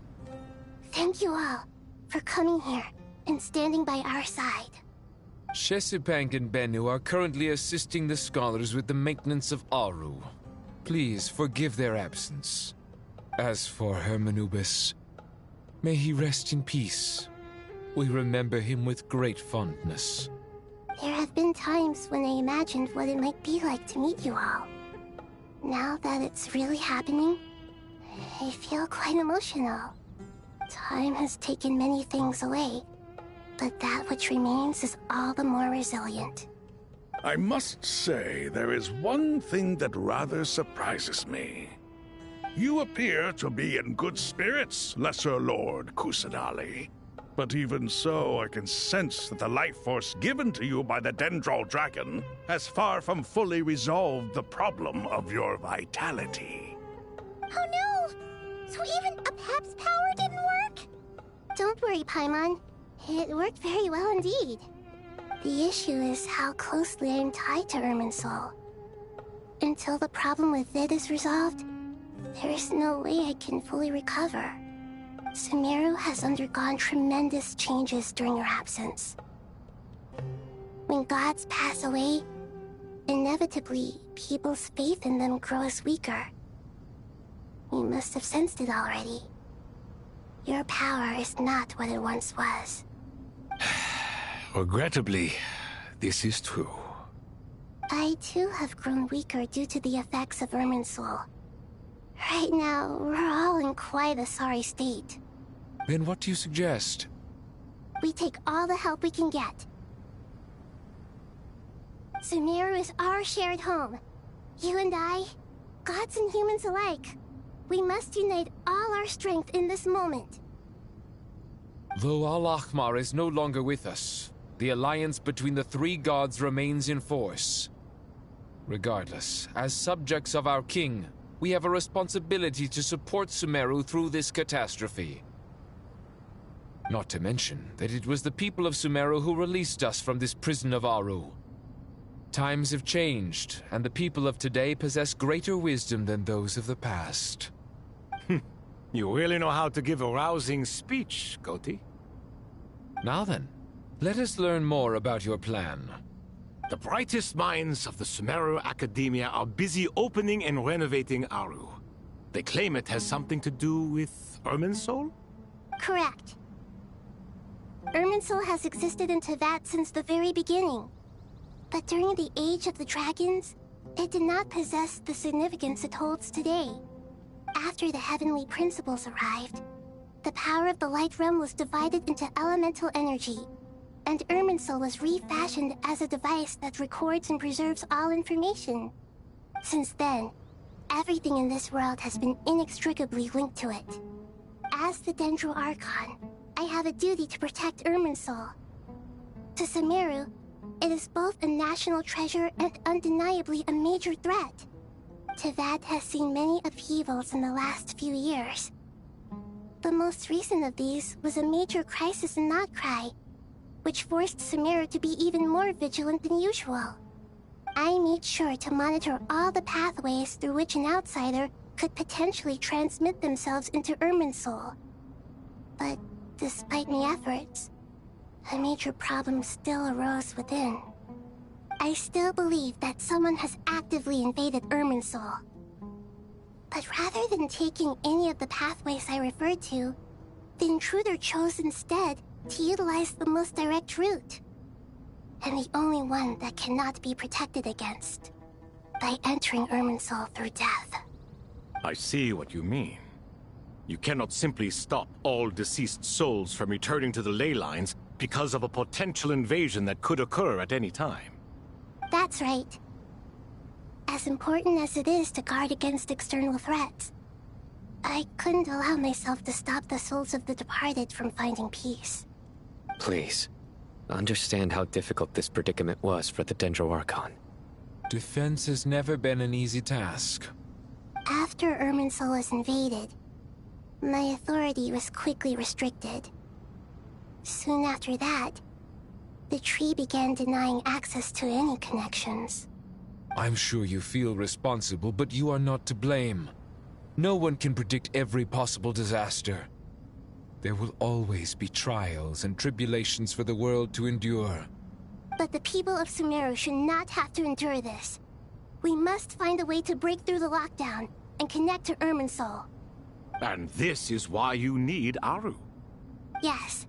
The only thing in Sumeru capable of rivaling Irminsul in terms of overall function and performance is Al-Akhmar's legacy, Aru. All I managed to do before falling into a coma was make some minor adjustments to Irminsul. Using Aru is a last resort, and a move that comes with enormous risks. The Scholar's initial plan was to borrow Aru's power to reboot the Akasha, then use the Akasha to connect to Irminsul and investigate. Unfortunately, Irminsul has suffered far greater damage than they first thought, rendering that plan futile. To rise to the challenge, we had to resort to more extreme and far costlier means. This has led to a number of new contingency plans. To reclaim Irminsul, our brightest scholars have made further modifications to Aru with multiple goals in mind. I thank you all for giving them your blessing in this endeavor. Human wisdom has clearly improved over the millennia. You have not only our support, but that of the Jinn, the Aranara, and the Pari. Together, we will do everything in our power to save Irminsul. By the way, when you spoke earlier of an intruder, it almost sounded as if you knew who you were dealing with and what they were capable of. Well, since you ask.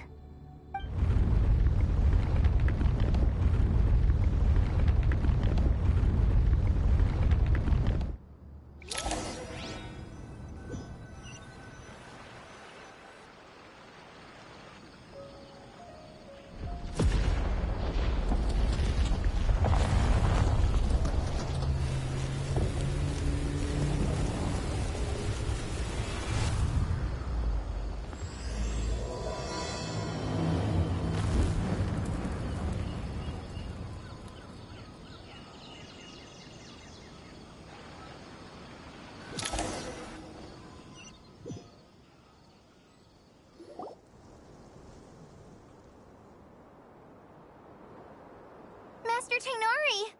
What is that? Is this Irminsul? How did this happen? What's going on inside? Luckily, we managed to evacuate everyone. What in the world was that? That was terrifying!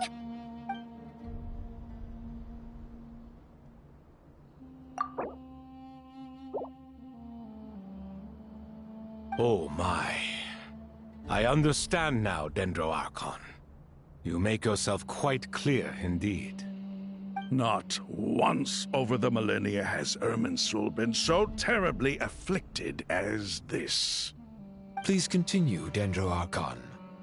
Irminsul's root system is what comprises the ley lines. In the past, it has always been hidden away, going unseen by the general populace. But now, an evil intruder is making it reveal itself. It has become a tree of unbridled greed. A clear sign that a deranged experiment has advanced to a new stage. Blasphemy. From where I stand, an experiment in the name of blasphemy sounds rather improper. But, if we are to honor Dottores' will, this is what we must do. The birth of this tree proves to me beyond doubt that this incident is connected to him. But to explain the situation in full, there is someone I need to tell you about.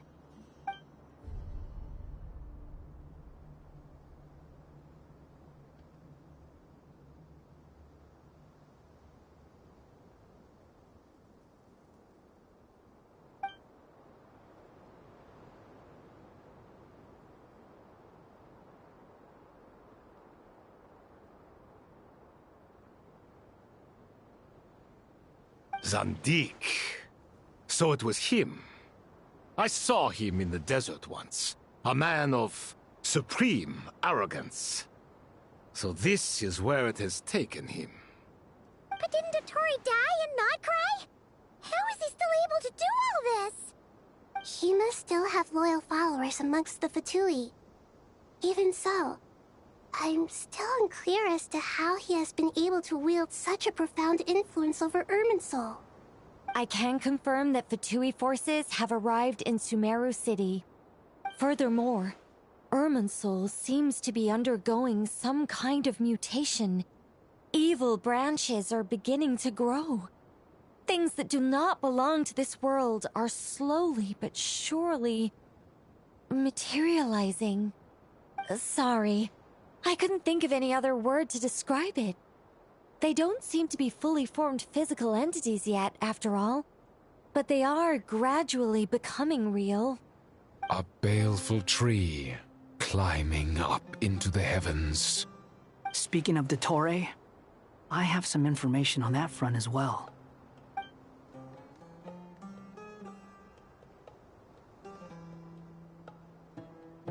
I didn't think it was wise to state this out in the open.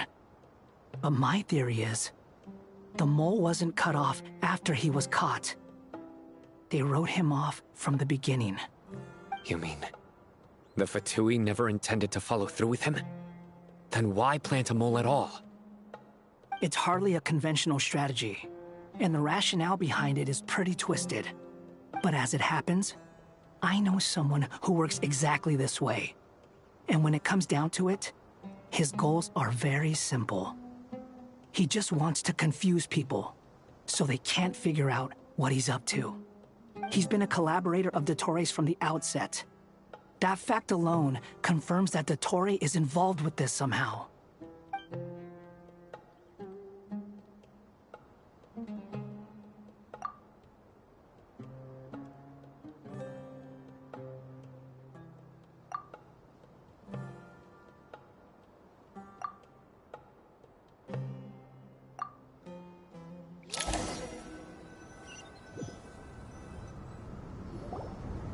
There is still much to be done.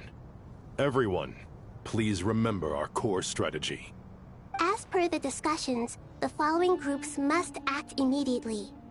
Mr. Al-Haytham and Mr. Kave, the next phase of the Aru renovation project must begin right away. Godspeed to you both. We'll give it everything we've got. The plan looks feasible, but the implementation will require certain resources.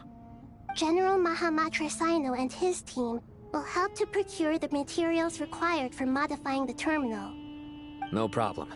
I've already spoken with Sethos and Hat Guy, and they've agreed to assist me. This kind of thing is best left to the fleet-footed, right? Hat Guy? If it's efficiency you're after, we're the right people for the job.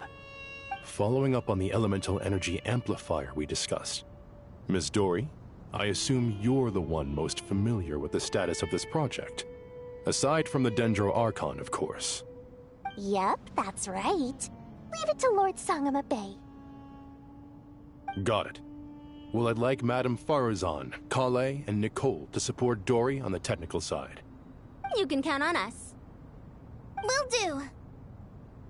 Rest assured, I'll take good care of Kale. Dia, Candace, and Nefer, you'll be in charge of negotiating between the various parties. I trust you remember our goal. You bet. We can handle it. Good. I believe that covers everything. Tainari will provide ad hoc support as needed, if that's okay. Poor Tainari. Must be tough being Nephis' student. Getting bossed around all day, every day. Hey, don't try and drive a wedge between us, you old rascal. All it says to me is that Master Nephis has faith in everyone's abilities. While I'm nominally here as backup, I doubt there will be many situations where my help is needed. Exactly. Finally, Traveler, you and I will head to the border between Sumeru and Natlan. Once that task is complete, I'll be asking some of you to accompany me to the Eternal Oasis. The Eternal Oasis? I thought that was just a legend. So it does exist after all. Regarding your trip to Natlan, under normal circumstances, a meeting between our two nations would be a far more formal affair. Unfortunately, Sumeru is all but completely cut off from the outside world at present. So regretfully, we won't be able to give the Pyro Archon Mawika the grand reception that she deserves. My apologies for the inconvenience.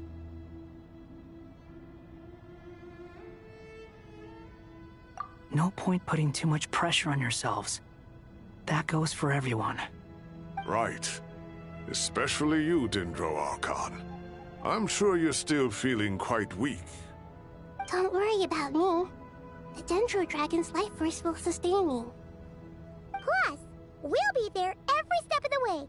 Nahida will be just fine. Yes. I believe in myself. And I believe in every one of you. Well, time to get going.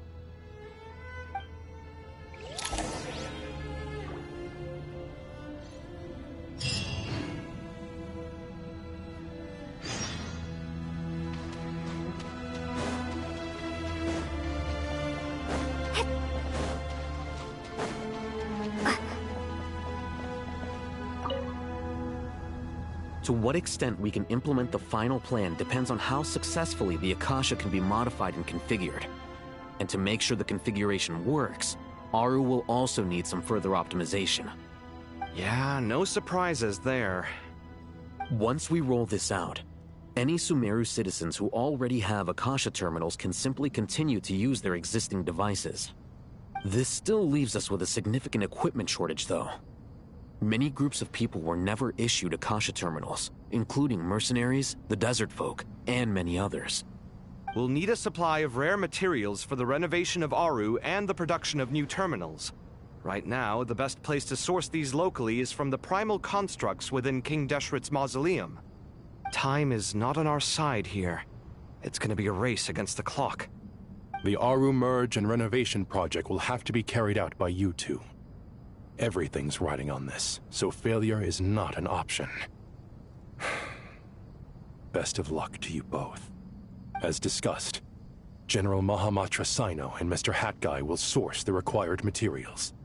Mr. Sethos is quite familiar with the layout of King Deshret's mausoleum.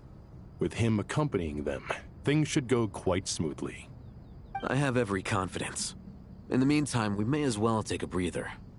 Makes sense. There's not much we can do until the materials arrive.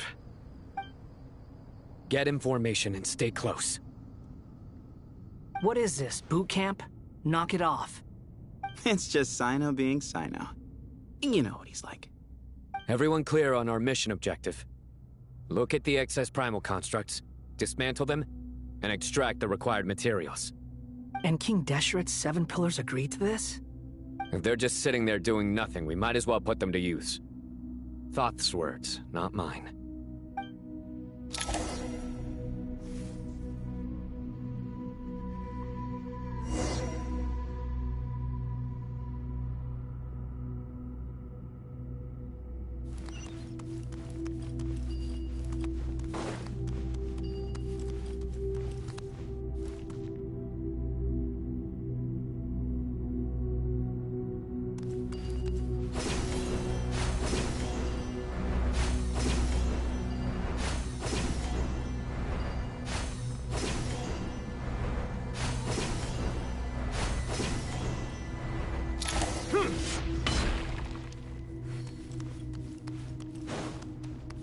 Behold!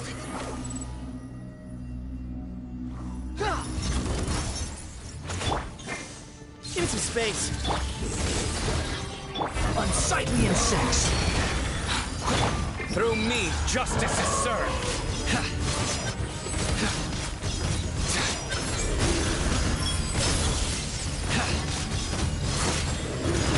Repentance is due.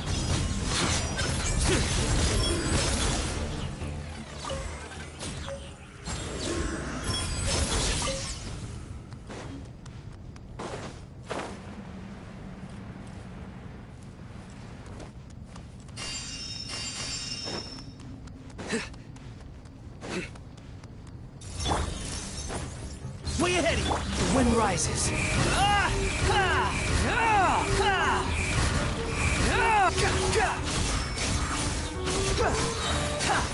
Know your place! Excuse me?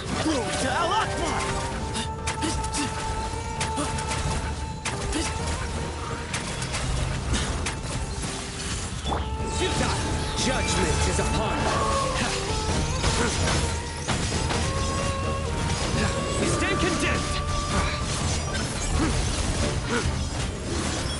penance is due!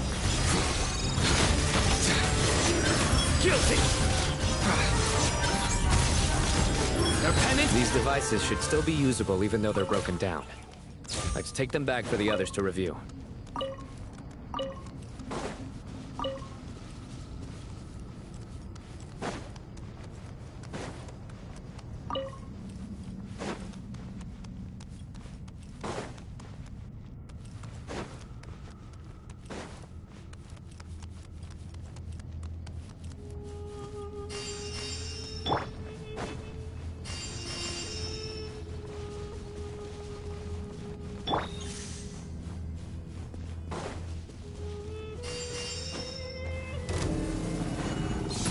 Move or be moved!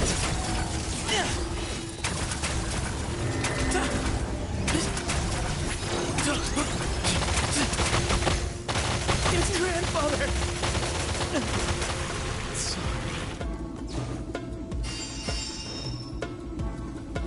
Nowhere to run! Your sins weigh upon your soul!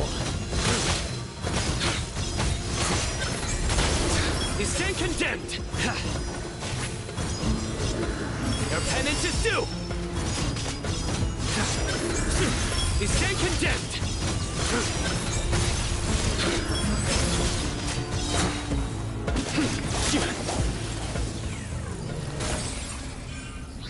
How many do we need again? Enough to make an Akasha terminal for everyone who doesn't own one. I remember you telling me how revolutionary these Akasha terminals were. You've used one before, right? The Academia declared the Akasha to be the most powerful and comprehensive wisdom dissemination system in history. That should give you an idea of how powerful it is. Certainly sounds impressive. Neither Hat Guy nor I have ever had an Akasha terminal. Well, if it all goes to plan, that's about to change.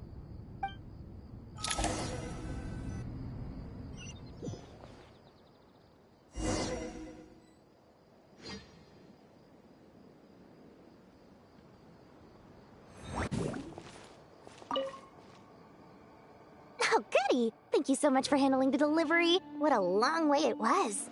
You've really outdone yourselves. I'm well aware what a bumpy, dangerous journey it must have been.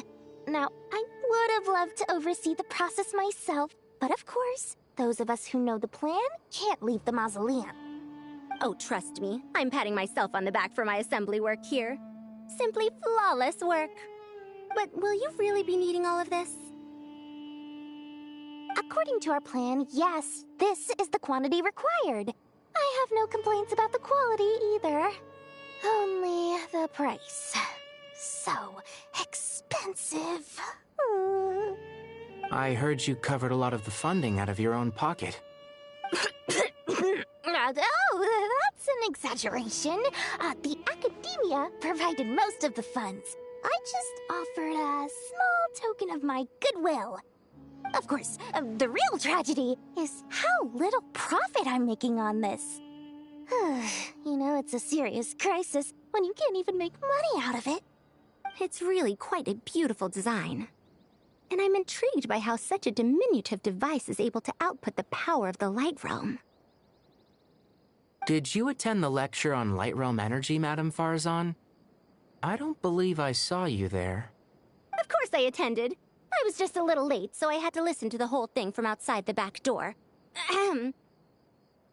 Anyway, I have a perfectly good understanding of Light Realm, elemental and abyssal energy, as well as the relationship between the three. Good to know. Master told me in private that the conversion process between Light Realm energy and elemental energy involves highly classified knowledge that shouldn't be disseminated too widely. But even so, the scholars still shared said information. Well, you can't enforce a rule that everyone breaks. Is that the idea? At first, the Dendro Archon was reluctant to explain it in great depth for safety reasons. Later, she came to terms with it, and simply informed my master that we would all have to face the question of survival together. To protect someone from such dangers means keeping them in the dark. But for someone to know and embody the wisdom within, they must understand its very essence. It's an information hazard. We're exposed to danger just by knowing the facts. And just like bait, it lures us in by offering us the solution to our problems. But if you're not careful, you'll end up pursuing it down a dark path. A tricky problem. But today, this big problem has been broken down into many smaller, more trivial ones. What do you mean? Ah, I get it. For instance, you and I share secret knowledge, while she and I take on the risks of life, death, and fate. Something like that? Hey, what? That is not what I call a trivial problem. Well, as they often say in Vahumana, an event that is monumental to the individual is negligible in the grand scheme of history. Generally, the fate of the individual is an insignificant affair. Being from Amorta, where the subject of our research tends to be a lot more personal, I have to disagree. It's hard to dismiss the individual as insignificant. In other words, the big problem of survival has been broken down into many small, interconnected factors, and each one of us represents one of those factors. When the same secret is shared with a group of people, the same fate binds them together. Most people would find this unimaginable, but to us scholars, this is the path that has always beckoned to us. Sharing knowledge is a good way to fight against fate. I will always believe in that. All right, I think that's everything. Thanks a lot. But don't go anywhere just yet. I'll still be needing you to calibrate the equipment.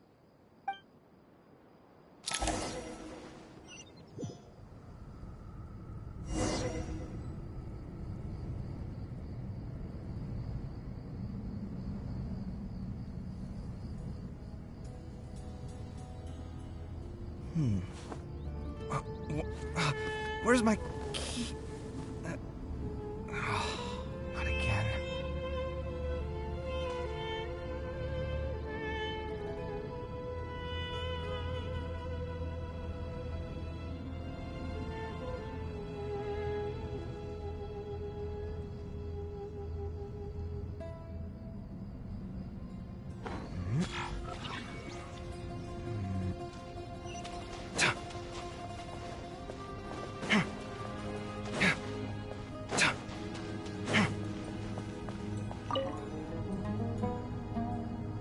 Okay, the materials are ready.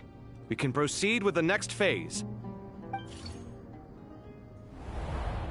Alhaitham, how are you getting along? Most of the information in Aru is written in ancient desert scripts. Some of this is written in a tribal language, while other parts seem to be a variant of an Oasis script, based on the glyph forms. Oh. Not lost to history, I hope. Some are. All we can do is infer the meaning based on the rules of related languages.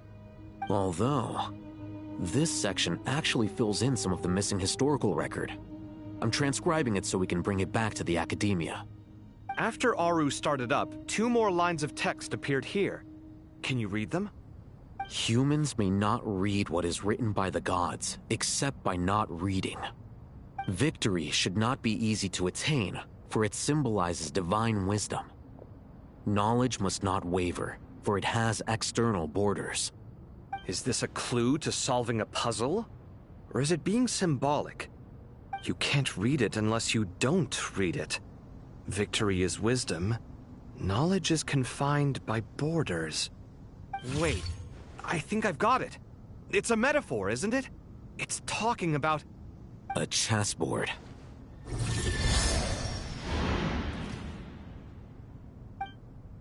You were right. The youth of today are skilled at solving riddles. Have the secrets buried in the desert not been unearthed over the years all the same? Since Aru is a place reachable through wisdom, this day was bound to come sooner or later. I've always been against overly cryptic sentences. Don't you get tired of reading and writing all that? Ah, it's you 3. Just in time. We've been delving deep into Aru, and now this board has appeared. I've heard this was how you'd while away your free hours. You must be quite the experts by now in that case. It is true. King Deshret's chess games are some of the most well-loved of all his wonderful creations. If you have ever been to Safhe Shatranj, you may well be familiar with the chess pieces you see here. Is this chessboard supposed to be another visualization of the interior of Aru, then? Naturally. Visitors, everything is ready.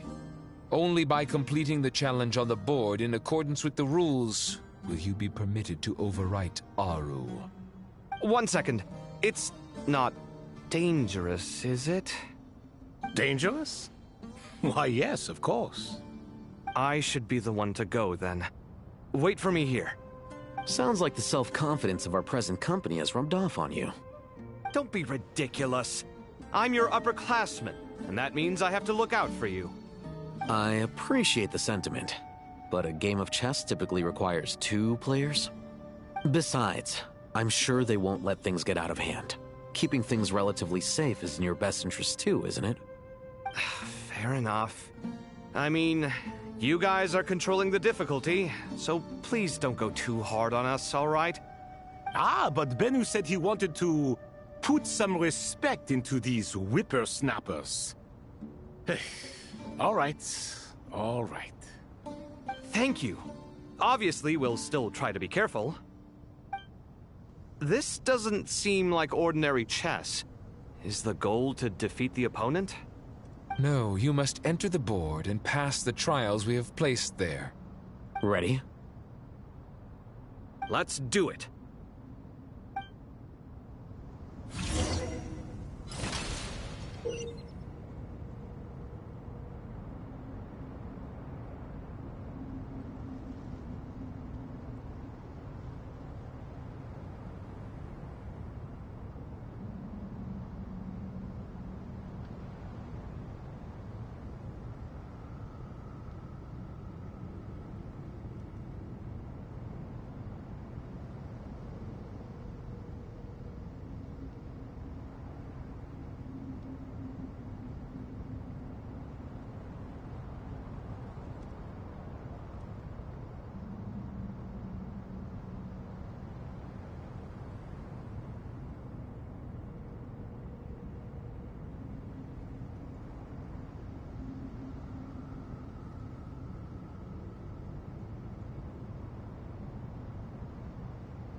My bad, I stepped away for a little bit. I'm back.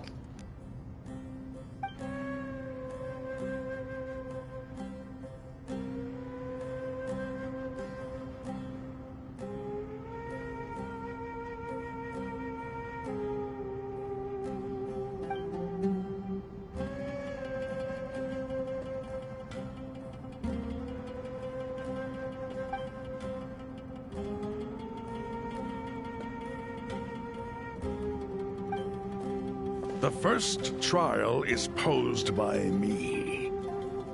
I don't think this is gonna stop us. Ah, but the key to this game lies in working together. Otherwise, you will be deemed to have broken the rules. Looks like it's up to me. Marak, can you open it?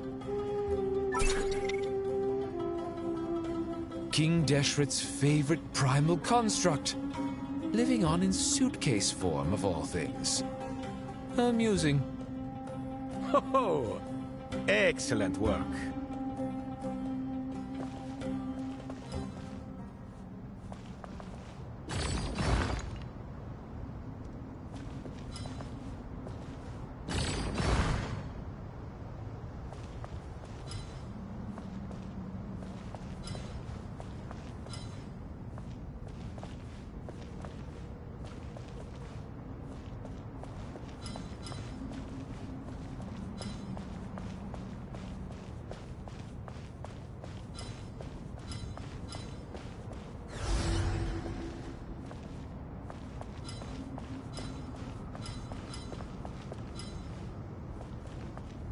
Strange time to catch up on sleep. I'm not sleeping, I'm thinking. It's not that simple, you know.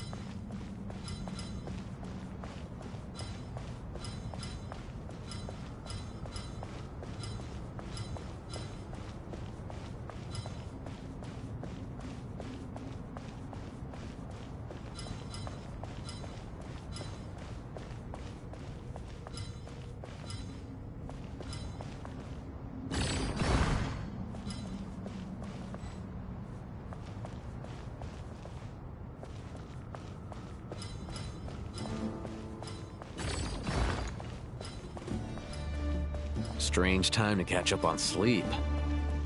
I'm not sleeping, I'm thinking. It's not that simple, you know.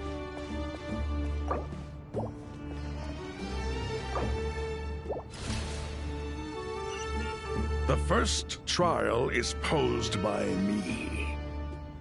I don't think this is gonna stop us.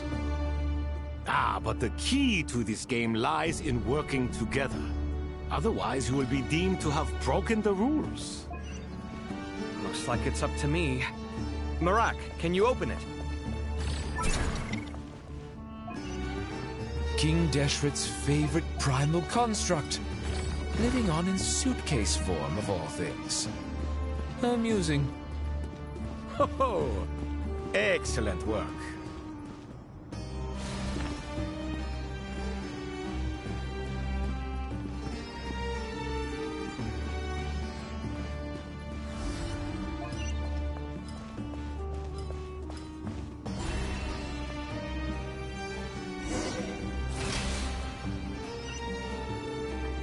Now is the time for my trial.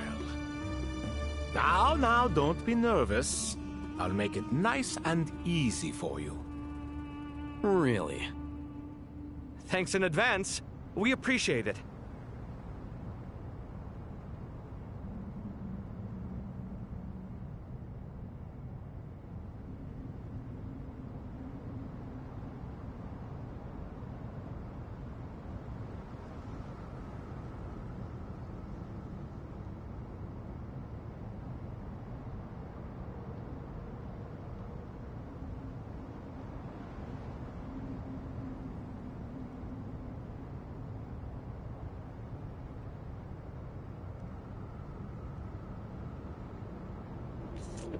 Alright, I'm having some issues with my computer right now, so I'm just trying to get it to work. With something Strange time to catch specifically. up on sleep. I'm not sleeping, I'm thinking. It's not that simple, you I'll know. figure it out later. Okay, I'm back on the game.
Ibis King, don't you think this all rather inappropriate? You may as well be handing them victory on a silver platter. Do not expect me to follow your lead. Ha! Suit yourself.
Ibis King, don't you think this all rather inappropriate?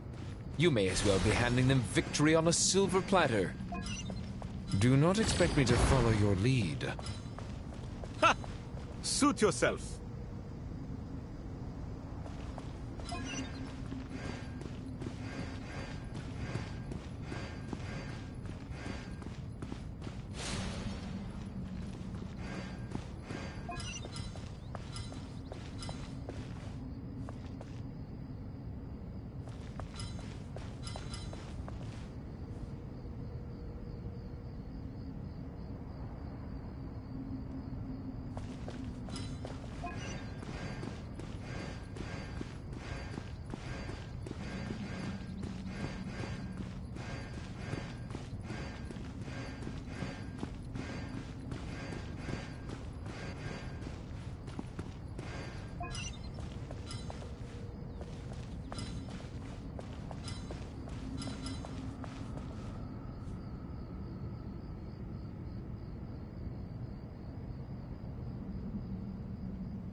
Strange time to catch up on sleep.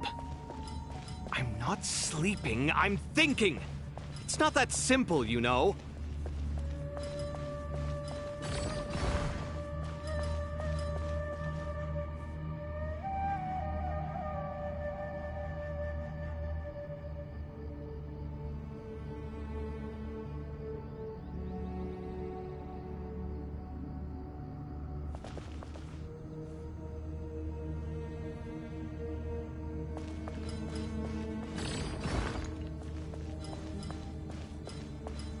Strange time to catch up on sleep. I'm not sleeping, I'm thinking! It's not that simple, you know.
Done. Finally. It's over. But seriously, that was incredible. Standing on the chessboard felt completely different from standing on solid ground. And also... Oh, sorry. I'll save my thoughts for later. Thanks to the three of you for helping us out with this. Is it just me, or were you giving us quite a lot of guidance along the way? We made but a humble contribution. You lived up to our expectations. Bravo! Our aid was not given for naught. In addition to the existing functions, I'd like to ask you for another favor. Since Aru's interference shield can cover the entirety of the mausoleum, it should be possible to extend its range even further. Perhaps you can find a way. So, building upon the existing functions to... I'm with you! Imagine for a moment. What would the ideal outcome look like if this function were compatible with the devices? I agree. This is the best solution possible. Please, everyone, we beg you to help us. Me, oh my. Well, since you ask so very nicely, I suppose... Goti? Croco? What do you say? Naturally.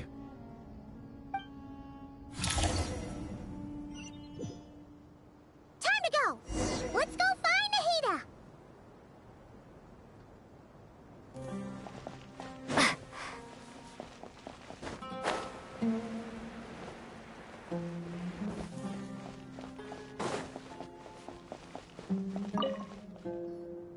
There you are. Miss Nicole truly is an angel. She shows great wisdom in guiding others, and she has already sent word to Natlan on our behalf. She said that while the other members of the Hexen Circle are busy with important work, she is quite free, and she's more than willing to accompany the people of Sumeru for the entire journey. Oh, there's Nicole, all right. Always super patient and loves to help everyone out. She's the best. She is. So kind and enthusiastic. Well, time for us to get going. Let's head out.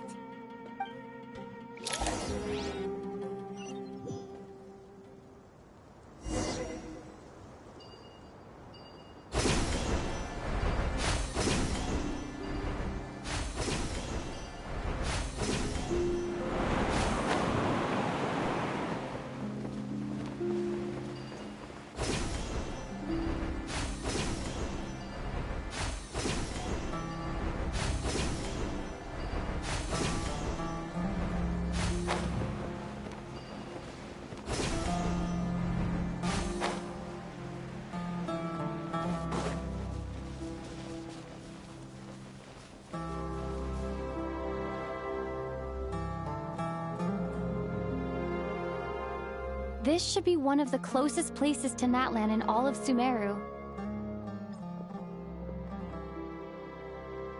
There's the barrier Nicole and Nefer mentioned. It completely cuts this nation off from the others. But why? Why separate you from the rest of the world now, specifically? And if I'm not mistaken, Irminsul was polluted once before, wasn't it?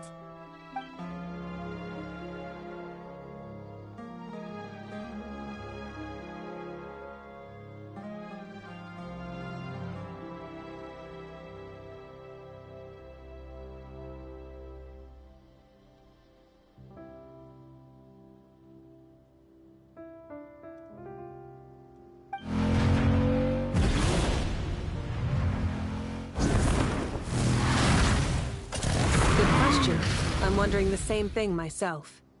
That voice.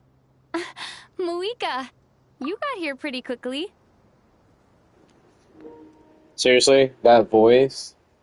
More like that motorcycle in a world where that shouldn't exist. Oh my god, Moika, it can only be you. Ah. What a dumb line. That voice. Who else would be riding that bike? Hello, traveler. It's been a while. Hello there. Hello, Dendro Archon.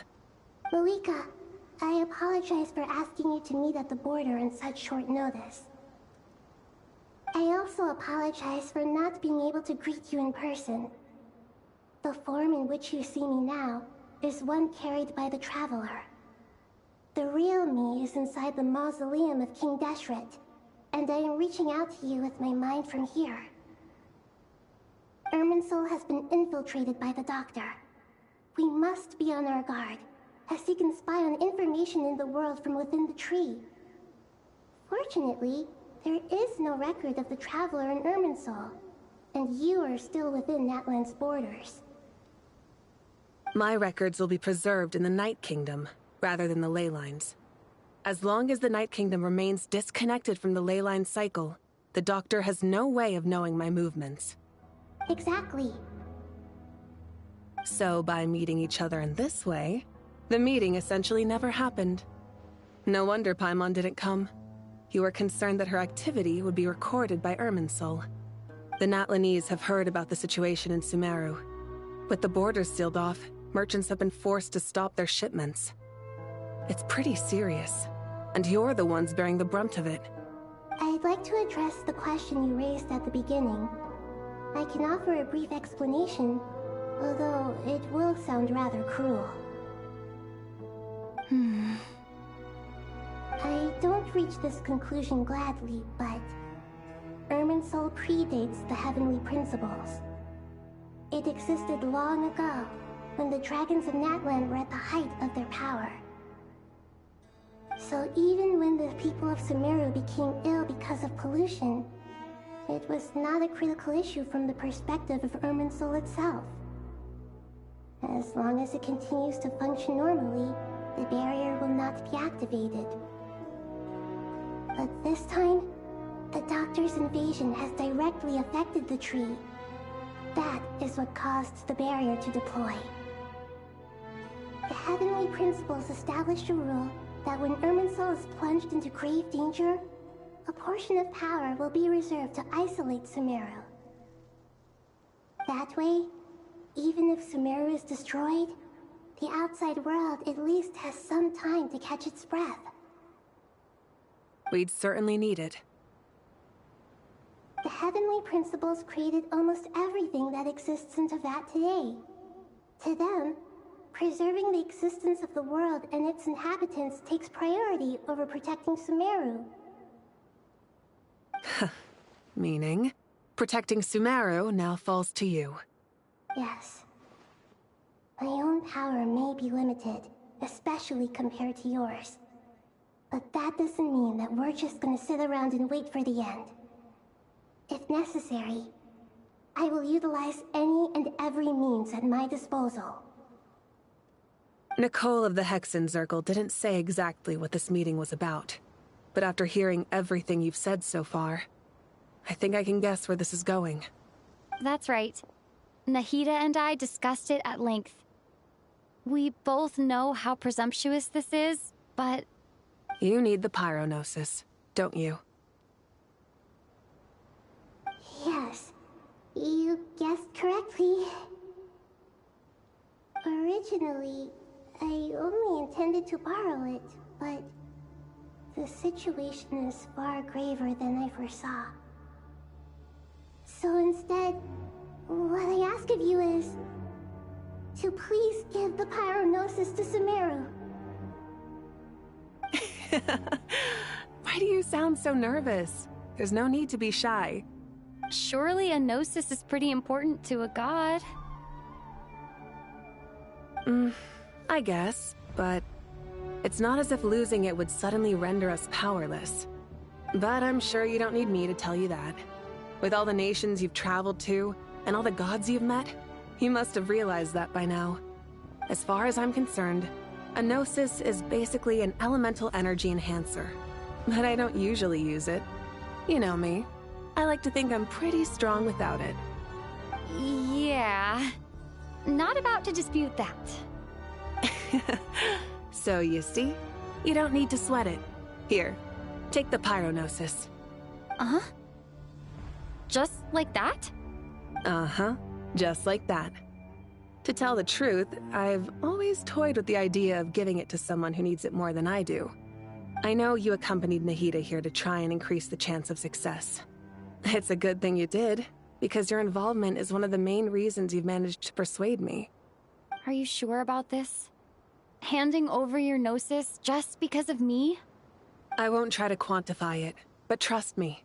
Handing over the gnosis to Tumaini is far from the craziest idea I could think of. Besides, even if you hadn't come here personally, I think I still would have agreed to Nahida's request. Irminsul doesn't just affect Sumeru. It impacts all of Teyvat. I know all too well how difficult it can be to protect the things you care about. So logically, morally, or however you want to cut it, helping you is the right thing to do. You don't need to tell me the specifics of your plan. Where the gnosis is involved, the tighter the secrecy, the higher your chances of success. Malika, my heartfelt thanks go to you and the people of Natlan. Don't mention it. But now for the hard part. How do I actually give it to you? The Irminsul barrier is right in the way. I have an idea.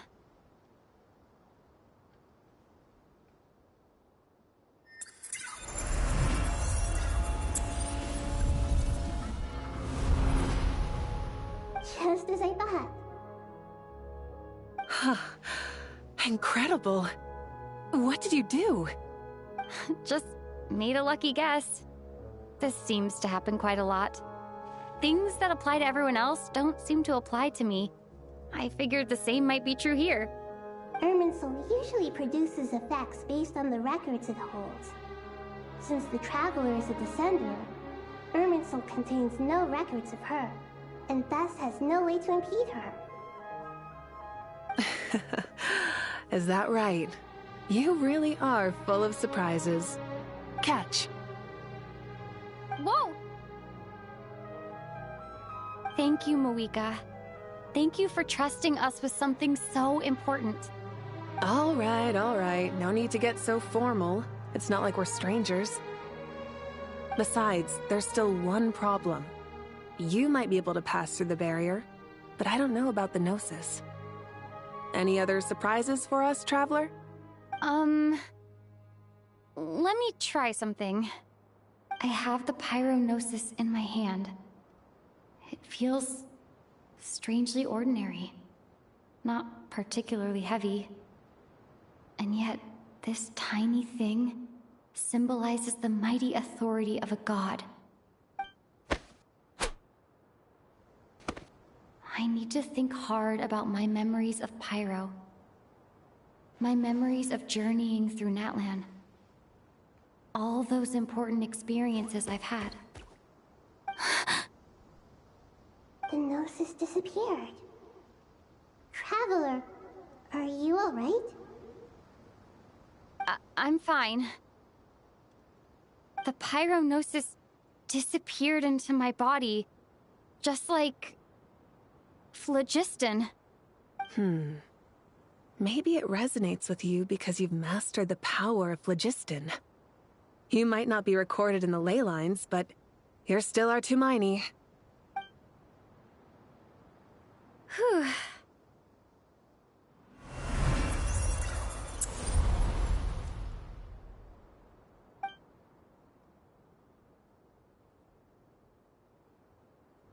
Please allow me to express my gratitude once again, Moika. Pleasure. Well, I've given you all the help I can. The rest is up to you. Good luck. We won't let you down. Yeah, we aren't about to lose.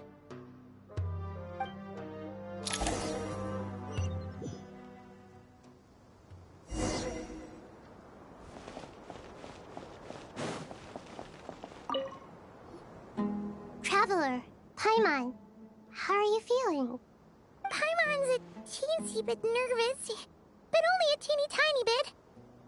Seems like she's gotten way braver over the last few years, huh?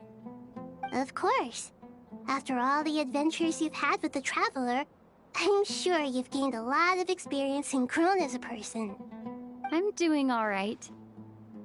What about you, Nahida? How are you holding up? With the negative effects of Irminsul, I am a bit like a piece of fruit that's been burrowed into by hungry insects and left to rot. I'd be lying if I said it was nothing. But please don't worry. We all know what we're getting into, and we've prepared as well as we can. I believe in everyone. I believe in you. And I believe in myself. Stoking the fire inside oneself is certainly one way to live, but knowing when to rely on one's companions is also a form of great wisdom. I've been quietly learning little things from everyone, like plucking tufts of fur from a sumpter beast. Me too. With the constant traveling, I'm always learning and growing.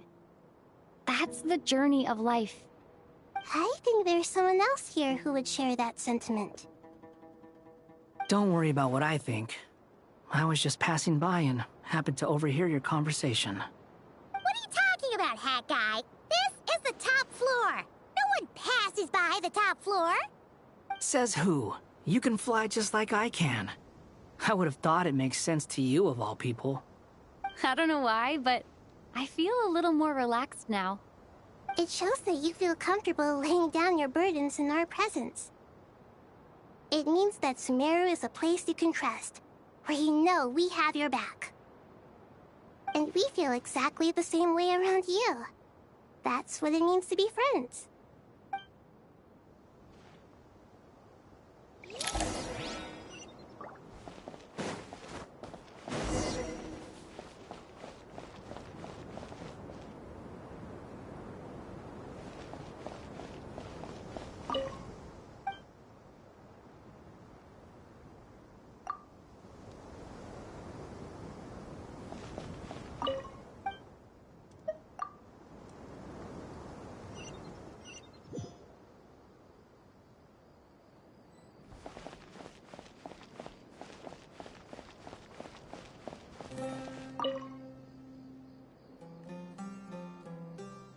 We'll make our move after sunrise tomorrow. Good. Is everything ready? As much as possible. That'll be enough. Don't let the pressure get to you. We'll take things one step at a time. That's how we've always done it. Master Tainari! Mr. Sino! So this is where you were. I brought some juice and some water. Would you like some? I know how easily you get dehydrated in the desert, so you should definitely have some water. In which case, I'll have the juice. I gotta ask, though. Who's on juice-making duty at a time like this? Madame Farazan said she was feeling a little nervous, so I told her about the automatic juicer my friend invented. She took it right off me and started making carton after carton of juice. A juicer? Did Sucrose send that to you? Yeah, I hadn't had the chance to try it out before this incident occurred, but I couldn't bear to leave it behind in Gandharvaville. The juice is very sweet. I think so too. Kale, how are you feeling? Physically, I'm okay, but it just still feels strange to me. Why would a great power like this come to someone like me? I know the feeling well. That same question ran through my mind every day as a kid. At least now, you have someone who can relate to you. All the more reason that you should apply for Spontamod. Tainari fiercely opposes the idea, though. Those two things are completely unrelated. What are we all chatting about, Would anyone like any juice? Oh, you have some already. I had some earlier, ma'am. Maybe give the extra to someone else? Very well, very well. I shall be off then. There's this enormous power, and then there's little old you. You feel like there's no connection between the two. And that sense of dissonance is difficult to get used to. Yeah. But after all this time, I can't believe this stuff still gets to me sometimes. Makes me feel a little childish. Kale, just because we normally keep the conversation light doesn't mean we can't discuss deeper issues. I don't think it's childish at all. You were the victim of a terrible crime. It's normal to struggle with the fallout from it. You have absolutely nothing to be ashamed of. My professor once told me that no incident can be considered truly resolved until the victim says it's over. Your rage and your pain are completely justified. Thanks. Miss Nicole said that the same god remains which were once used to inflict so much pain upon me have now become a weapon with which I can protect everyone. It's like my own personal kind of evolution. Every innocent person who's been hurt needs time to realize that it wasn't their fault. I was the same. But it's all about to be over. Tomorrow, it ends for good. I don't know if you've noticed, but you rarely stumble over your words anymore, and your outlook has become much more positive. It's a big change from how you used to be. And since this isn't over, you can settle the matter on your own terms. It's time you seized back control. I believe in you. Yeah. Sumeru is my home. And it's so important to me. I have to protect it. No. I will protect it. And once you're done, how about you come back and apply for Spontamod? Stop it with the sales pitch, would you? Hey, excuse me. There are still 3 unclaimed cups of juice here. Why don't you take one each? Ugh, my arms are getting sore from carrying them around everywhere. Madame Farazan, why are you... Here, let me take them off your hands. Thank you, Madame Farazan. Drink up and enjoy my handiwork. I think I'm going to make something else now instead. Please, try to relax, Madame Farazan. Your nerves are starting to get the better of you. I know, I know.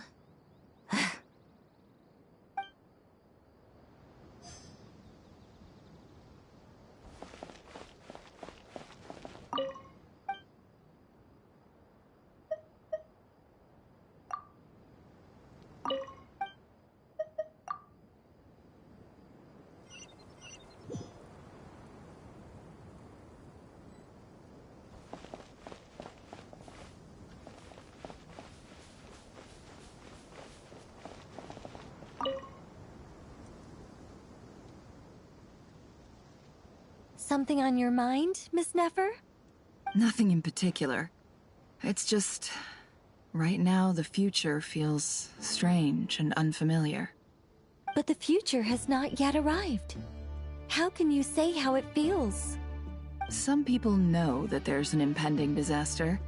Others remain blissfully unaware.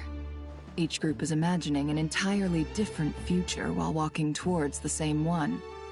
But when they get there, they'll still find they feel differently about it. People are shaped by their circumstances. Different circumstances create people with different perspectives. I've always found the perspective of the Vahumana Darshan to be a particularly incisive one. Even at the height of the crisis in Nodcry, people held diverging opinions. But things are different this time. Indeed. Regardless of faith, gender, wealth, skin color, or eye color, everyone in Sumeru knows what will happen tomorrow. The world has never been an especially fair place. Yet now, against all odds, a moment of unprecedented unity and equality is about to take place. It's fascinating. If only my father could have lived to see this era. Era. To me, that term represents a much greater span of time. It can be an unsettling word. I would even say I'm afraid of it. Do angels even feel fear? Yes, at least I do. I fear the gap that grows wider with each passing day, and the never-ending flow of time. Time renders all memories insignificant, and reduces all splendor to nothing. But those memories are the one thing I do not want to lose. You're very human in that regard. If angels draw too close to humanity, our wings burn away in the bright flame of awareness, and we fall to the earth. After spending so long among humans, I have lost much of my former glory. Maybe that's a good thing. You're more human than some humans are. I've been talking to Kale a lot in recent days. We seem to be in completely opposite situations. I suppose that makes us good case studies for comparison. Case studies for who? Myself, I suppose. After comparing the two of us, I suddenly discovered that I desired more than before. It was a gentle, pleasant sensation. Just as most people pursue glory and miracles, I too am pursuing miracles of my own. Guiding humans to make the miracles in their hearts a reality. That is my miracle. It doesn't sound so bad, does it?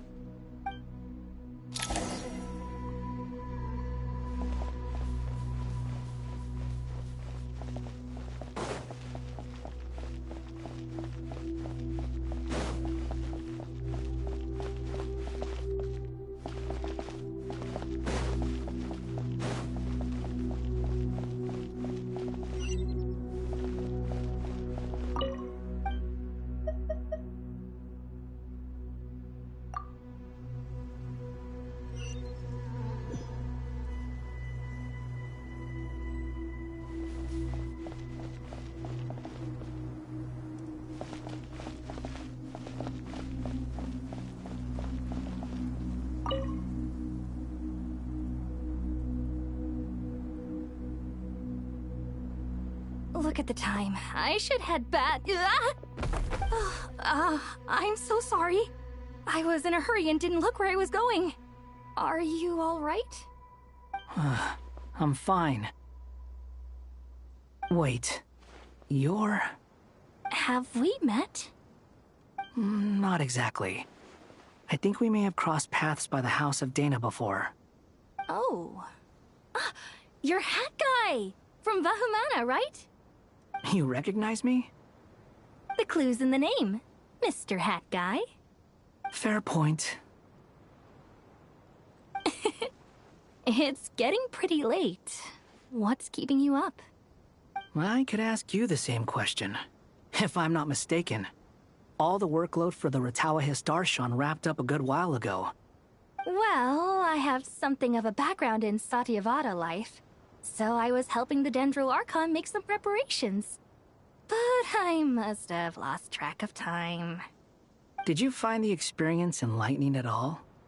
Honestly, it was tedious and uneventful at first. But eventually, I think I did sense some profound truths.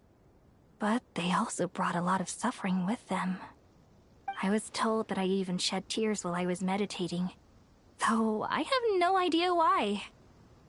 Sorry. I hope I'm not scaring you. Not at all. It just proves you're very accomplished in your research. Good night. I wish you all the best for tomorrow. Thank you, sir. You too.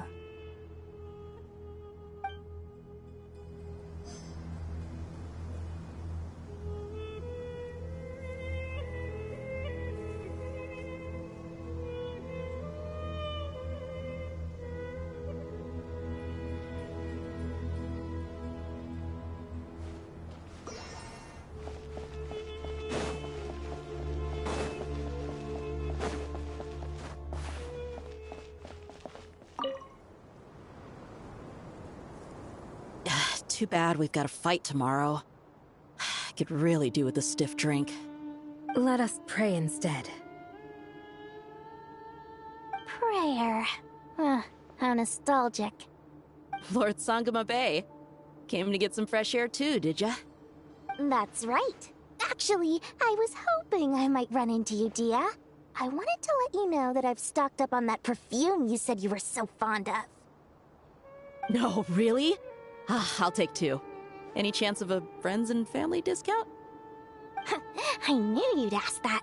And I'm afraid to say that... Surprise! It's free of charge. That's very generous of you, Lord Sangama Bay. Does this mean you've made a fortune in Notcry? Nope. Turns out, it's not that easy to turn a profit there. I even ran some assorted losses. But anyway, that has nothing to do with why I wanted to give you and Dia a small gift. Remember that merchant caravan you two rescued in the desert last month? That was transporting my goods! No way! I had no idea that was your shipment. Explains the, eclectic mix of goods, though. Lord Sangama Bay's investment in the desert and generous stockpiling of goods has helped many people over the years. The shelters you funded especially have made life a little easier for the children and the elderly. Wait, how did you know about that? Oh, I see. Nefer told you, didn't she? That pesky lady. Aren't intel brokers at least supposed to charge for divulging people's secrets? She and Candace go way back. It's normal for close friends to share things you wouldn't tell to everyone else. Sure, but why did they have to be things about me? That's how Nefer shows that she cares. She wishes for all of us to know what a generous person you truly are. It must be hard trying to make a living far away from home. Just because we can tell what kind of person you are doesn't mean everyone else can.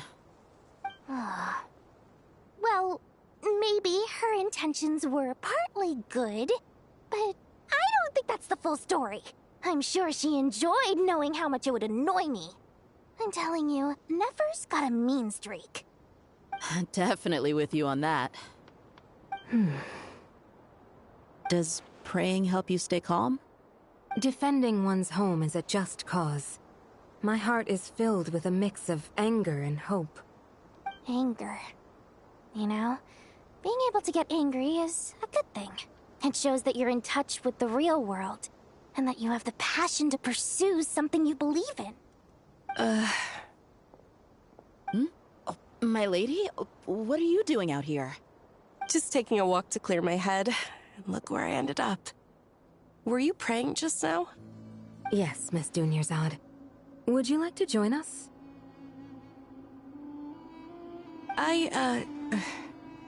Come on, it's fine.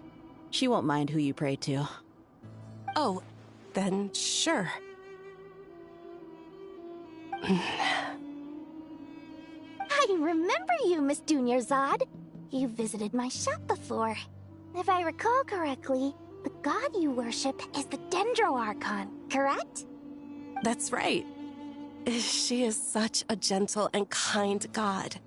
But to me, she is more than just a god I worship. I see her more as a friend. And so do many others. She's not some almighty god who reigns on high, but a genuine friend. Agreed. She's a wise teacher and a good friend. I spoke with several people during the evacuation. Everyone's aware that tomorrow's battle is one that ordinary people can join too. A battle to fight for our friends and our homeland. Oh, it makes me glad. I can finally do something for those who protected me. You've grown so much since we first met. Oh, a compliment? Ooh, more please. Thank you. My lady, you've always been a remarkably strong and ambitious person. It's indisputable. And that's not just a compliment. It's a statement of fact. What are you praying for? Our beliefs may not be entirely the same, but we both wish for the same thing. I pray that everyone will rise to the challenges ahead and return safe and sound.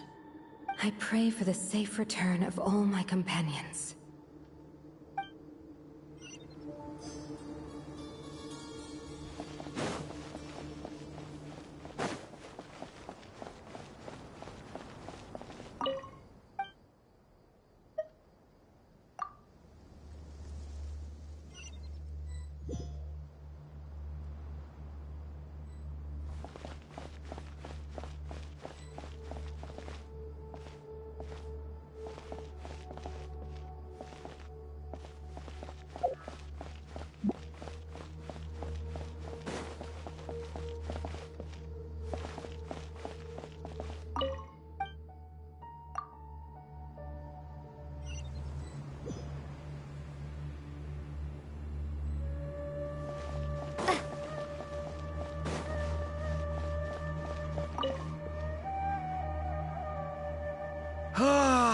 It's finally done.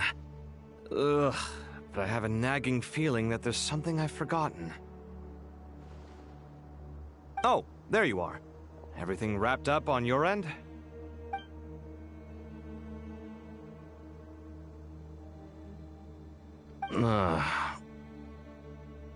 Okay, fair enough. That was a pointless question. We were working in tandem, after all. You must really be exhausted. Well, it's been a busy day for both of us. When work ends, you clock out. No looking back. Yeah, we're definitely due a break. Probably a little late to start drinking now, though. I'll stick with water. Here, this one's for you. Thanks. You want a bite to eat? I can grab us something. Or wait, I think there's a stove nearby. Let me take a look. Are you nervous? A little, yeah. Unlike you, it seems. How are you not feeling at all nervous? Because everything that happens next is beyond my individual control. I don't worry about things I cannot influence. What do you mean, cannot influence? You're the one who came up with half of the strategies we ended up using. There's only so much I can do. I was only doing my duty. Was it like this last time, too? You mean with Azar and his accomplices? Yes and no. The situation back then was easier to control, but we weren't as prepared as we are this time. So the enemy is stronger, but so are we. I still vividly remember the way you interrogated me in the library after the fact. Where were you when Sumeru needed you most? If your memory is so vivid, you might also recall that it was you who came looking for an argument. You're often the one who initiates these things, you know. I came for a conversation! I didn't know it was gonna turn into an argument! Anyway, at least I showed up this time. So, what do you think? What do I think? I think we're certainly better off for it. It's good having me around to help out, huh? Absolutely. As a citizen of Sumeru, you displayed a remarkable sense of responsibility in the face of disaster.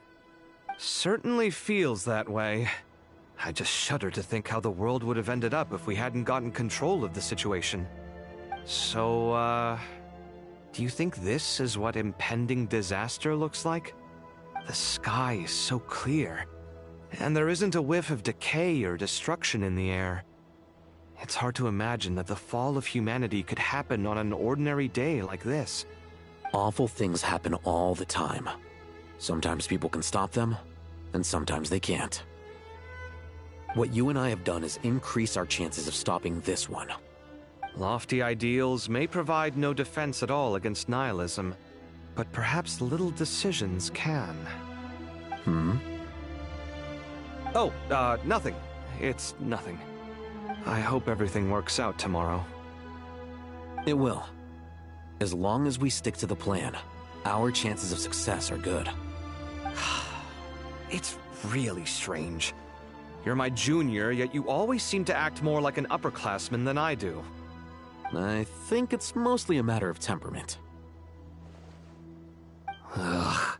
Walked right into that one, didn't I?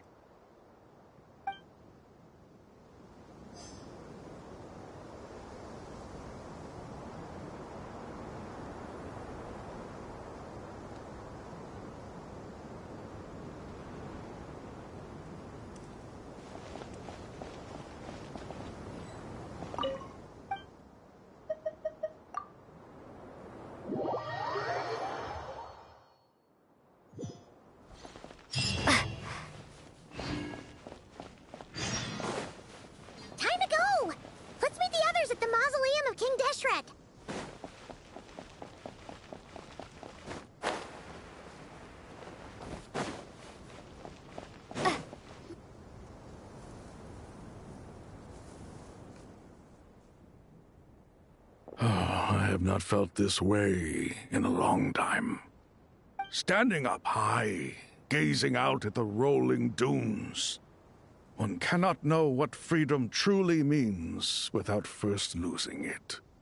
The golden slumber truly lives up to its name as a dreamland. Though desert sands exist there too, no mirage, no matter how glorious, can compare to true beauty. Dendro Archon, what is on your mind? I was wondering whose counsel I should seek on the questions in my heart. What kind of questions? So many. More than can be put into words. As I once said to a friend, we look, we see, and we comprehend. But the question still troubles us. What are the many disasters that this world faces but the sum of all irresolvable questions? The biggest question you should be asking is how to seize victory. Yes. Although, I would express it differently. I must not fail.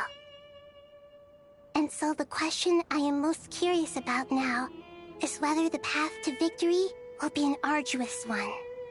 What we declare to be a young sapling, we may, in fact, find to be a towering tree, if we would only cast aside our ignorance and look beyond the veil of time to see her true form. Nahida! We're here! Just in time. My preparations are almost complete. Ready when you are. We're here too. Miss Nicole! Miss Nicole! You run so fast! I thought I'd get a lot of exercise as a forest ranger, but I can barely keep up with you. Sorry, I got a little carried away. Lesser Lord Kusanali, the equipment is ready, and the modifications to Aru are all complete. As discussed during our meeting, Accessing Irminsul via the Akasha is no longer feasible at this stage. There are other options, it's just... they're a little more extreme, and more technologically demanding to implement. Maybe you should take it from here. The architecture and functionality of the Akasha terminals overlap considerably with Aru. There is reasonable evidence to suggest that one was developed based on the other, or that they both utilize technology of the same origin. As long as the transplant and merge operation succeeds, Aru should theoretically work on a scale greater than the Akasha and approximately equal to Irminsul. It will become the largest active computing device in all of Teyvat. A system this powerful is capable of a lot of different things. In the past, the Akasha was primarily used for one-way information transmission, but I suspect it could also serve as a central bridging hub. In the pursuit of greater knowledge, some scholars have attempted to connect their consciousness to Irminsul through the use of terminals, incense, and meditation. Correct. In academic language, scholars who reach that stage are said to have entered Satyavada life. Hypatia has performed this practice many times in the past, and she was once under my care for a period of time. Right. And this at least proves that there is a zone within Irminsul that can be connected to. That's right. Providing wisdom to the people is one of the very reasons for Irminsul's existence. I think I understand where you're going. Please, continue. In that case, I'll skip to the conclusion then. We need to further modify Aru, merge it with the Akasha, manufacture terminals, and distribute them to every single person we can reach. Every person? Even the desert folk? Yes, everyone. I've already calculated the amount of raw materials we need. So you mean we're going to get new Akasha terminals? Yes, but this time the people of Sumeru won't be using them to acquire knowledge, just to connect to Irminsul. That's the key. When we evacuated the city, we brought all the important assets from the House of Dana, in case we ended up needing them. Fortunately, this included the Akasha system's main terminal. We've checked all the relevant records, and one thing is certain. Nothing like this has ever been done on this scale before, so... Everyone in Sumeru is part of the plan. Whoever controls the people controls the situation. Since this function of Irminsul was introduced, it has only ever been made available to scholars, who don't constitute a particularly large group of people. But by expanding the scale to include all the people of Sumeru, all the individual connections will stack up to create a significant load on the system. Under normal circumstances, Irminsul would be able to cope with the additional load. But with it already being under strain from other activities, its remaining capacity is limited. Thus, It might be possible to shut it down completely by overloading it.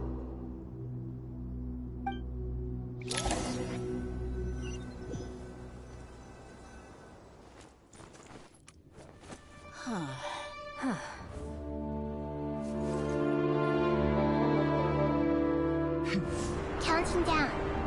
3, 2, 1. Are you ready? Ready.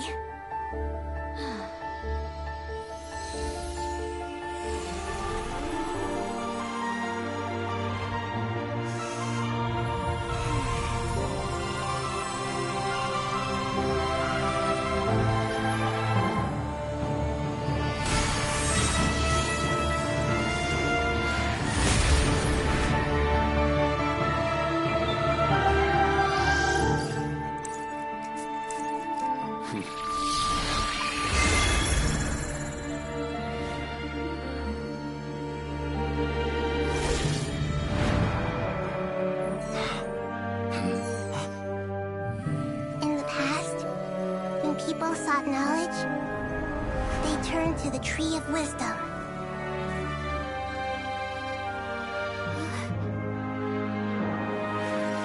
Today, we use it to save Sumeru and the whole world. These boughs that nurtured learning must not become tools for destroying the world.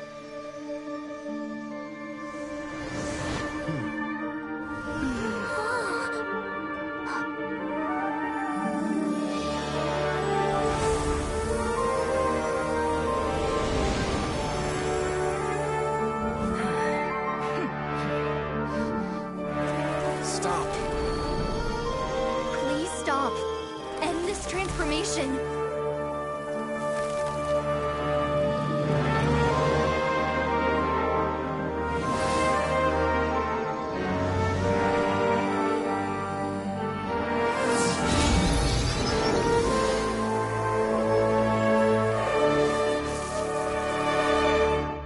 You would shut down Irminsul just to stop me? You fools. I have all the time in the world.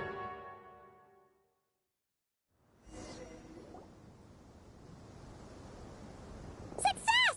The evil Irminsul tree is step growing! Great.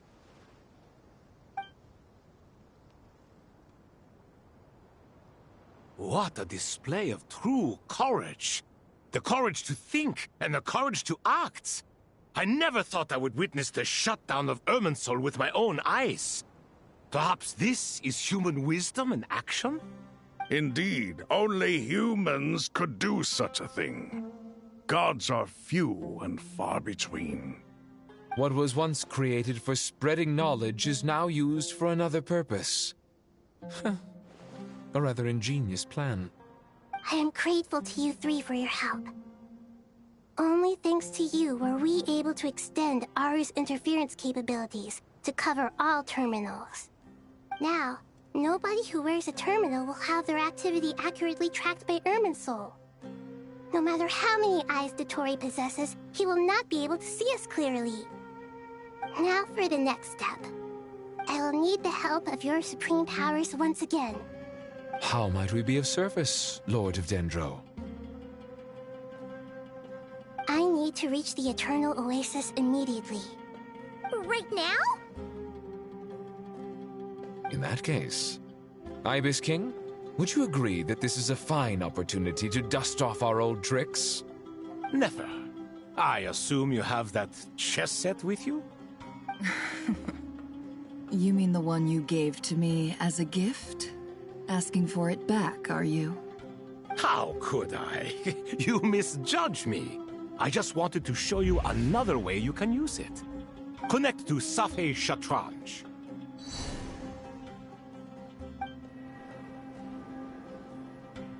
Safei Shatranj? You mean that place in the desert? Thoth's chess set gains its power from the chessboard laid out in the desert by King Deshret and ourselves. All ceremonies conducted using the chess set must be activated via Safei Shatranj. In other words, The chess set is an extension of the chessboard. In the past, moving a chess piece was a sacred and momentous act. Transfer initiated. Entering live combat mode.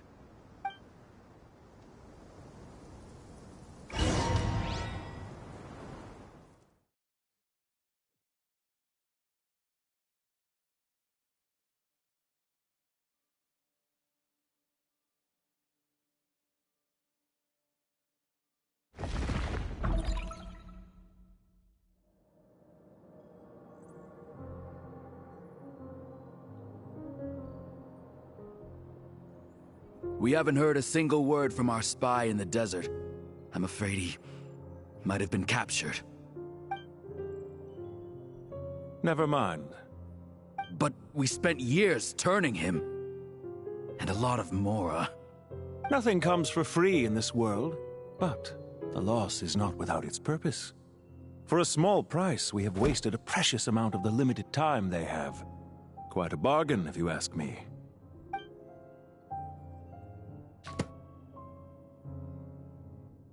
Understood. Weighing profit against loss is a necessary part of life. But to tell the truth, I have been operating at a loss since this all began. Since many centuries ago, in fact. For instance, why would a banker act as the executor of a will? If you hadn't deposited your personal belongings at Northland Bank, I would have no reason to be here right now.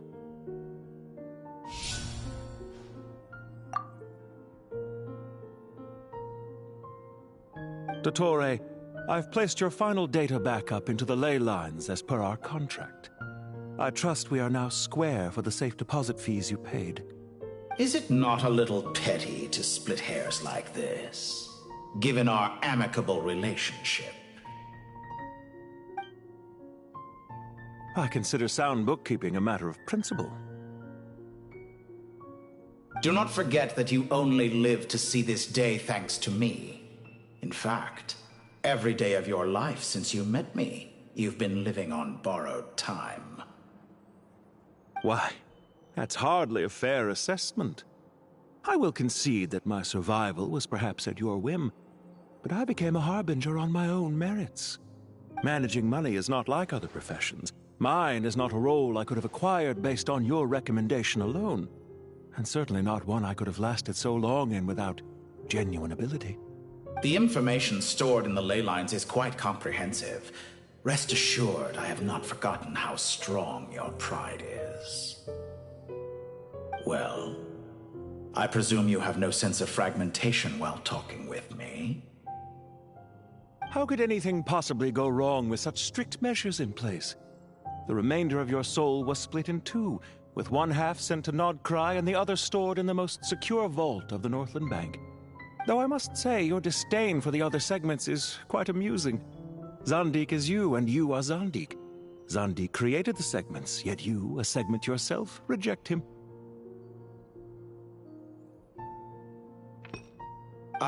That is, Zandik, created segments of various ages in his later years. To achieve this, he had to freeze time and part with a portion of his soul.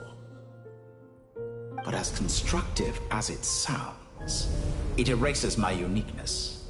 If each segment is equally me, then by the same token, none of them are truly me. A soul living forever in the past inevitably holds different views than he did in his later years. The same thing that completes me also restricts me. You too might ask yourself which stage of your life you want to be preserved at. The day your business failed? Or the day you were framed by a gang and sold off to a medical lab as a test subject? We needn't dredge up the past. This undesirable plan was eventually scrapped. Lesser Lord Kusanali was quite right. I needed an opportunity to eliminate myself. And after that, I concluded that there was no more effective plan than directly splitting the soul. Once the soul is transferred out, you will find that creating a physical body is far simpler than creating a puppet. The other half of your soul suffered a crushing defeat in Nodcry, you know. And yet in the process, I obtained the information I always wanted, did I not? Because now we finally know where the best testing ground truly lies. I once thought your ultimate goal was to ascend to godhood. But as it turns out, that was merely one of your experiments. Experiments take many forms. Most people are too eager for success, too fixated on the end goal.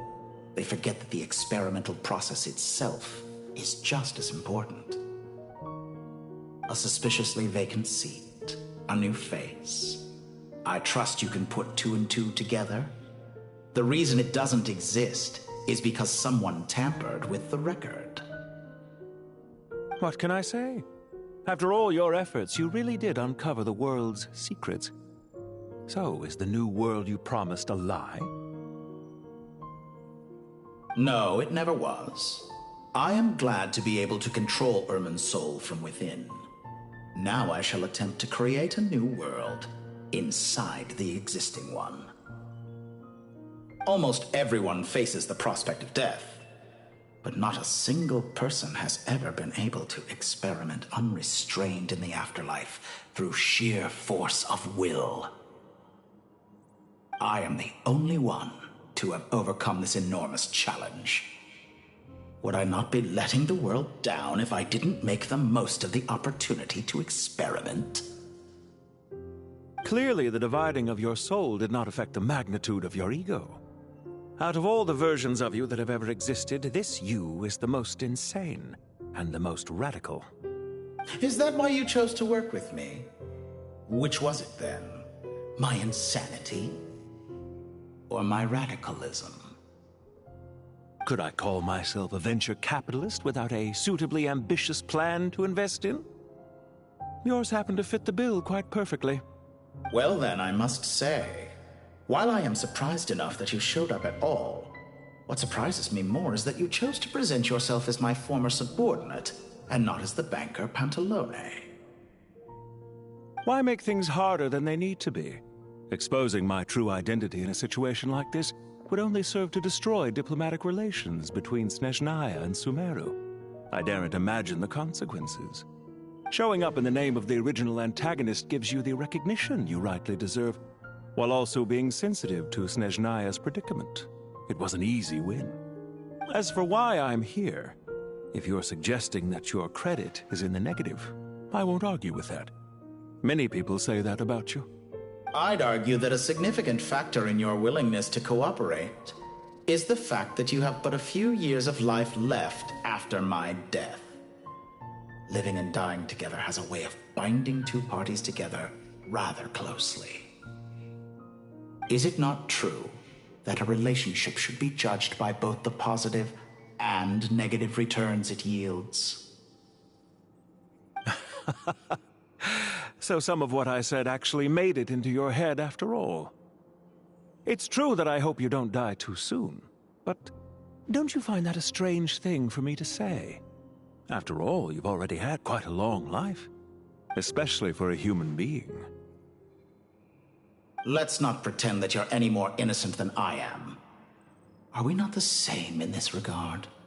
We both despise the existing laws of this world, and neither of us enjoy being under anyone else's control.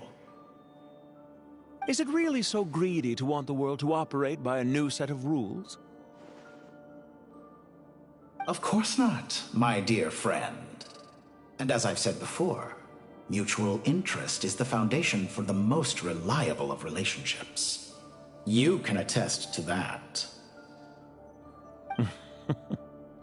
I just hope there never comes a day when I have to work too hard to prove that. Regrader, sir. People have been spotted approaching Sumeru City. How strange. Despite your access to Irminsol's data, it appears the soldiers noticed before you did. They must have found a workaround.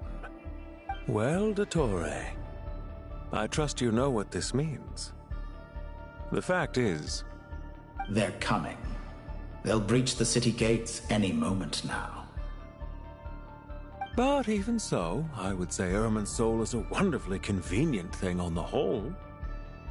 If you do manage to create a new world, Perhaps you could plant one outside my office, too. I'll consider it. What do you need me to do? Stall them? The experiment will take time. Stall them for as long as possible. Very well. But you're really asking for the moon here. Have you heard this story? There was once a guilty man, kneeling in the center of a church while an angry mob outside waited to bring him to justice. He pleaded with the gods, begging them to grant him one final request, the chance to finish confessing his sins before he was sentenced. Many suns and moons passed, seasons changed, and still his confession continued, as if he intended to speak until the end of time. Are you suggesting I worship you as a god? Or were you hoping that I might confess my sins to you? Certainly not the latter. That would make my life miserable indeed.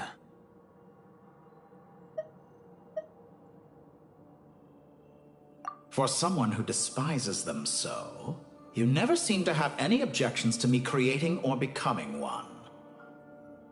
At first, I thought you'd be furious. Concerned I would terminate our partnership, were you? Not at all. You had reasons why our partnership must continue. Don't you find people's attitudes toward gods amusing? A god descends from the heavens and people worship it unreservedly, blindly following whatever rules are given to them. And yet, when they see an ordinary person gain godlike levels of power by virtue of their own hard work, they treat him with nothing but suspicion, even if he is a compatriot. Is that supposed to be a compliment? No. I was just thinking. I pity the man who would call you a compatriot. There's no need to be so self-critical.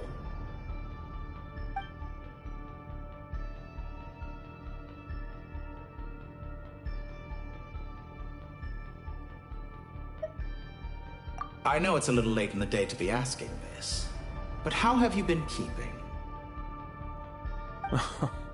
I'm flattered that you would take the time out of your busy schedule to consider my well-being, Doctor. The part of your soul that went to Nodcry caused quite a stir, sending our organization back to the drawing board on numerous fronts. It was quite a headache for everyone involved. Dear me, I must have caused you no end of trouble. You certainly did. I had the rare honor of being summoned before the Tsaritsa with Pulcinella to answer for myself. A terrifying ordeal. Don't worry, I pulled through. At most, it's a public relations nightmare.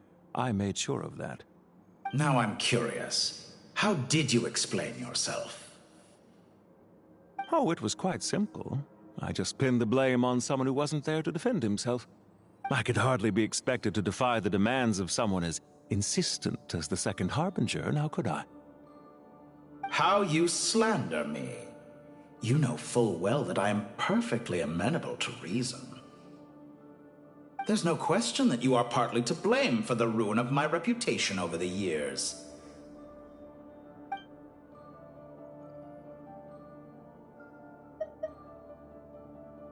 Do you have anything lined up for when this is all over? Hard to say. Field work always takes quite a toll on me, as you know. Once I'm back at Snezhnaya, I'll start with a well-earned cigarette. Why are you so eager to ruin your lungs after I went to the trouble of replacing them for you? If you have an issue with it, feel free to try to stop me.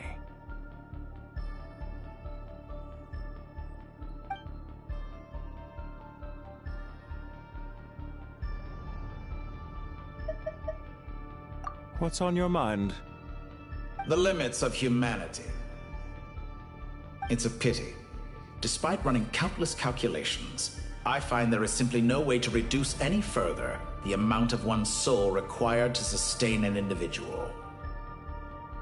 It's rare to hear you admit to being unable to achieve something. I beg to differ. For instance, as I've told you before, the original me was prone to motion sickness and couldn't make long train rides. Ah, yes, of course. One of the reasons you often sent yourself out on errands. What are you thinking about now? A new experiment. In the event that my soul was depleted, say we extracted my data from someone else's memories, yours for instance, and then combined it with your intact soul as the base material, what would we create? Such a scenario would be impossible. Oh? As long as your current soul survives, there will be no need to create a new individual. Don't forget, you were the one who approved of the present situation wherein only one Dottore remains. And if you ceased to exist, who would be capable of performing this experiment?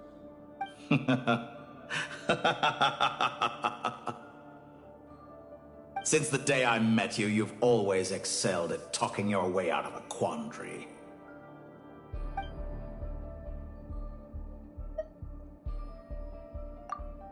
Isn't it a little too early to be saying goodbye? Not that I wish to keep you from your business, of course. Very well. Let's leave the conversation there for now.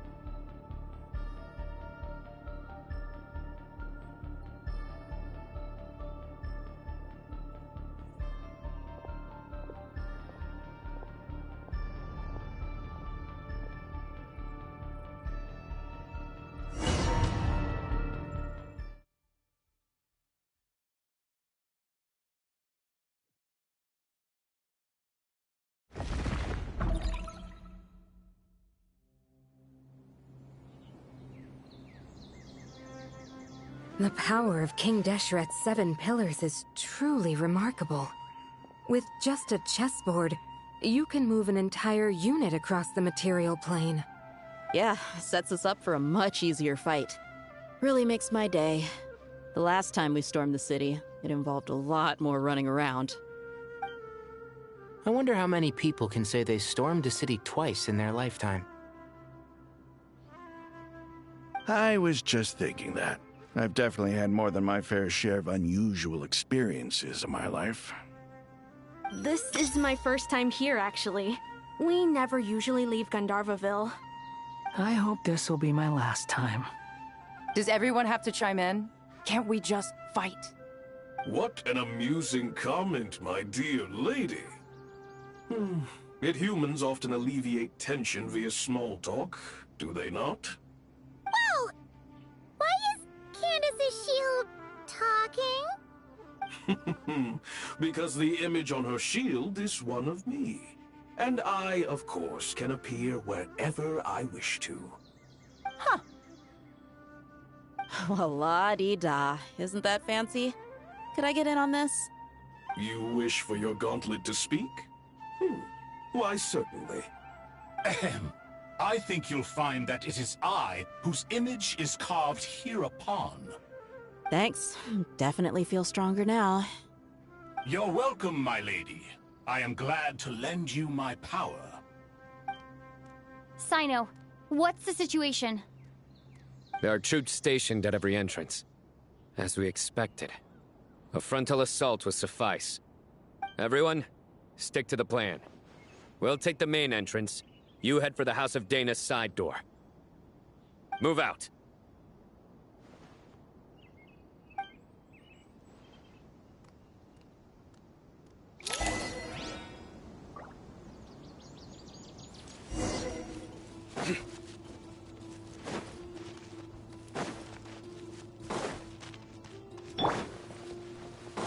Out of my way! Take this! Watch out! Get lost! Whew! Thank you, Jet. You gotta be more careful. If you're not ready to put your life on the line, you can't be certain of defeating your opponent. She's right. Keep your wits about you, Rana.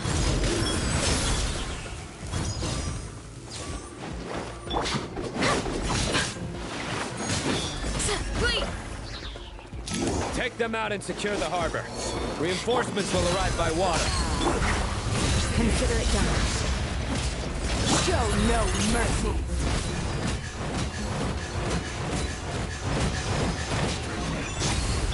Futile! Have a load of this! Grant us your blessing!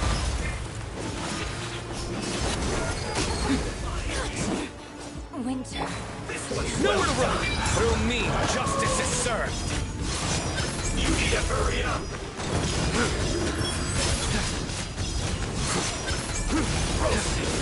Guilty! Their penance is due!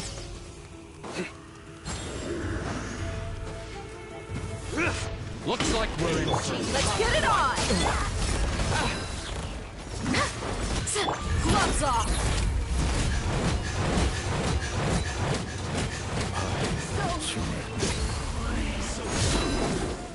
Please! Peace down, prevail! Surrender! No escape! Buckle up! Hi! Do your worst! Use the force on. Better hold out this time. Nowhere to run! Resistance is futile. You're exposed! Grant us your blessing! Surrender! Your sins weigh upon your soul! Well played. Guilty! Their penance is due! You stand condemned!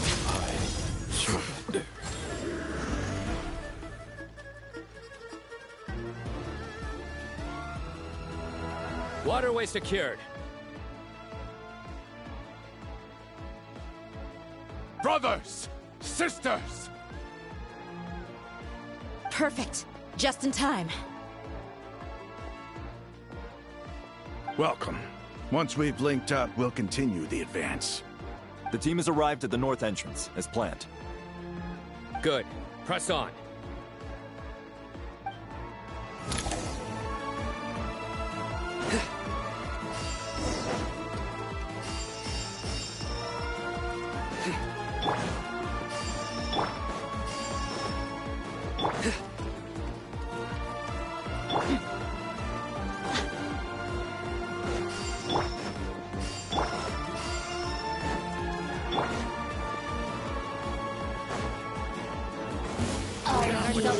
Let's get it on! Clean! The barrier! You asked for it!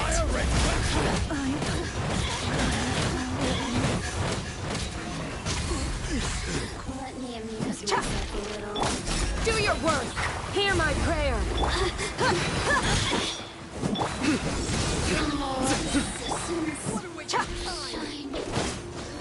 Buckle up! Time! Through me, justice is served!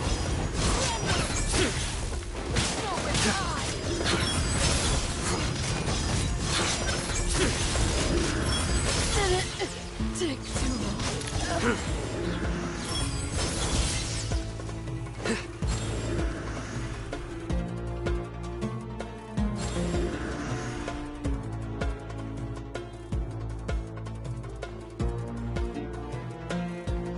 Look out! It's an ambush! Finally. We need to hurry.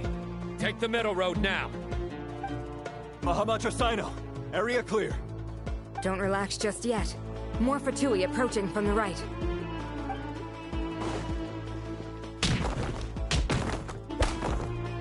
Irminsul cannot track our movements. If necessary, we can split up. Don't worry. We'll wipe them all out. As you can see, our people came raring to go.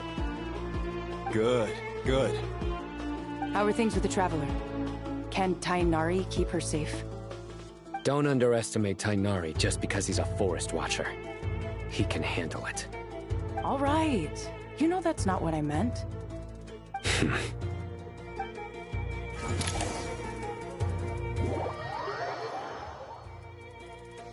Sino and the reinforcements have drawn the Fatui's fire away. It's our turn. By using a cluster leaf of cultivation, we can pass through certain terrain silently. Good luck with that. We'll just fly up there. Huh? Oh, yeah. I forgot she could fly. Ready? Ready.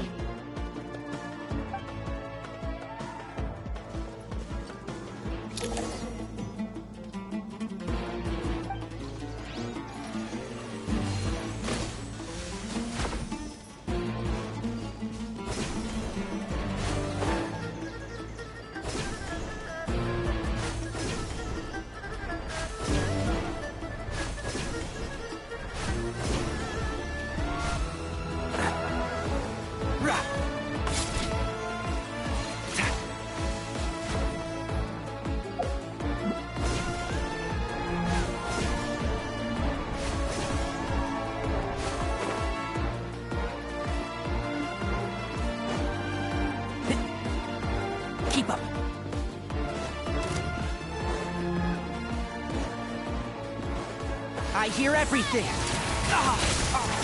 Can't see? So... yeah! Squall Fury!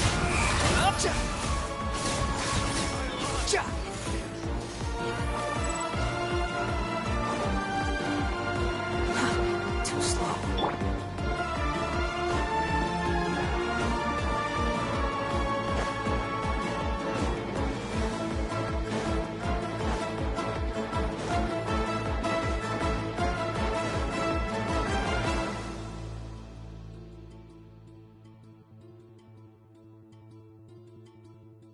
Fatui soldiers up ahead.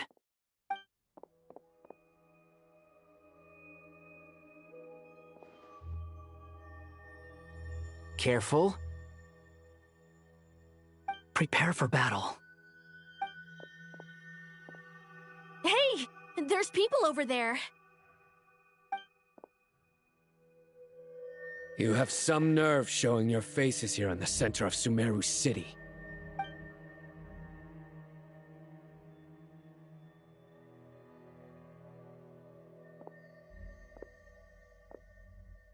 You're right on schedule. Well, this guy sure as heck isn't your average Fatui sergeant. They've stationed quite a few people nearby. It definitely looks like they were waiting for us. But something feels off. Everything about this guy feels too deliberate. I highly doubt he's just a subordinate of Dottores. And he's no mere sergeant. Whatever his rank is, it's high. Much higher than we thought. So you've been waiting for us. But it looks like you're geared up for a conversation, rather than a battle. Very clever, General Mahamatra Sino. I know you're the one in charge of this siege, and I look forward to making a deal with you. A siege? Sumeru City belongs to us! Historically, yes. But things can always change. We have quite a sizable force with us, you know. For instance... There's a Fatui ambush at the north gate. Can you handle him? We can for now. Yes, I'm quite sure both sides can hold their ground for the time being. The battle has not yet reached its climax. But what happens next? Do you enjoy watching bloodshed? Surely some of those here are people you count as friends. Once a war begins, some people must die. I doubt you wish that fate upon anyone you know. Wait a second. It's a trick. He's not even there. Silence! He disappeared. What was that? A ghost? Curses. He was never there to begin with. That was just a shadow projected there to lure us in. Enough talk! Attack! I apologize for being unable to accompany you at this crucial moment, but I am compelled to leave for reasons beyond my control. Please excuse me. Sumeru's General Mahamatra is quite ruthless. It's a good thing I wasn't there in person. Your illusion held them up for a time just fine. But now that they have seen through it, they will realize you were just a decoy. Decoy or not, what matters now is that they will be heading your way imminently.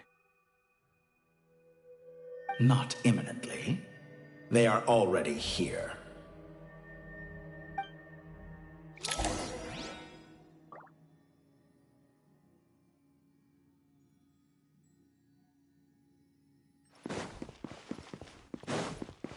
Keep up.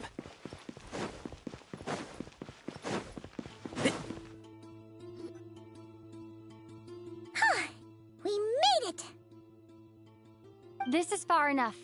Tainari, you go help Sino. Don't worry about us. We'll manage from here. Are you sure you don't need me to stand guard? No need. Once the connection is established, we'll disappear from the sanctuary of Surasthana. Go help the others. All right. Goodbye for now, then. Please tread carefully.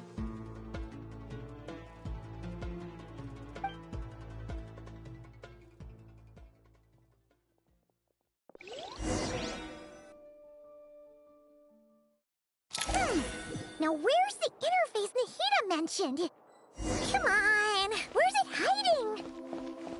Found it. It's over here.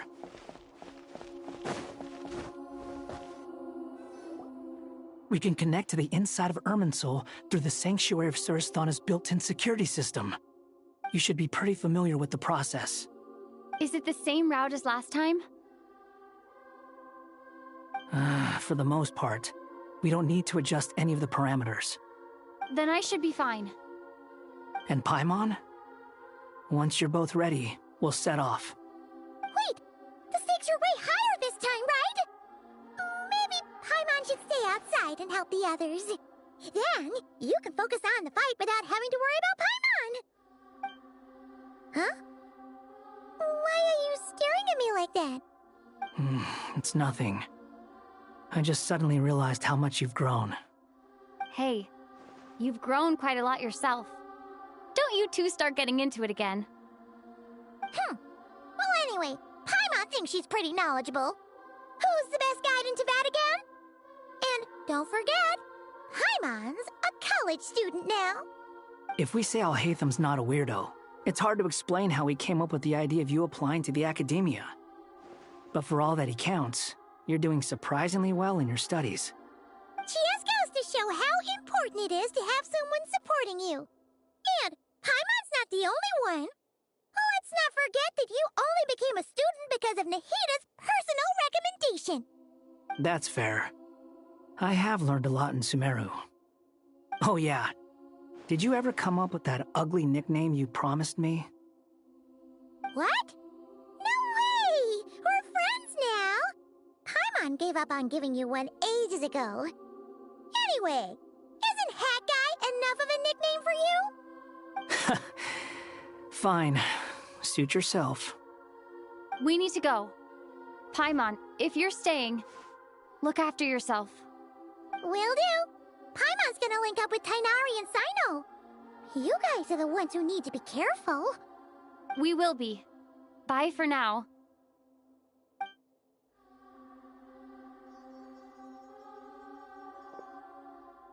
Initiating connection.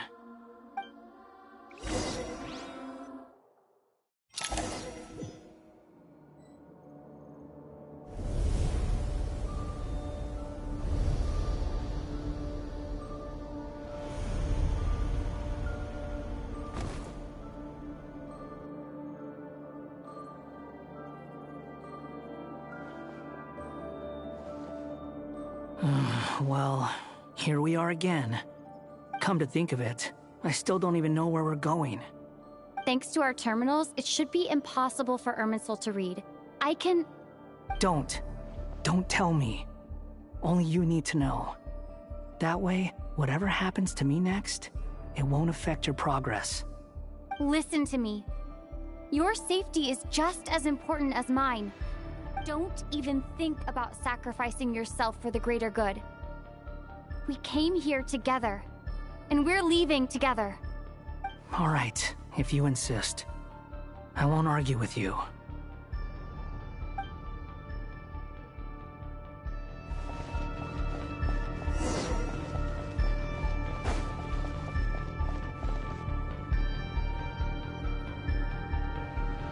This place looks so different from how I remember. It's unrecognizable. It's a complete mess. Like someone's turned the place upside down. Must be Dottoro's doing. Either he's searching for some information he needs, or... It's still changing. He has to know we've entered Irminsul. But luckily for us, he can't pinpoint our location. Be on your guard. Don't let him find us. The red parts have probably been corrupted by Dottoro's power. Don't touch them, or you might alert him.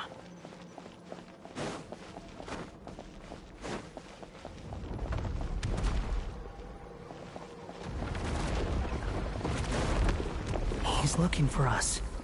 Tread carefully. That wall could be a problem. Fortunately, it looks breakable. Give it a shot.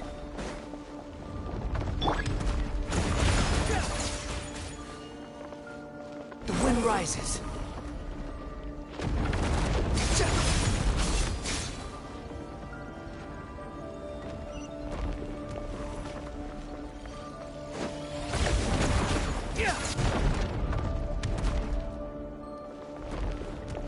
Swollen Fury!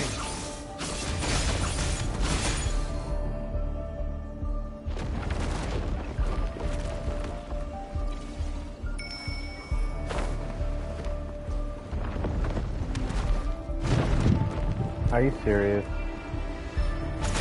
The wind rises.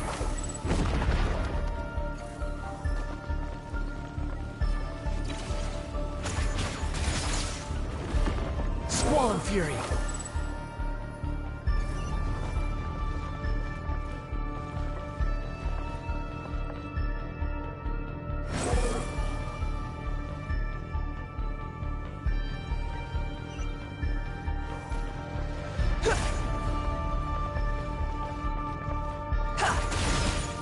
Behold!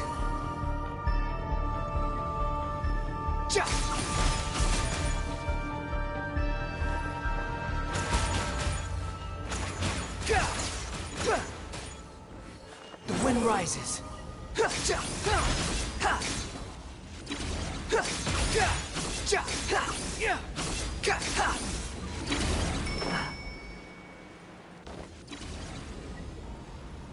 Why did the camera angle shift? Come on, man.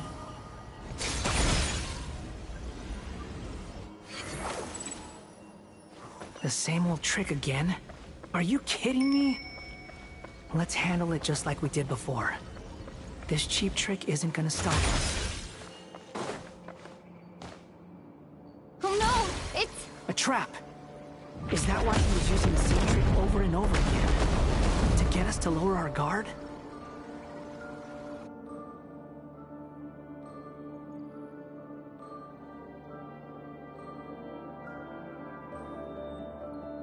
I'm trapped!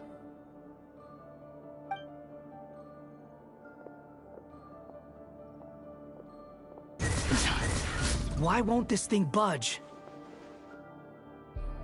Hello? Hello? Can you hear me? Nicole? Is that you? Yes, it's me. I'm monitoring your progress from inside the Eternal Oasis, and I have to say, this terminal is simply marvelous. It makes tracking you so much easier. I couldn't see anything at first, but now that you two are inside, I can use your location with support from the terminals to get a partial view of the situation inside Irminsul. It's not the clearest image, but it's better than not being able to help at all. So, here I am. I can't intervene directly, but I can help to guide you out of the jam you're currently in. So please, just follow my lead. Dottore in his current form is a blight upon both Irminsul and the ley lines. Pay attention to your surroundings. There must be sources of his contamination nearby. The corrupted information is his means of manipulating the environment. You must destroy them.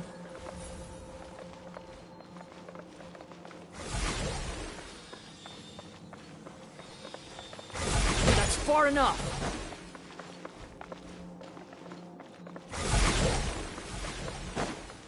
Is that one of the... Good work.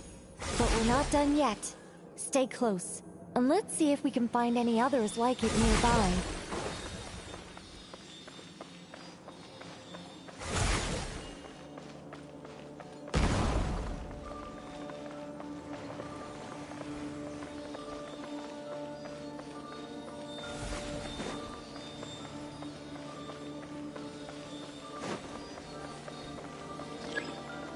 The wind rises.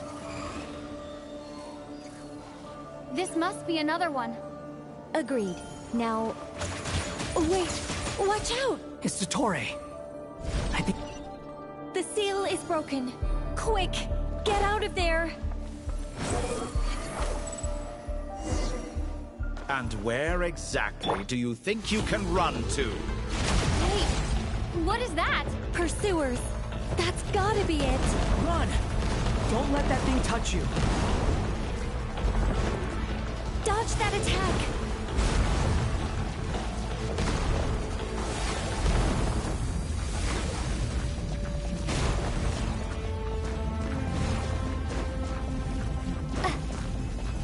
There's more than one path. Which way do we go? To the left. Trust me.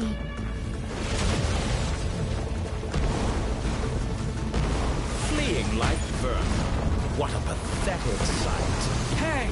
Watch yourselves. Stay focused. There's a cliff ahead! Jump!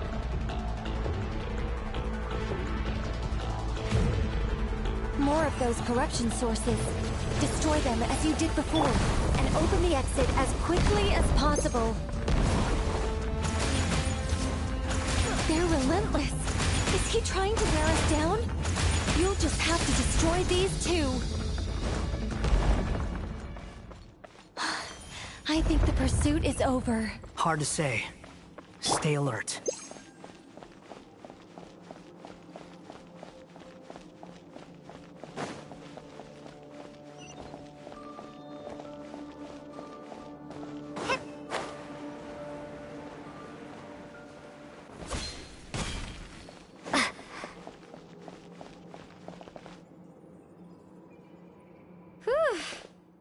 I think we've made it to relative safety. Phew, goodness. That was tough. You doing okay?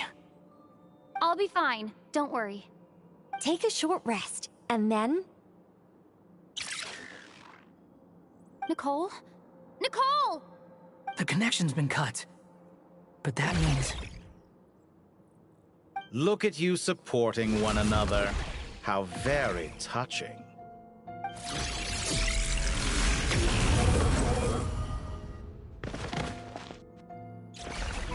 Dottore! Took you long enough to find us. You're more useless than I thought. Oh, really? I think I deserve a little more credit for my methods than that.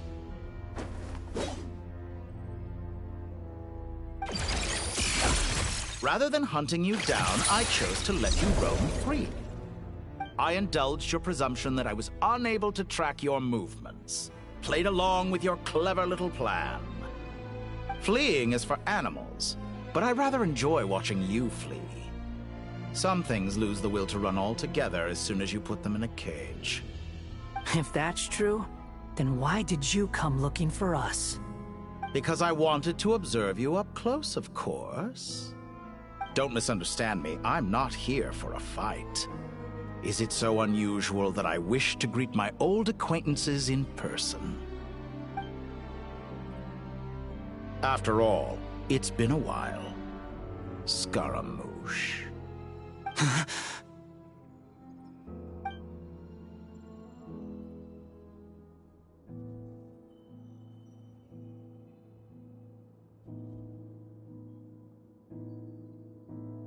Why are you so afraid? I have done nothing unprecedented in discovering the truth. Nor did I go to any great lengths to uncover your story. You made a bold series of moves in deciding to erase yourself. And with the power of this great chronicling device called Irmin's Soul, you were able to achieve something quite remarkable. Once most people form an opinion about someone, it tends to imprison their mind. Yet you managed to erase every trace of your existence. A novel take on death indeed. However, this meant that you stood out to me all the more when I saw you in Nodcry. I didn't even have to go looking for you. Just the sight of you was enough for me to intuit the truth. For someone in my position, connecting the dots was a trivial affair. It would have been more surprising if I hadn't managed to piece it together. You seem very pleased with yourself for figuring it out. I'm sure you'd even be more delighted to learn the full extent of your crimes. That would hardly be necessary. Besides, isn't there something that concerns you more right now? Something that fills you with dread? Let me put your mind at ease. I have no intention whatsoever of restoring any of the records you deleted. For one thing, it would be exceptionally difficult. But more to the point, I doubt that the prospect of losing your current life is all that frightening to you. Because in your case... The cruelest twist of fate is that you'll never again have the chance to make up for any of your mistakes. Isn't it? Dottore?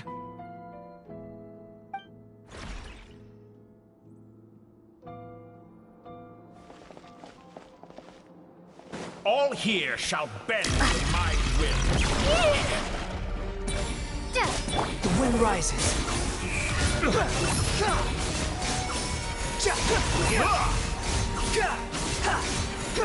I'm afraid you'll need to do better than that to take me down.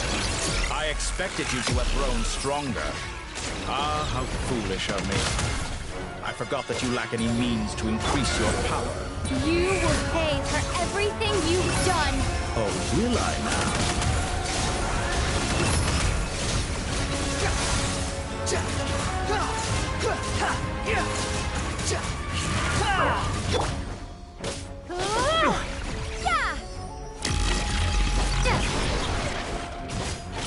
Behold!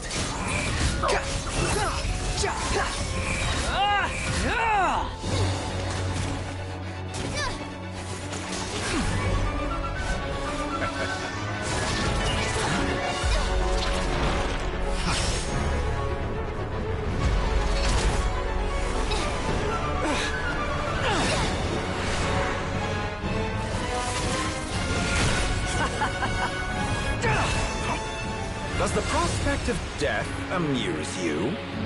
I could ask you the same question! I'll distract Dottore.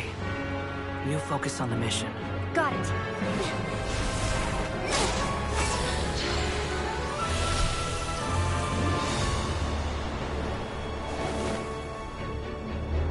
For the hopes and dreams of the masses. Open the secret door on this enchanting night. May wisdom's light eradicate ignorance and darkness, and hereby fulfill our ancient vow. Commence data extraction.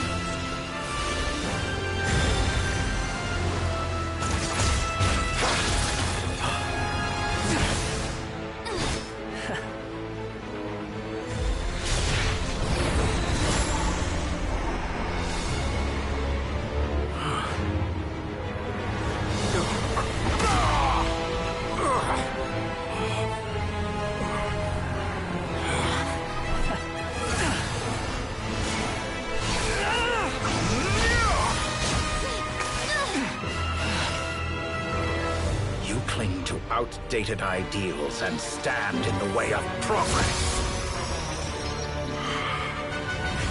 You will pay for interfering with the grandest experiment of all time.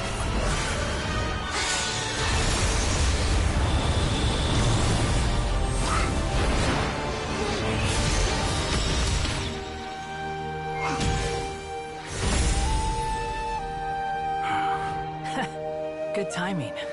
Dottore, as clever as you are, you fail to understand wisdom. Wisdom takes many forms, but the path you have chosen eschews them all. Huh.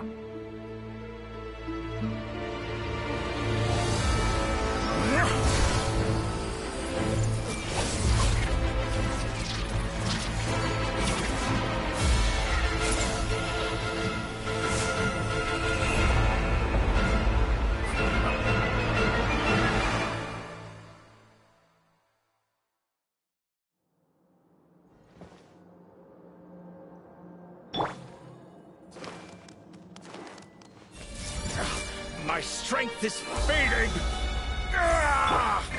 Since you are within Irminsul, it stands to reason that any power you wield comes from it. You're extracting the information from Irminsul just to strip me of my power. I will find his weakness.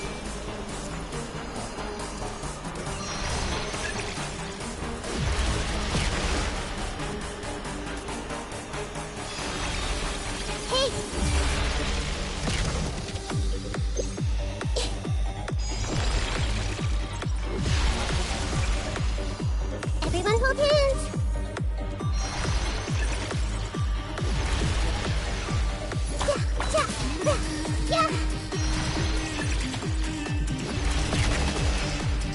see everything.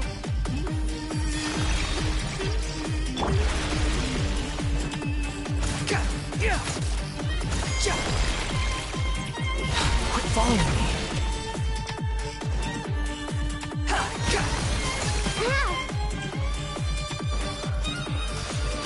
Admire your attempt to introduce a new barrier, but it's nowhere near enough.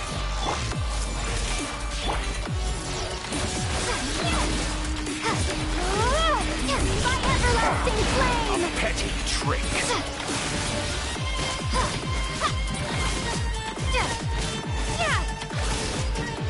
Committed to memory. Swollen Fury.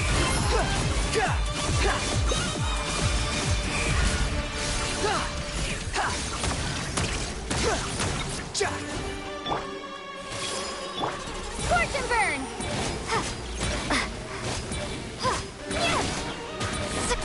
Let's try this. Muso no Hitotachi!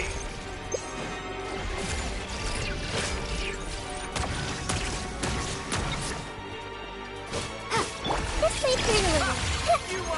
We're so close. Just hold on a little longer. I'll hold him up. Traveler, Hat Guy, the rest is up to you. We certainly have a knack for surprising each other, don't we? I'm just getting started.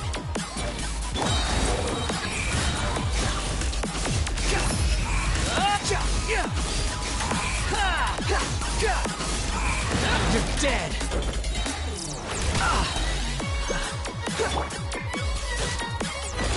It's time. Say your prayers. Stay on the defensive, but watch your back.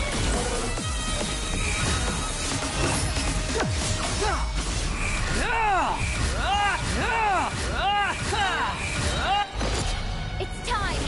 Say your prayers.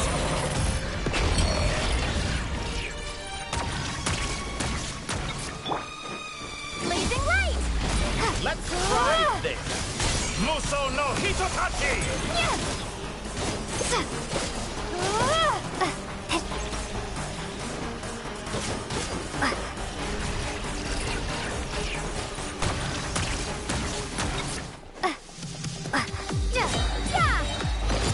It's time. Say your prayers. Primal flame!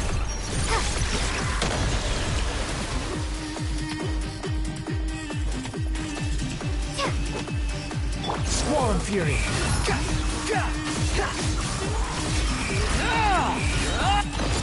It's time. Say your prayers.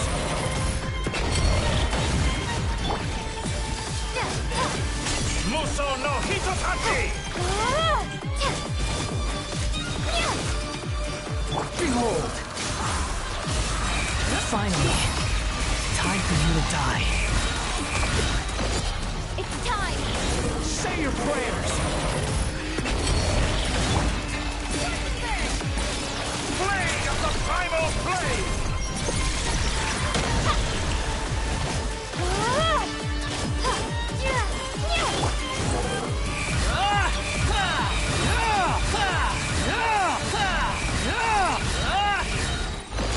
It's time. Say your prayers.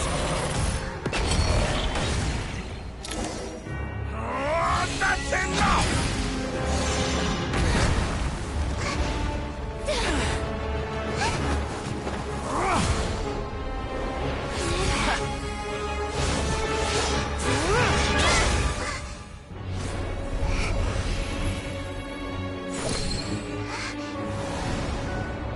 It's all yours. Do with it as you see fit.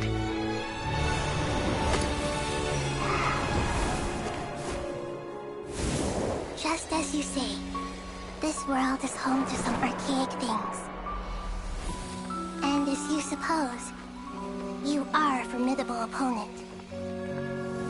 You have long coveted the secrets of wisdom. So now, I will demonstrate true wisdom in action. I invoke my supreme authority as the keeper of Irminsul. Commend me or condemn me, but give your verdict now!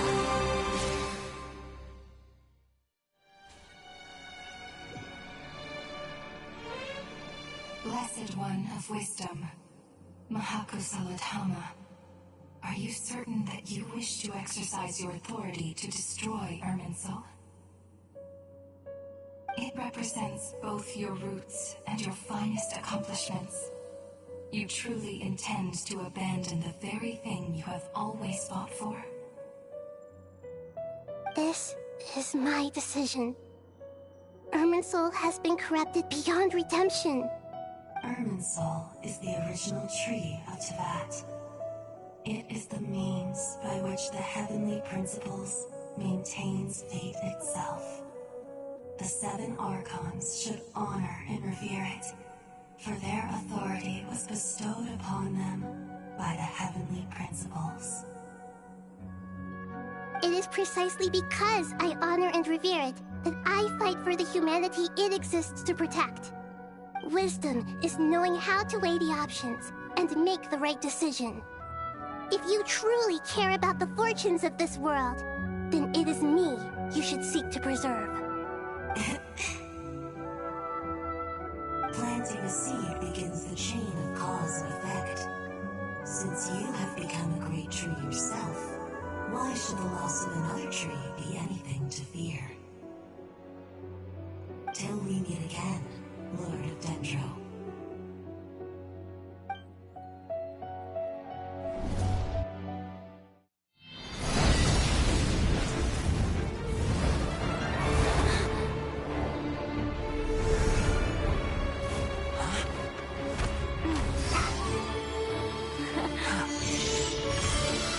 The first flame.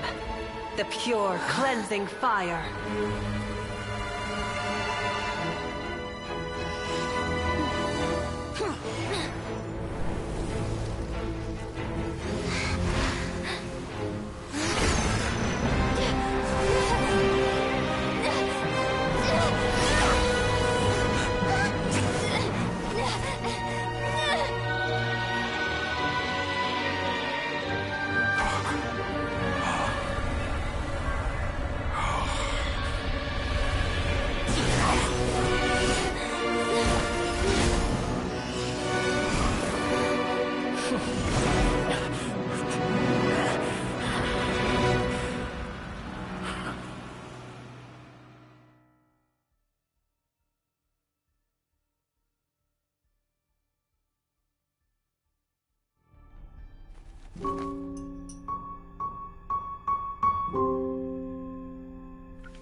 Shall we?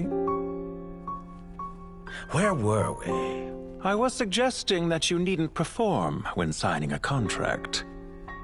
You're only sitting here because your bank demanded an evaluation of the trustee. So you told a story about a young scholar from a merchant family in Sumeru? I told a compelling tale, didn't I? The post-expulsion story is far more captivating. The human experiments or the elixir of immortality? The part where you die. Ah, yes. My favorite part. The 35-year-old Segment thought of himself as Dottore, reserving the name Zandik for the original specimen. Of all the Segments, he was the most selfish. After his expulsion, Dottore searched for a new direction. He joined the Fatui, studied Elazar in great depth, secured resources. He was rather fortunate in his career. Zandik turned to Conrian technology and successfully created his segments. But this was not immortality. Even with backup segments, his body would still age. Still, thanks to Snezhnaya, Zandik found the ideal base for his experiments. Then a perfect partnership materialized at a crucial moment. The year that both parties realized they needed more time. Fortunately, Zandik succeeded. In a miraculous turn of events, he gained the extra time he needed. I seem to recall it differently. All right, it's true. No matter how much elixir he took, Zandik remained human and continued to age. Then, on the morning he turned 85... Help me up! Call for help! Surely he would be rescued, Zondik thought. But to his surprise, no one helped him. Zondik was too selfish for that. Don't forget, you're one of us. Yes, and we're all waiting. Waiting for me to die. Pantalone arrived for a meeting and happened to witness what followed. He found it unsettling. I never said that. But the Zondiks were unfazed. It was a rare opportunity for self-dissection.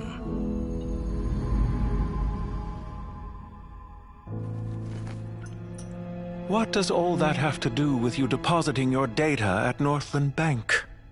It has made me cherish my time in this world all the more. Fair enough. So you do have a sense of self-preservation.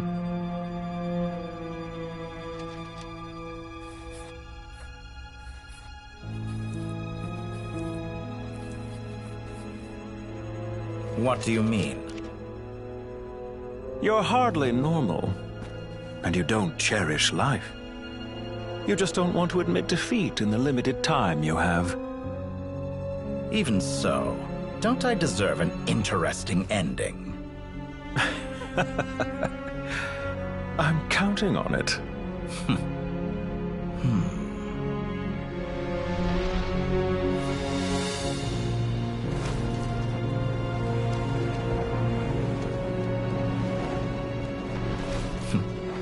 If nothing else, I expect my funeral will be a grand affair indeed.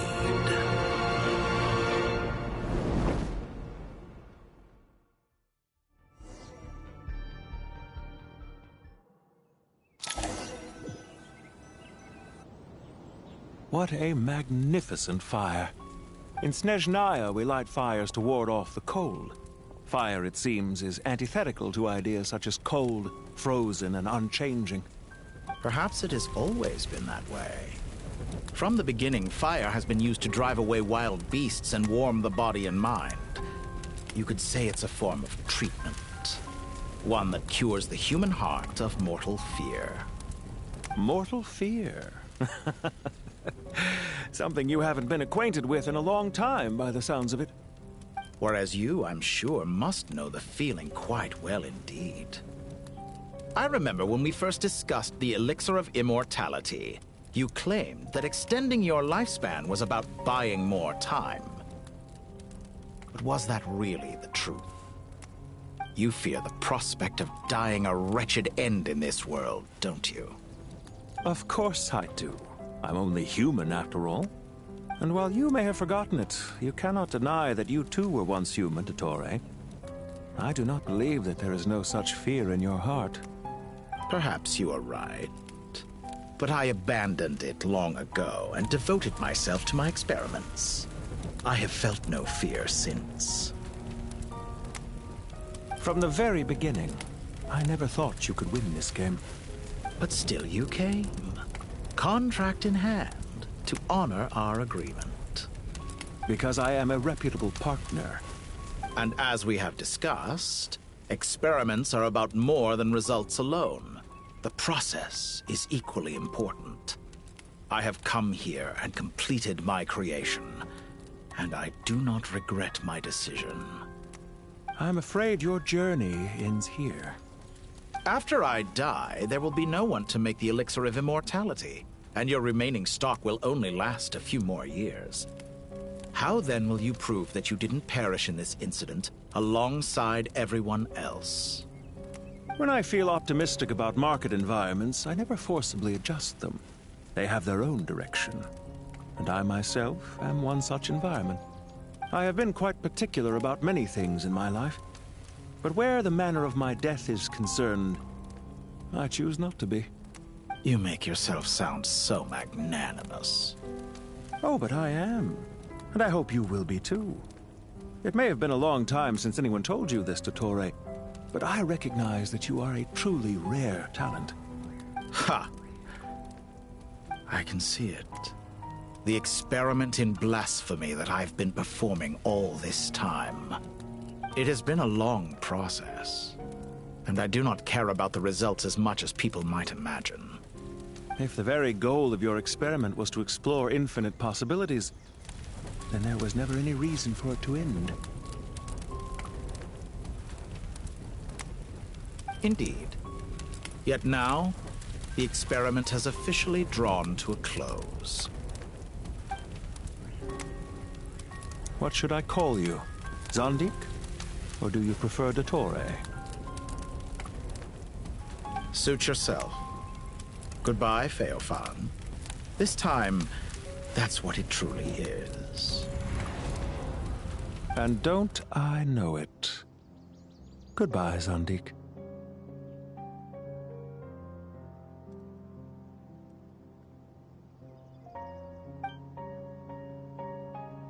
I could have carried out many more experiments, but to me, Lord of Dendro, this outcome is certainly not the worst. I believe you. But unfortunately, this is where it all ends for you. This experiment does not belong to you, nor do any of the results. Experiment? It sounds like you're trying to outdo me in my own field. Wisdom is conveying information in terms that people can clearly understand. You know exactly what I mean. Indeed. I can see no further outcomes. Ha. You have a formidable mind, and you are braver than I thought. Setting fire to the very thing your survival depends on. Your previous threat was empty, but this time, it is real. When necessary, wisdom can be as fierce as an inferno. Some of the flames that incinerate you come from within yourself. Perhaps you are right. You see what lies at the bottom of the human heart, and that is your wisdom. Here is where your journey comes to an end. All that is yet unknown belongs to those of us who will carry on living. It seems I have unwittingly been your arch-enemy all along. But now, it's all over. I do not deny your intelligence. But what you refer to as experiments, I would never describe in those terms. They are events that take place in the real world, and they are so much more than mere data. Goodbye. We will never meet again.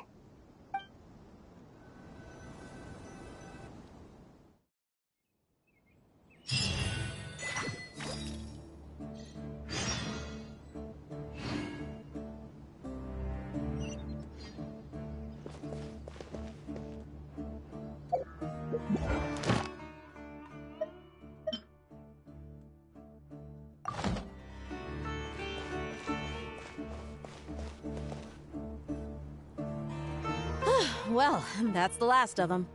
Everyone on the list is already back where they should be. It was a long, hard road, but we finally finished escorting everyone back. I just pray that we'll never need to leave again. I hope we can stay here forever in this peaceful paradise of our own choosing. Paradise. In the annals of the Temple of Silence, that word carries great significance. It represents the hopes and desires of the gods. Their longing for a place to rest. I wouldn't think gods need such a place. People always think they're the only ones who can lose their homes. They forget that gods too need a place to reside. As the Goat King once said, "A god without his people shall cease to exist." Gods need their believers every bit as much as their believers need them. Only we can truly understand how much the desert faith has faded over the centuries. But we still talk about the gods as though they're part of our lives. Given the myriad ways in which gods and humans interact, I'd say they really are. How else could Dunyarzad consider the Dendro Archon a friend? Well, that sounds about right to me. Describing them as friends sure makes us feel a whole lot closer. If you told me a few years back that I'd have this many friends, I'd have called you a liar. Belief is a choice, just like friendship. We've made our choices through battle. The right ones, wouldn't you say? I'll be heading back to the Temple of Silence. I heard the Goat King and the Ibis King decided to pay us a visit. How about you? It's back to Aru Village for us. Still plenty of supplies to distribute and people to help. Until next time, old friend. As long as you can find the time, you're always welcome to visit us in Aru Village. Right back at you. Make sure to drop by the Temple of Silence the next time you're free. Word is that 2 of the other 7 pillars, Shezapang and Bennu, might also be dropping by. Since you're wearing the symbols of their power, it'd only be fitting if you came to see them for yourselves. Dropping by? That makes it sound like they're visiting a neighbor's home. Well, the temple was founded by Hermanubis, so I guess to them, that's exactly what it is. Guess that's true. All right. We'll make sure to find time to stop by. Stay safe on your journey home. I will.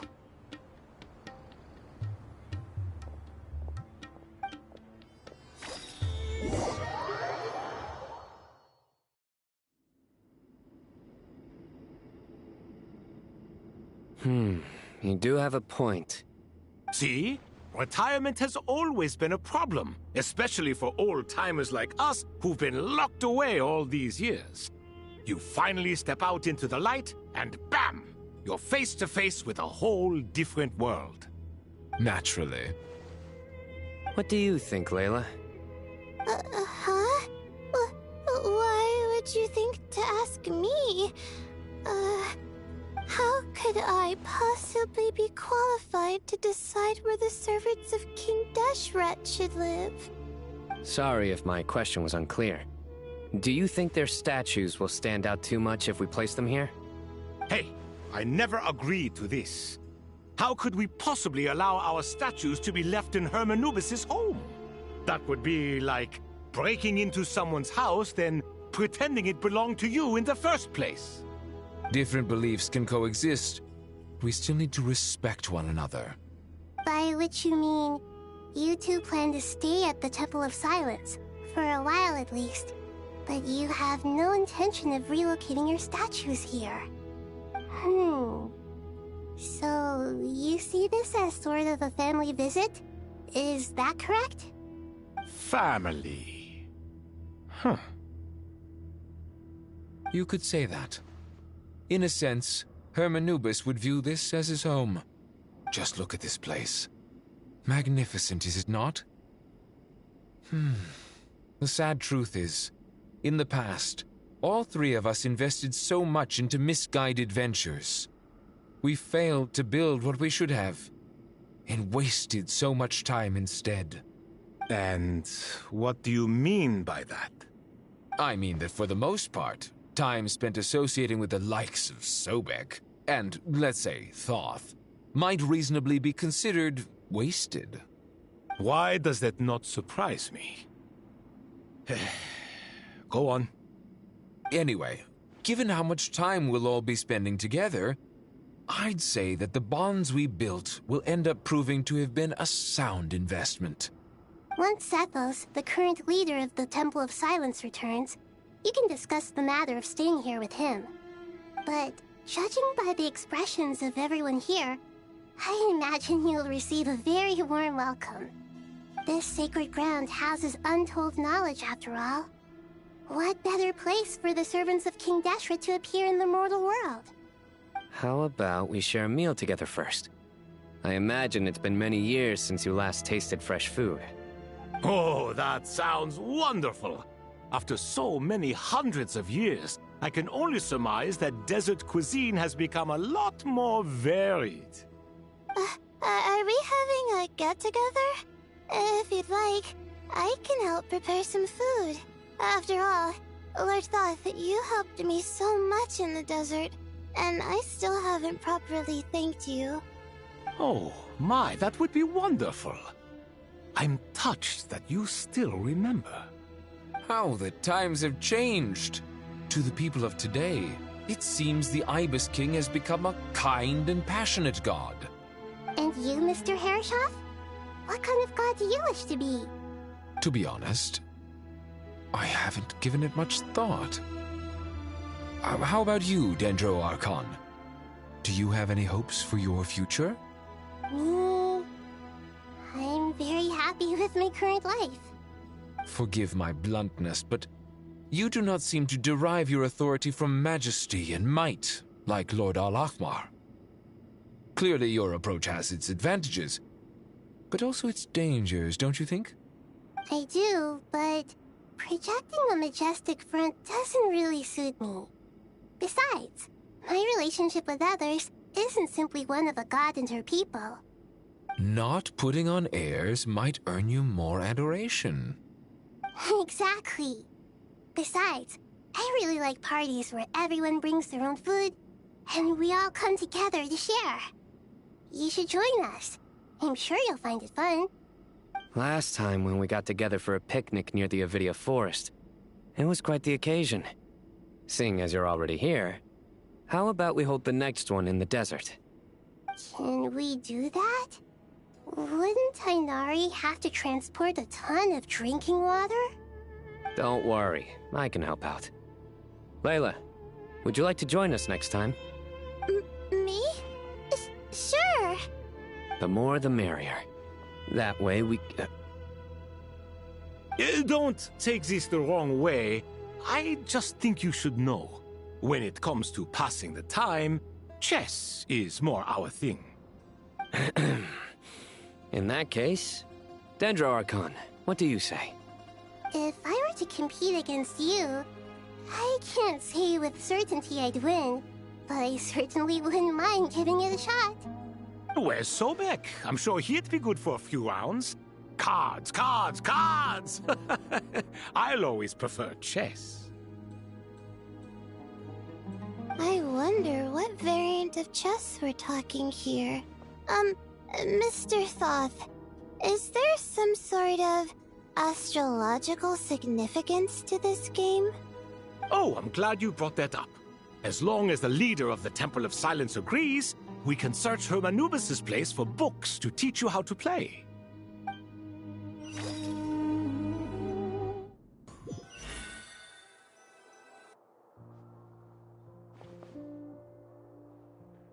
Such devastation visited on Sumeru City. So many houses destroyed or damaged in the fighting. Who could have foreseen this? Look at all of this. It's going to take me forever to tidy up. I suppose living below the academia doesn't always work out to your advantage. I would have thought a little appreciation of my sincerity and effort in helping to clean up this mess might be in order. Helping? Effort? This is your house! Of course you should be putting in the effort! If anything, I'm the one who's helping! So you see yourself as just a helper in this situation. I must admit, I'm rather shocked. If you're trying to say that since I live here too, I have an obligation to tidy up, fine. I suppose I do. Wait a second, stop changing the subject! Nevertheless... In the wake of a great storm, a missing roof is a predictable inconvenience. Can you stop making it seem like I care more about this house than you do? Doesn't it upset you at all to see your home in this state? I won't pretend it's ideal, but that's no reason to be upset.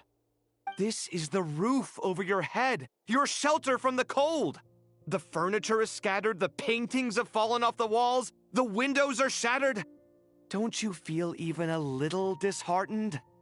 The way I see it, these problems are easily solved.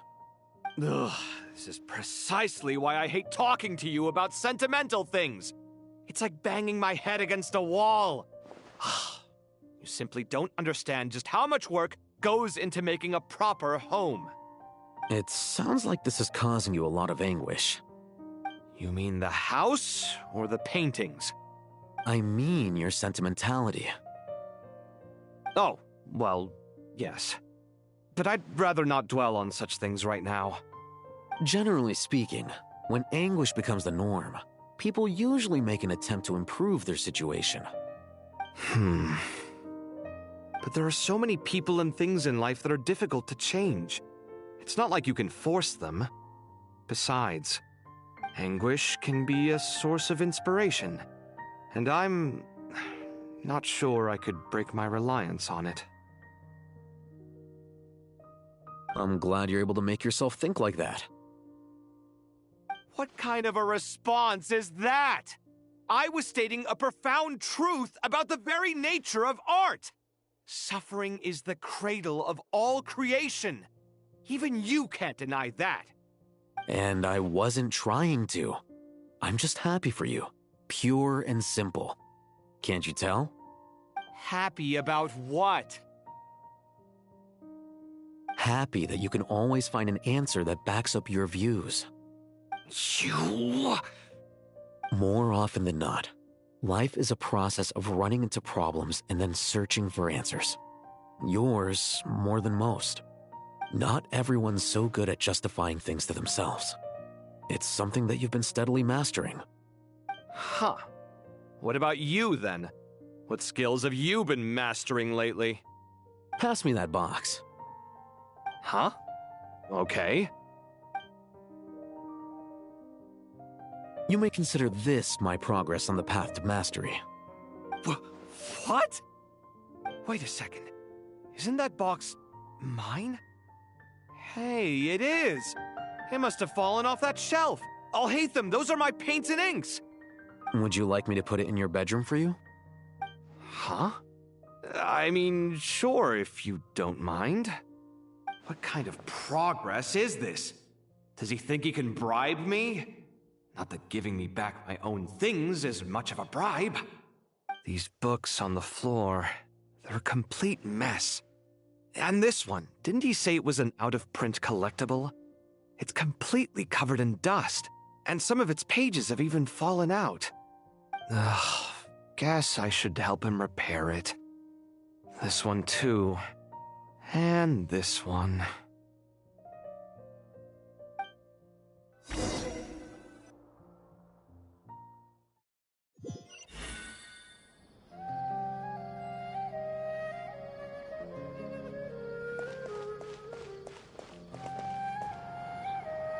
Oh my god, I just want to go to bed, but this quest is still going on. It's been 7 hours. Please let it end after this last one.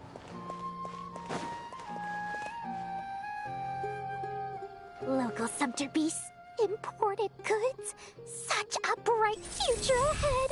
I can picture the Mora just rolling in.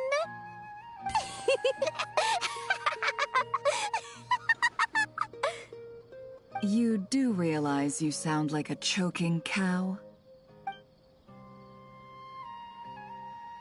It's called being imposing. Can't you feel it? Are you not intimidated? Oh, I'm positively shaking in my sandals. What commands do you have for me, oh mighty Lord Sangama Bay? You've got a lot of nerve, Nefer. You went and told Candace and the others everything, didn't you?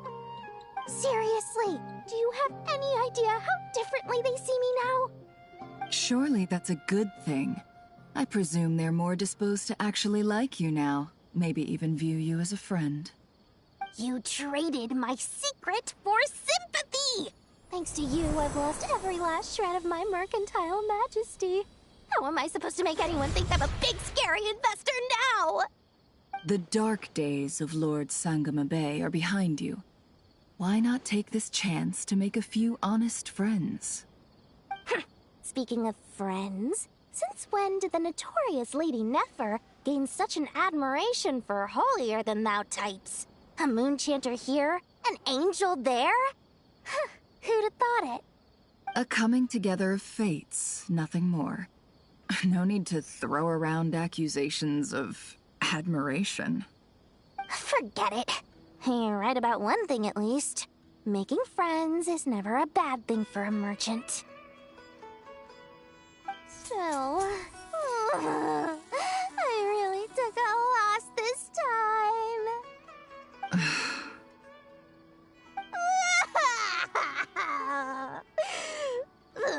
What are you looking at?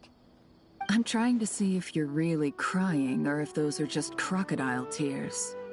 A little birdie told me that when Lord Sangama Bay makes money, The tears flow from the center of her eyes, but when she loses it, they flow from the corners.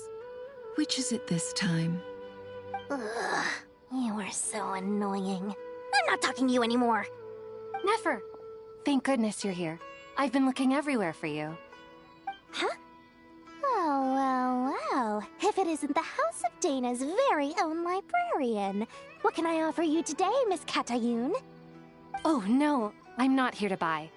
I'm here to bring Lady Nefer a book, and a fascinating one at that. We agreed to meet at the entrance to the mausoleum of King Deshret. One more thing. I bought this copy with my own money. It's not borrowed. Reasoning knows not time of day, but suspense always follows a blizzard. That's quite the mouthful. Huh?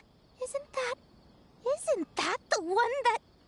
It was all the rage for a while. People throughout the city were clamoring to get their hands on a copy. The names inside were all circled. Everyone thought it was a riddle.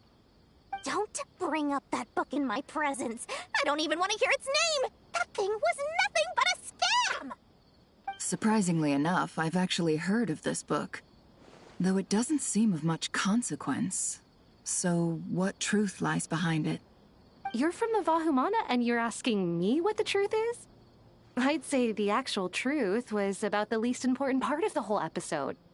I brought you this book because it probably has the most interesting backstory of any in the House of Dana's collection, at least in recent years.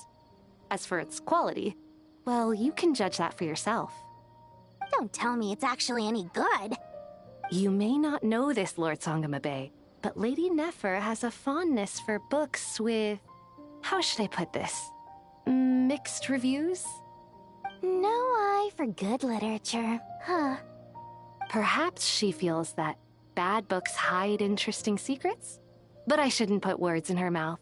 It's probably fair to say she prefers the conversations that books can spark over the substance of the books themselves. Suits my style as an intel broker, wouldn't you say?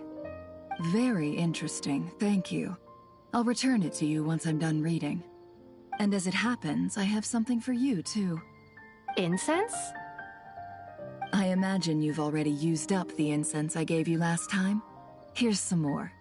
This batch is from Nodcry, so the scent won't be quite the same. Well, actually, I've been saving the incense you gave me. I couldn't bring myself to waste it without a special occasion. But I'll gladly accept this, too. And I promise I'll use it this time. Katayun, you haven't changed a bit.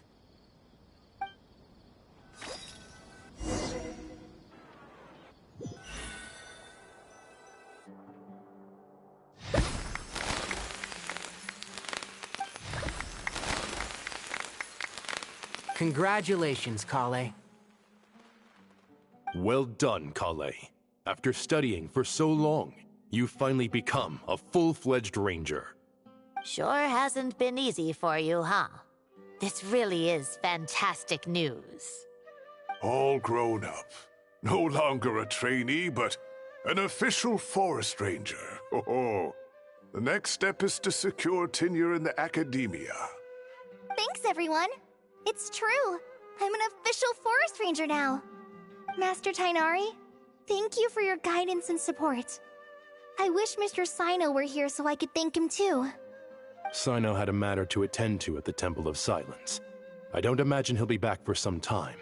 But don't worry, we can celebrate together once he's finished. I'm afraid the party will have to wait. Kale still has some matters to attend to first. Kale? Is everything all right? No, it's not what you think. There's nothing wrong with my health. I just have a few things I need to deal with. I've made plans with the Traveler and Paimon to visit Mondstadt. Master Tainari and Mr. Sino will be accompanying us too. Well, that's a relief. Let's get together when everyone's back. I'm sure you'll be doing even better by then. Of course. I have a feeling you're right.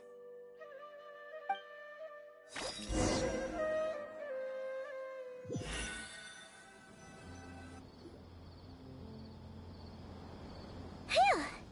After all that catching up on sleep and food, Paimon's feeling full of vim and vigor here again. For someone who spends so much time resting, your recovery routine is surprisingly simple. Hey! Paimon's been working her butt off too, you know. She flew all over the city helping everyone out. Don't worry. I saw how hard you worked. Alright, we all know you're the most hardworking person in Teyvat. As long as you're rested and full, that's what really matters. Paimon's been looking around the place, and it seems like the city's already on the mend. But Paimon's been wondering how Nahida's doing. We should check in on her.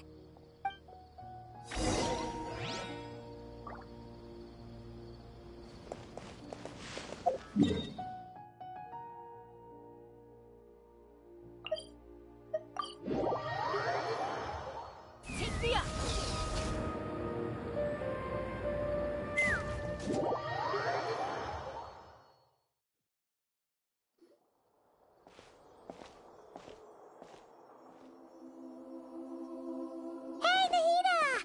And Hat Guy's here too! Traveler, Paimon! What's going on here? Nothing much. Nahida was just expressing concern for my physical and mental well-being. Oh, the Traveler told Paimon all about that.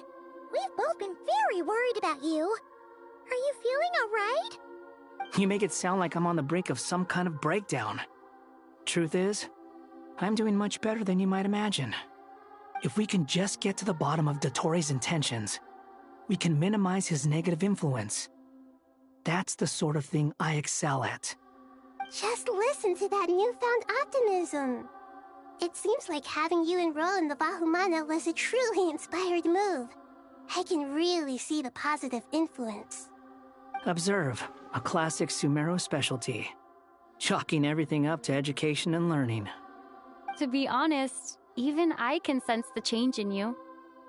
Everything Dottori said to you was a way to manipulate your mind.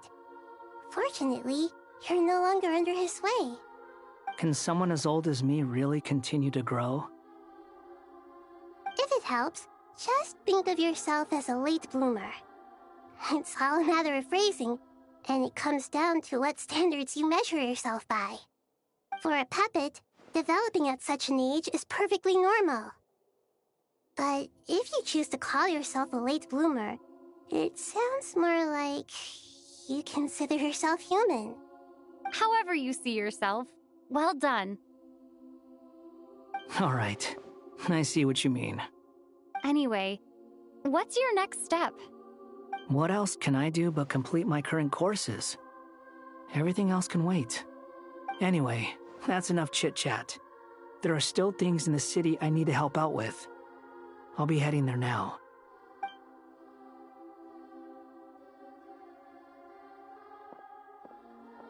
I'm so happy that Hat Guy is doing better than we thought.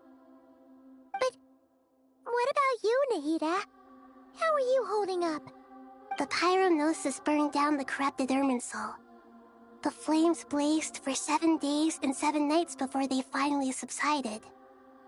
All that was left were the parts underground. Now, Aru shoulders the responsibilities that once belonged to Irminsul. The situation was contained before it got out of hand, so Teyvat's most vital information has largely been preserved. Irminsul has a strong influence over you, doesn't it? How will you cope now that it's gone? There is no need to worry. Thanks to Nicole's extraordinary talents, my connection to Irminsul has been severed and transposed onto Aru. Angels can do things like that? They can. Such abilities are precisely what makes them so powerful. The goddess of flowers, Nabu Malikata, once claimed that she too could perform feats beyond the reach of mere mortals. In my eyes, much of what she went on to achieve reached such transcendent levels. Her and Nicole really are both fascinating and magnificent. So, does that mean your situation is stable now? Correct. Just imagine that Aru has become the new Irminsul, and the essence of my existence has been bound to it. The wisdom of Sumeru has ultimately converged into a single, unified entity. Should we ascribe this all to fate, or is it merely fortune? Whatever it is, the important thing is that you're okay, Nahida. Dendro Archon, Lesser Lord Kusanali. Oh, thank goodness you're here. Greetings, Traveler and Paimon. Sir Nevis, do you have something urgent to say? Yes, there's something I need to report. We've received a message from Snezhnaya.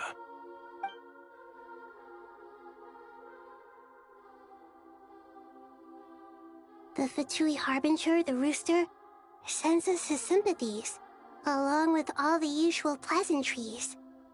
His stance is that, following the unrest and Nod Cry, Dottore was subjected to internal censure. This madness was the act of a rogue element, one who cannot be seen to represent the Zapoliarni Palace. No less than can be expected. Snezhnaya paid a heavy price working to stop him. They even lost one of their own harbingers. The letter goes on to say that even so, Snezhnaya cannot claim to be blameless. Apparently, they will deal with Dottore's subordinates in accordance with Snezhnayan law, holding all those involved in his crimes accountable. Additionally, they are supplying relief funds and supplies, which are already en route. They hope this will aid in Sumeru's reconstruction. Sounds like he's got an answer for everything. True, but as diplomatic rhetoric goes, it's highly effective. Completely watertight, both in logic and sentiment. This disaster has had a profound impact on Sumeru. There is much that I will keep in my heart. The matter of Dottore can be seen as settled for now. We are sure to cross paths again in the future, and in that light, Snezhnaya would do well to uphold their responsibilities and keep a tight rein over their actions. With Irminsul burned, the flow of fate now carries many more possibilities. I will be watching carefully. Perhaps we can move on to a less serious matter? Dendro Archon, will you eat with us once this matter is dealt with? Everyone wishes to celebrate together. Your presence would be most welcome. Of course! Junior Zod, Sino, and Hypatia all told me the same thing. If there isn't enough room for everyone, we can arrange back-to-back feasts. What a wonderful idea. That just leaves the question of what we should eat. Not more tomatoes, surely. More? Dendro Archon, what do you mean by more tomatoes? Those good friends of yours are always talking about tomatoes. Sometimes when I'm walking through the city, I can even hear them arguing in the fields. Since you see them so often, you must hear about tomatoes even more than I do. Tomatoes. Tomatoes. The word has a certain magic to it. Like the autumn fur of a sumpter beast swirling in the wind, sometimes flying up my nose. Tomatoes. What can we make with tomatoes? Wait, why tomatoes? Take your time, there's no need to rush. The Traveler, Paimon, and I still have somewhere we need to visit. You'll have plenty of time to think it over before I return. Does this mean you're going to Natlan? Meeting them there in person. It will require a long journey. I know. But this is necessary. I must go myself. Traveler, Paimon, we'll set off as soon as you're ready. Is that all right? Sure. We'll be ready whenever you are. You'll hear no objections from Paimon. We should grab some snacks along the way, though. It'll be just like going on a long holiday. Wonderful. I'm looking forward to this so much.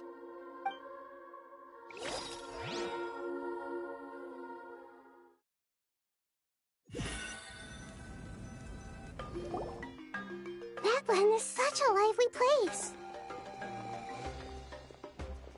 It's super cheerful and positive, too.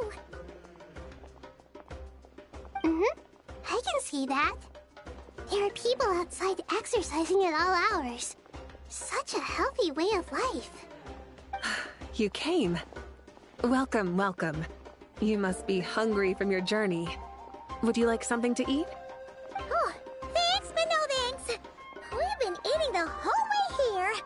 We had a mushroom platter, Sab's meat stew, butter braised chicken, hot sour pudding. Paimon's positively stuffed. All right, all right.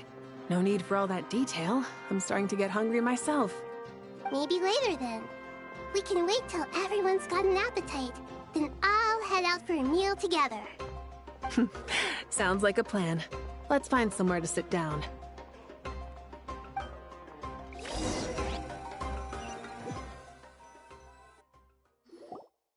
I should tell you, I already have some sense of why you've come. Why's that, Malika? To say thank you. Your senses are spot on. But on top of that, we also feel guilty. Because the pyronosis has vanished? I sensed its loss. Despite scouring through the remnants of Irminsul, we couldn't find any sign of the pyronosis. Not even any trace of it burning to ash. That's certainly unusual. Still, the potential fallout from Irminsul's loss is significant, to say the least. Perhaps the pyronosis's disappearance is simply a knock-on effect of the impact it's had on a certain strand of fate. There's no need to feel guilty. We were clear that this time, there was to be no returning, only giving. Pure and simple. Thank you really is a fascinating phrase. We use it to express gratitude for the smallest of things. Yet, when faced with a kindness too immense to describe, we use exactly the same words. It's not that we lack other means of expression. It's that when we truly need to express our feelings, the simplest and purest words are always the most powerful. You're right. In Natlan, we prefer simple expressions too. Companionship, friendship, support. They might not sound fancy, but the sentiment behind them is sincere. That's wonderful to hear. Sincere feelings are often a vehicle for the deepest wisdom of all. Irminsul's destruction doesn't seem to have done you much harm. I'm glad to see you're doing well. There's still a lot of work to do, but before we begin, we felt it was important to come here and speak with you. Partly to express our gratitude, but also because we felt that seeing you, in a sense, is like basking in warm sunlight. That's a nice way of putting it. I like that. To tell you the truth, though, I'm not a fan of somber meetings. So, since there's nothing more to say, why don't we go bask in some actual sunlight? The weather's beautiful today. What a great idea! Paimon's gonna lie back and soak up some rays.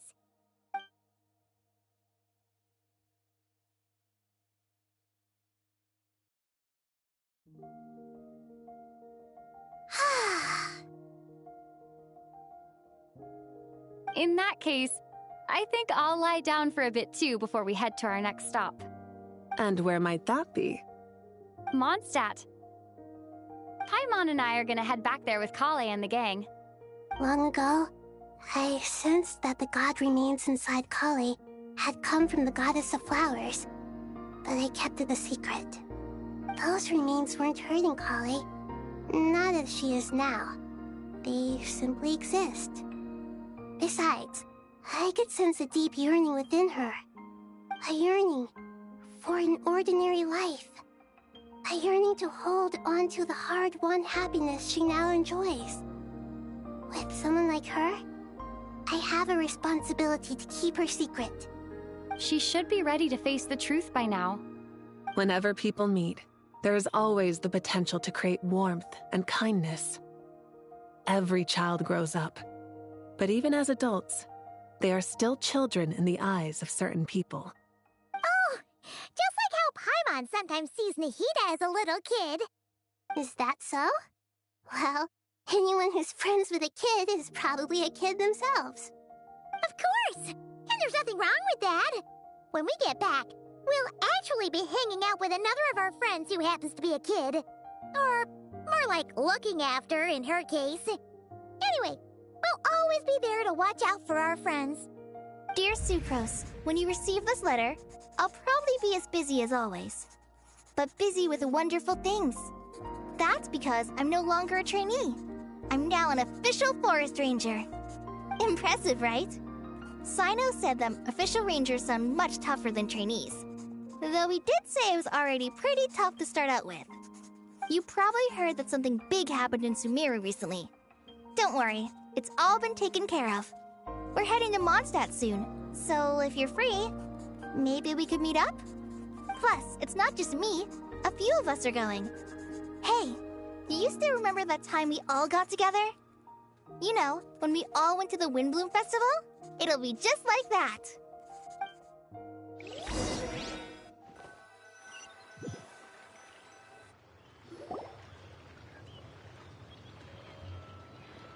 Dainari, is that...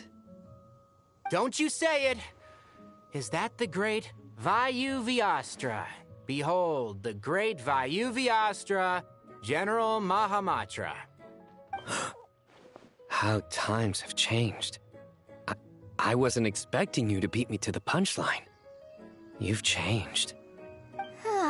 You've really upped the aggression in your battle against Sino's jokes. Kale, how did you know what I was going to say?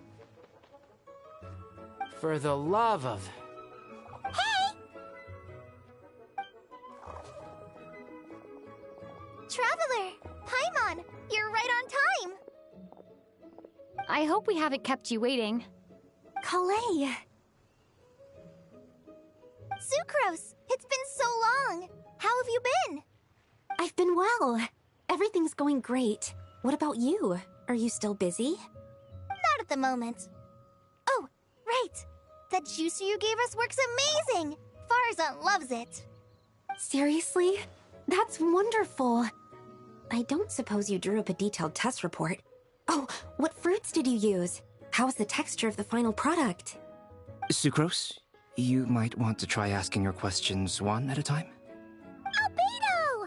Paimon didn't see you there! It's been a while since all of us were together like this. How about we follow the same plan as last time? Good idea, my friend. You never disappoint. So, what are your identities this time? Don't remind him. First things first. Allow me to introduce our very own official Forest Ranger Kale. The rest of us are simply her humble travel companions. This sounds like one of those mushy stories that gets people hooked on some corny, heartwarming premise. Oh, is our story not heartwarming? If I recall correctly, there was even a scene like this in King of Invocations. Besides being heartwarming, our story's also about tough, impressive-sounding job titles. At least that's what I think.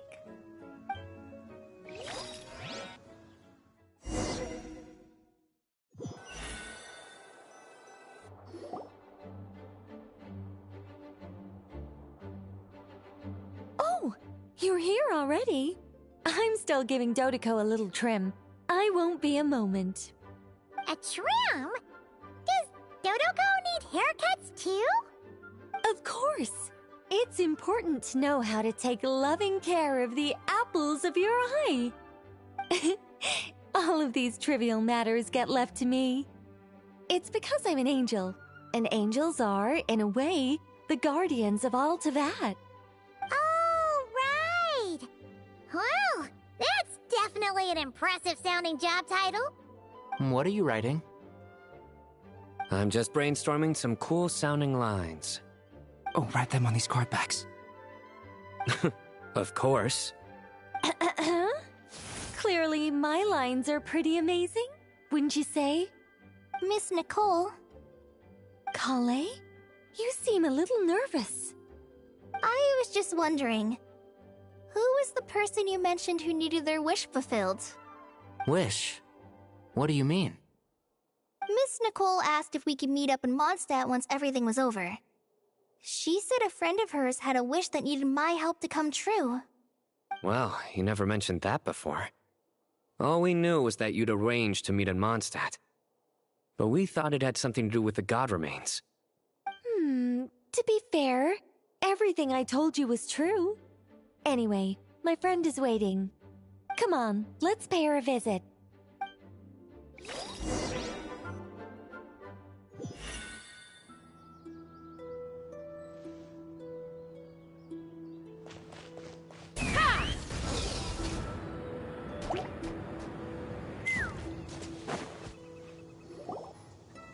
Huh?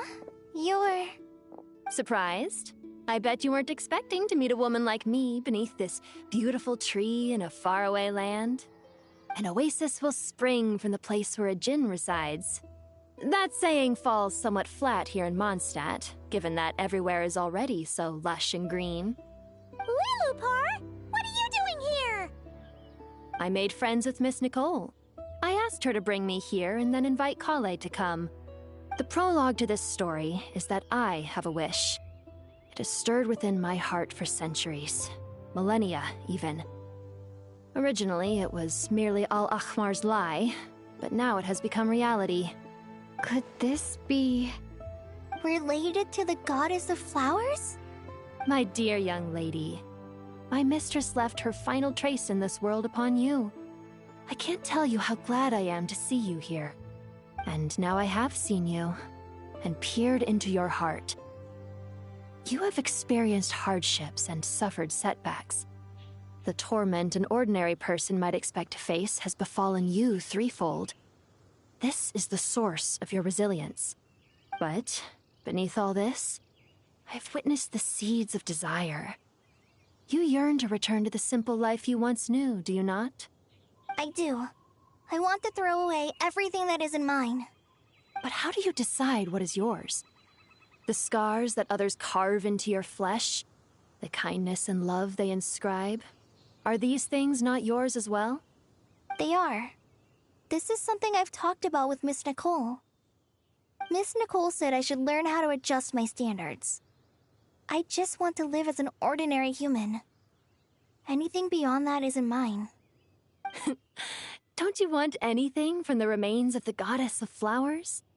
She gave me a revelation once. I think that's already more than enough. In the past, you would not have possessed such a rich heart. Your brief life has taught you to hold on to everything good, to home in on kindness. How fascinating.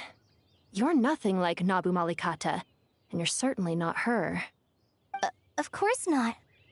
I'm not some great and powerful being, Miss Lilopar. Yet I am a djinn. We exist because of the Lord of Flowers. We revere and love her.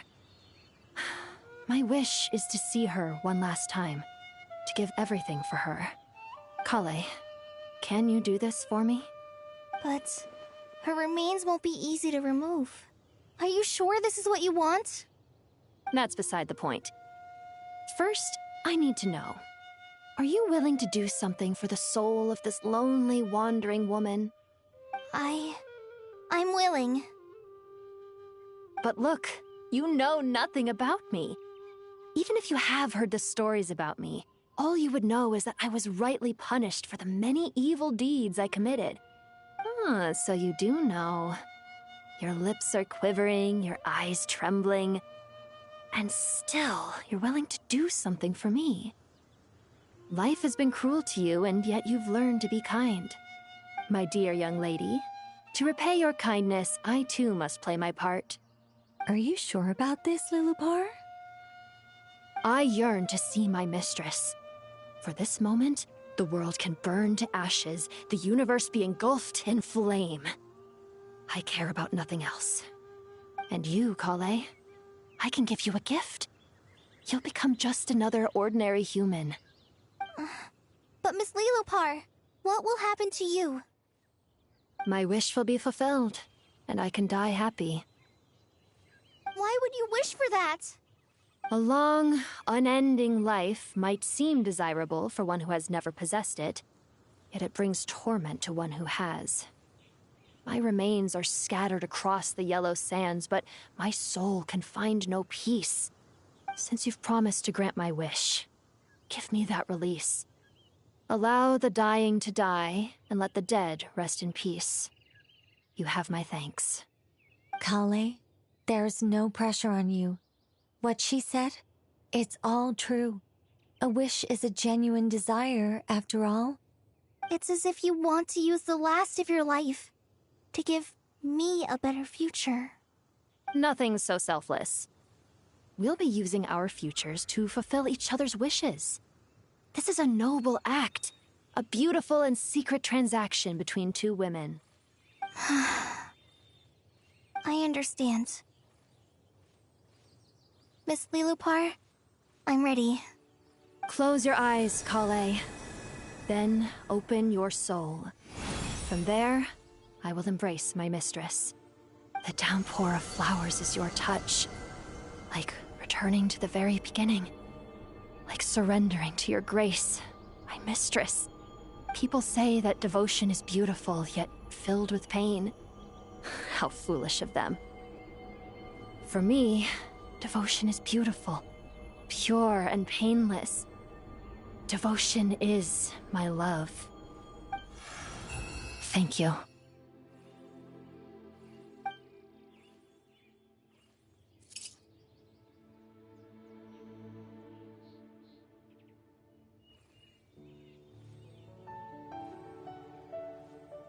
Lilupar! She disappeared? She left, carrying the blessing of flowers. Kale, are you alright? I'm fine. Now that the remains are gone, I don't actually feel any different at all. Those remains weren't hurting Kale. Not as she is now. They simply exist. Besides, I could sense a deep yearning within her. Kale must have already received what she was yearning for. I'm doing fine.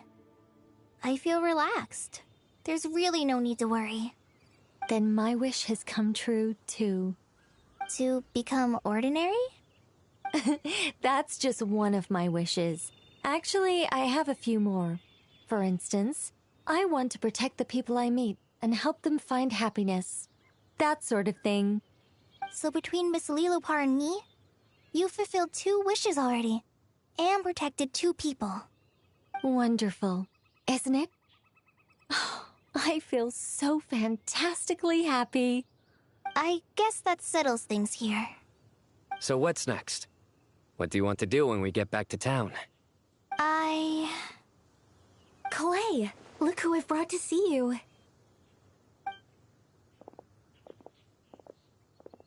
Hey, Kale! I heard you guys were holding some kind of secret event. How come you started without me? Huh? Oh no, it's nothing like that. We were just saying goodbye to an old friend. Really? Who? Me. The old me. So that's what this is all about. Did you come all the way to Mondstadt for that? Because we knew the old you so we could witness the change? Exactly. The old me is gone. I puffed her into the air, and she became a fluffy pink cloud, floating into the sky, before disappearing forever. Do you think, maybe up in the sky, she has friends waiting for her with test tubes, flasks, and bows? Oh, when you put it like that, it doesn't sound so bad after all. What do you think, Miss Nicole? I think maybe that's right. At least, if it were up to me, I'd consider that a happy ending. Dear Sucrose, even though my childhood ended long ago, these past few days have really felt like growing up again. I've become stronger, and I feel like I can finally accomplish things by myself. Surely someone as mysterious as you will find a friend like this fascinating? Always growing, always thriving like a plant. I came to say goodbye to my old self. I know that after this, she'll be gone. Thinking about it makes me feel a little lonely.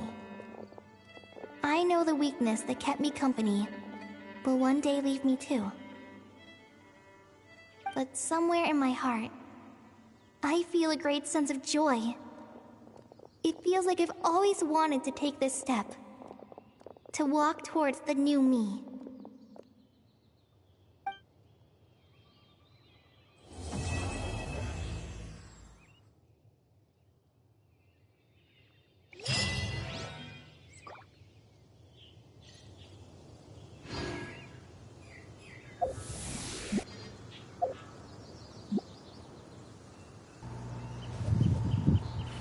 Holy crap, it's finally over.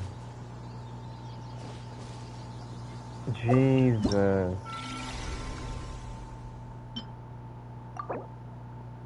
Give me my primo gems. Wait, what? Nicole's quest is done too? Song Welcome Moon Act 10. Your past is like a garden. I don't even remember which part counted as Nicole's story. Maybe it was that very last part? I don't know. She was in the overall quest, but it didn't seem like it was there was a hard focus on Nicole. She had a role to play for sure, but I didn't all the other characters like Flynn's Nefer, they kind of like had their own thing that gave some background to their story, or to their character. Oh my god, I'm so tired. Oh god, it's finally over. Okay. Jesus. And I still got this thing to do. This is a daily thing, though. I'm not going to do that on stream. That would be ridiculous. Expedition reward? What? I didn't collect my expedition reward? Oh, it's the other one. The ones that take longer. Okay, yeah. So officials was the first one. Everybody else. Okay, got it. Oh, man. Alright, I can go claim this too. Oh, there's two of them. Sure, I'll take it. Traveler's Tale. You can open the map and follow the markers to find anecdotes. Right, okay. Oh man. Oh, the drops. Okay, cool.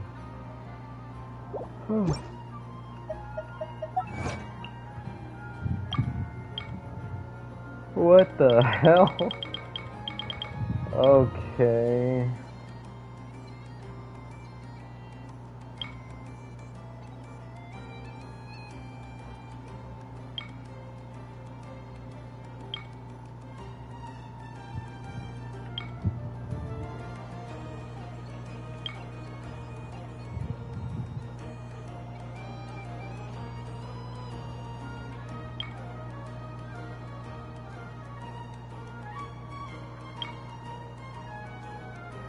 Well, I might as well collect these now.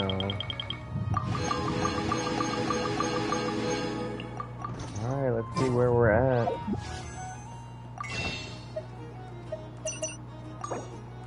$42 pulls. I think I was at 37 or 38 after I did my commissions. So 42 pulls. That's not bad. Actually, I'm not gonna do it now, but because I gotta go to bed, man. I gotta work. Anyway, the next time I get on, I will stream. I think I'll wait until Stygian Onslaught comes out. Maybe. Possibly.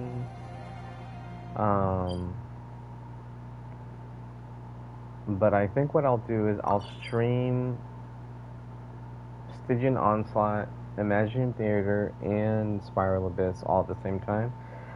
Imagine Theater only has 10 days left. I'd have loved. Which means that during this banner phase, I can do 2 Imaginarium theaters. That's pretty cool.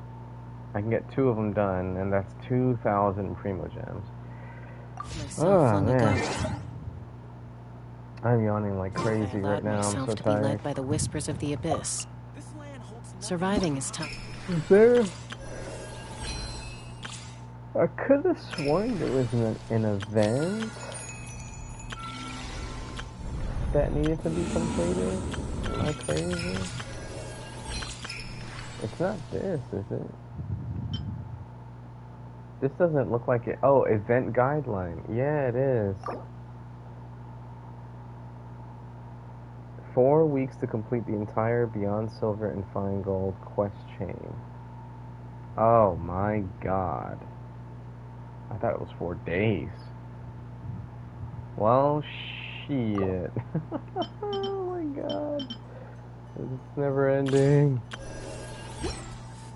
Hold on, let me check the notices. Sorry, it's not going to show on stream right now, but... Alright, so we got Lohan coming out in the second half. Yes, we know that.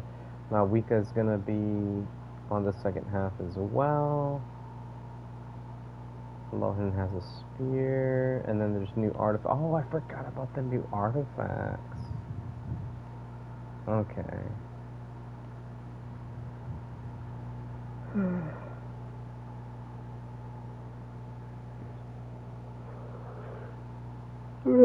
Okay, let's see. Update details. Oh, events tab. Here we go. Phantasmal Pals. Oh, this starts on the 22nd. So this starts today, technically, in like 2 hours. More like 3 hours from now. I am not staying up for 3 hours to wait for an event that's going to start. But it's going to be the big event. So this is going to be close to 1,000 Primo Gems, I'm assuming. So that's pretty cool. So Imaginary Theater is going to give me 1,000. Then when I complete it towards the end of the banner phase, that's another 1,000. Spiral Abyss is 800. So that's 2,800. And then Stygian Onslaught's another 450. Damn. That's 3,250. Yeah, 3,250. That's just with that alone, that's 20 pulls. That's nuts. And then this is another 1,000, so it'll be 4,250. So only 600 more Primo Gems, which I'm gonna get from the Battle Pass. Wow, yeah, that's like instantly 30 pulls. Considering that there's no area to explore, it does make sense that you get the most out of all the endgame events during this patch cycle, and then you got Nicole's thing that's going to be going on for 4 fucking weeks. Can't be mad at it though. Okay, I'm going to save that resin that's refreshing. I'm not going to sit there and wait for another 8 minutes for that last point to condense it. I'm going to wait till tomorrow to do it. I will do this real quick though, because since this ley line is here.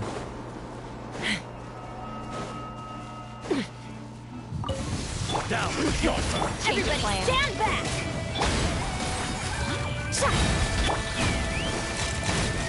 Bullseye! Make sure we're Bullseye! Bullseye! Bullseye! There we go. Get my little Fatui items. Nice. Alright, anyway. There is something I want to check out though. So in Sumeru, that tree burned down in the Oasis. I think it was the one from the Oasis. Okay, no, it wasn't. I didn't want to do that. Okay, so it wasn't this one. Alright, cool. Because I like that tree. I don't want it to burn down. Here's the song I like.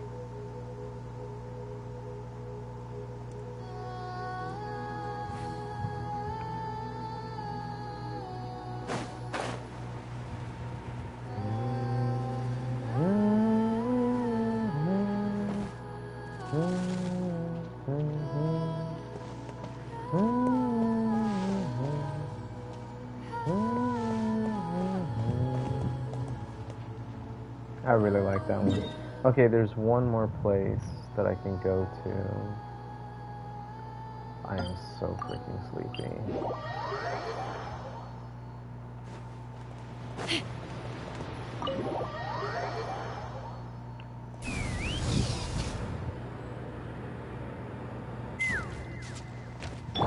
Try and stop me!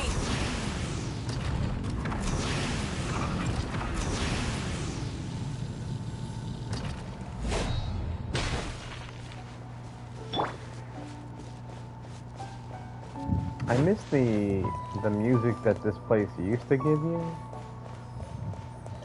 when you first arrived here.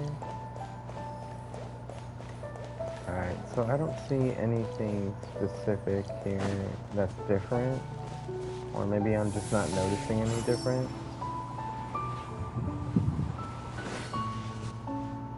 By the way, for anyone wondering, there is a co-op achievement you can get if you bring people here and all three of you sit at the same time, you get an achievement.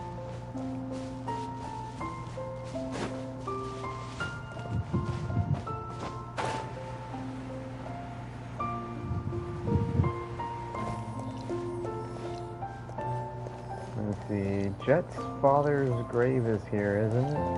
Or something similar?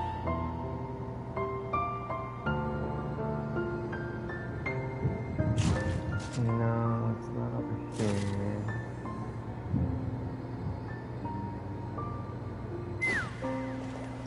Full throttle!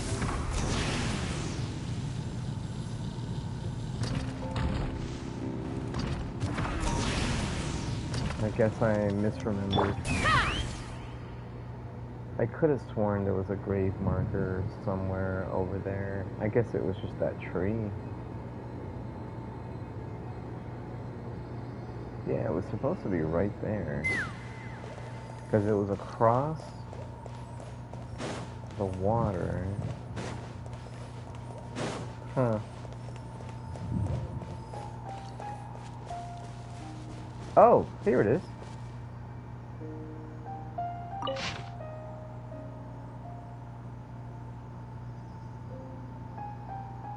I don't think it's her father. I think it's her mother now that I try to remember.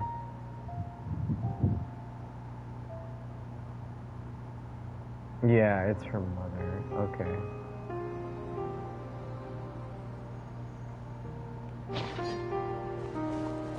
Also, it's playing the song now.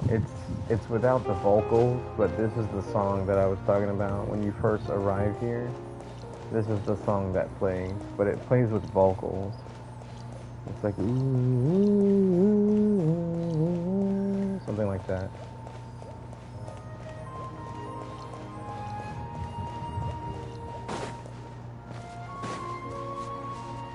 You know what? Just for old time's sake,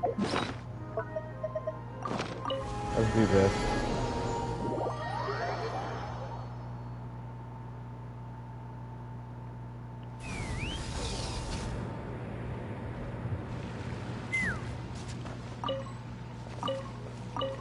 Come on. Thank you. Alright. What's this? Oh yeah. Anyway. Other.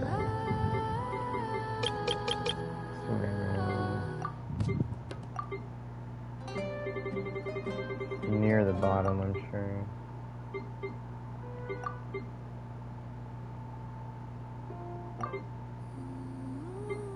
There it is.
you enjoyed that.